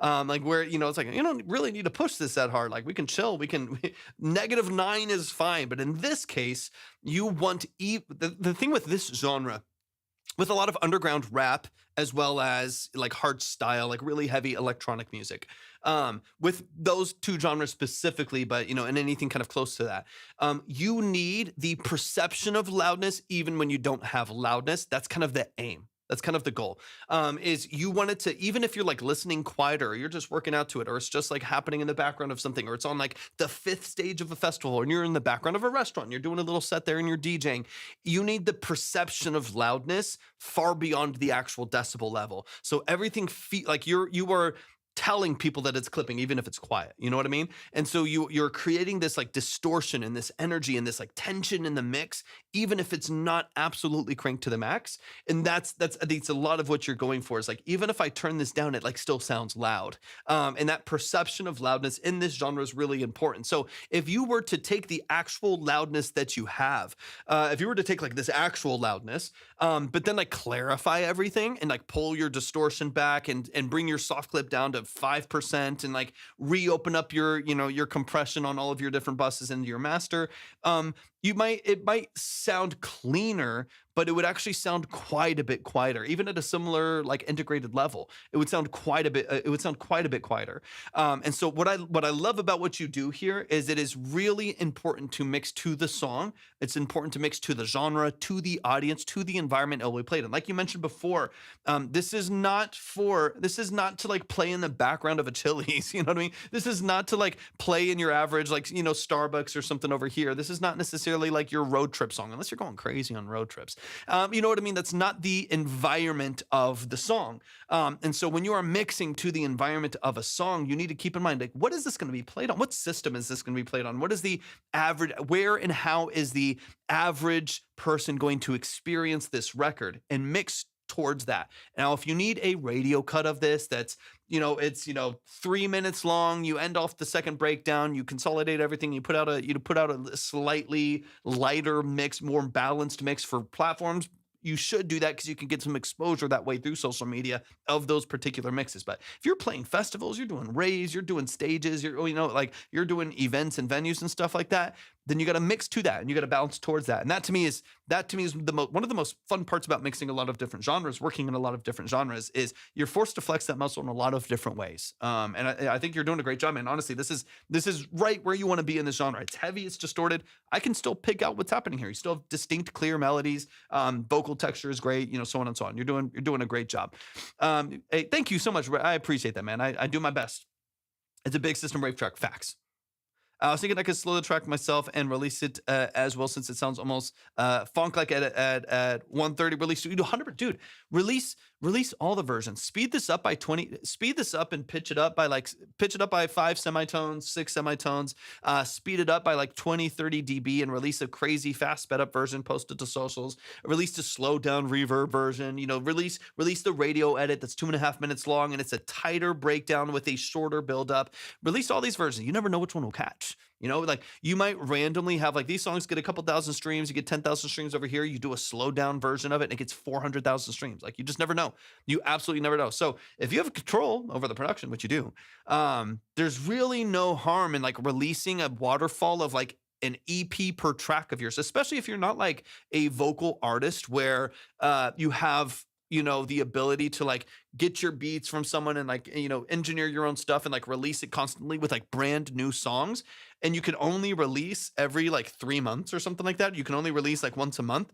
Then what if you create 4 versions of every song that you do and you waterfall them every single week to platforms? So you're really only like releasing the main song once a month. You really only have to make a main record once a month, but you waterfall a release to Spotify and a release to platforms every single week for the rest of the year. Now you have 52 releases a year. Your darts on the board are so much more. So as far as like getting exposure for what you're doing, I recommend people all the time, like do acoustic, like especially when I'm talking to vocalists, right? Do like, you wrote your song, do a slowed down version, do an acoustic version, take your exact same vocal file, replace everything with a piano or an acoustic guitar underneath it. That's easy. That's much easier to do than a brand new pop mix, right?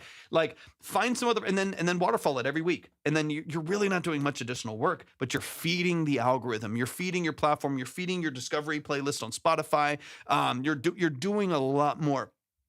You're doing a lot more to push your music out there. And once again, your main version might do nothing. You might get 400 streams. You're like, oh man, I don't know how to really get this traction. But all of a sudden that radio edit, for some reason, someone uses it in a TikTok that goes to 12,000 new people. And then, 150 of those 12,000 people use it in their TikTok for some fashion transition. When you go into the breakdown again, and then that takes off and each of those 150 people each have 20,000, it can start to expand from there just because you're getting so much more additional exposure, but you just never know how that's going to happen. You never know how that's going to happen. So I'm not saying it will work, and it for sure will work, but getting exposure for music is largely about darts on the board, as far as songs that you release, as well as how you promote it. Exactly, Red. Exactly.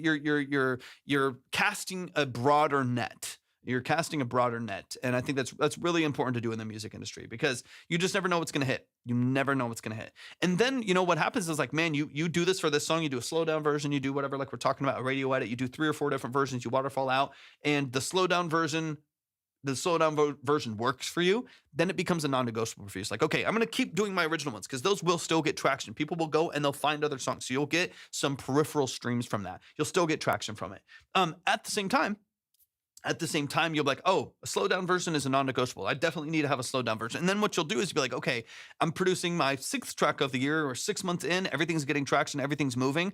I know factually that these versions of my song do well. So let's try a really heavy, slower song where it's going to be nasty and it's going to be halftime, it's going to be distorted, it's going to be crazy, but I'm going to create the slower record and see if I can get like more direct streams on just a cleaner version that's like super punchy, that's its own song. 100%.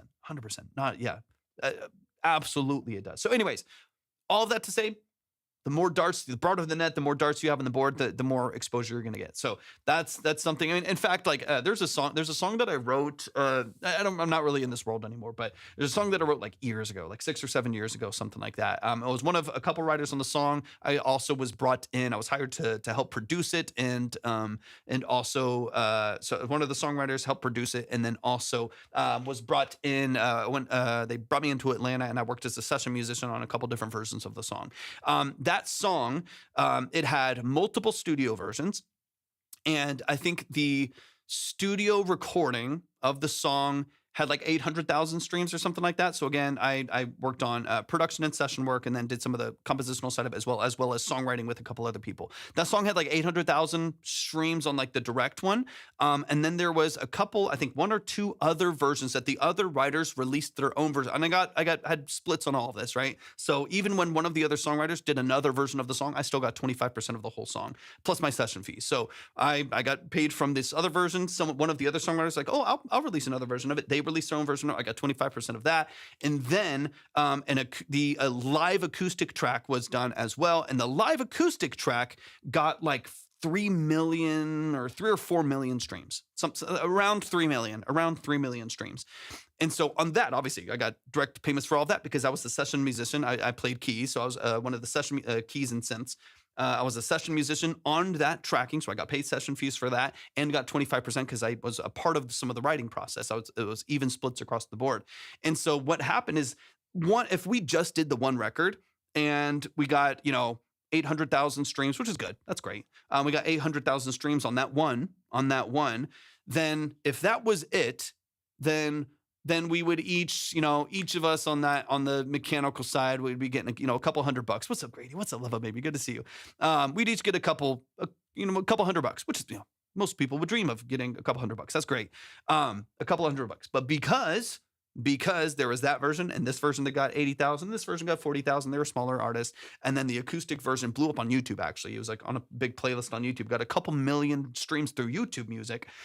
Because of that, then we all started getting a lot more money, right? And even now, this was 6 years ago, I still get like $20 a month from this song randomly, just because it still just gets random streams here and there. And I still get, I pay for my Waves plugins by just from this random track or whatever. But that never would have happened if we didn't have 5 different versions of it, right? So that's why I say, like, especially in the EDM world, especially in the electronic world, if you have the ability to start to like, let me try a couple different versions of this. You never know that, like, on this one side, the original goes viral on TikTok. That's awesome. It translates to some streams on Spotify, but then randomly it gets added to a major playlist on Amazon Music, right? That randomly kicks off, right? Randomly you get some, cool connection. It's on Sirius Radio. You get a deal over there and you're starting to get paid through Sirius.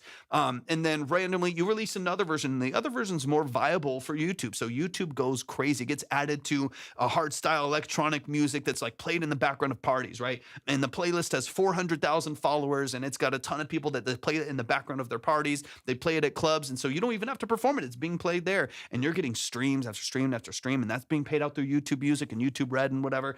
Like, none of that happens if you don't give multiple opportunities for time. Now, I'm not saying obviously that every song that you create, you need to do multiple versions of and like stress yourself out about, like, dude, I need I need a lo-fi version of my song now. You don't have to do that, right? Most songs live on their own. Most songs, right? So if you put out a song and you're just happy with what it is, put it out, keep going about your business, maybe do it with another record.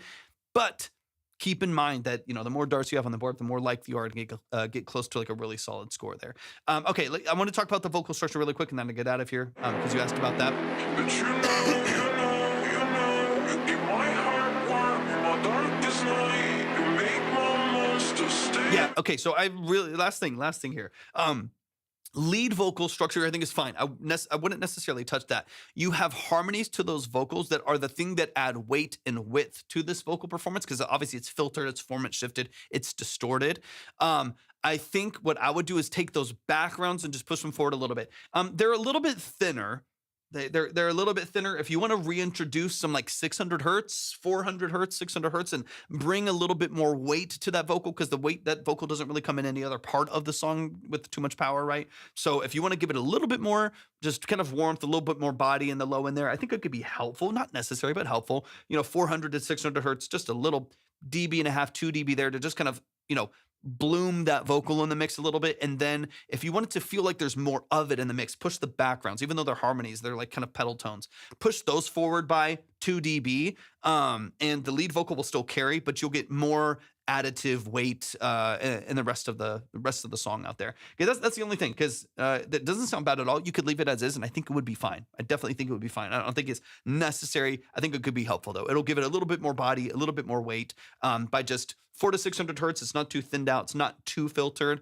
And then also push the backgrounds forward so that you have a little bit more of that stereo pop. Beyond that, crushing it, man. Absolutely, absolutely crushing it. Y'all show some love. Red Eye Music 909, thank you so much for sending this in, man. Thank you so much for sending this in. You're a beast of a producer. Super, super, super talented, man. So y'all please show some love and support. I think that's going to close this up for today, man. I got to get out of here. I got to eat. I got to eat. I'm just wondering why standard tuning guitar is EADGBE. I think it largely has to do with increasing gauge of string. This is like, I'm not some like guitar scientist or anything like that.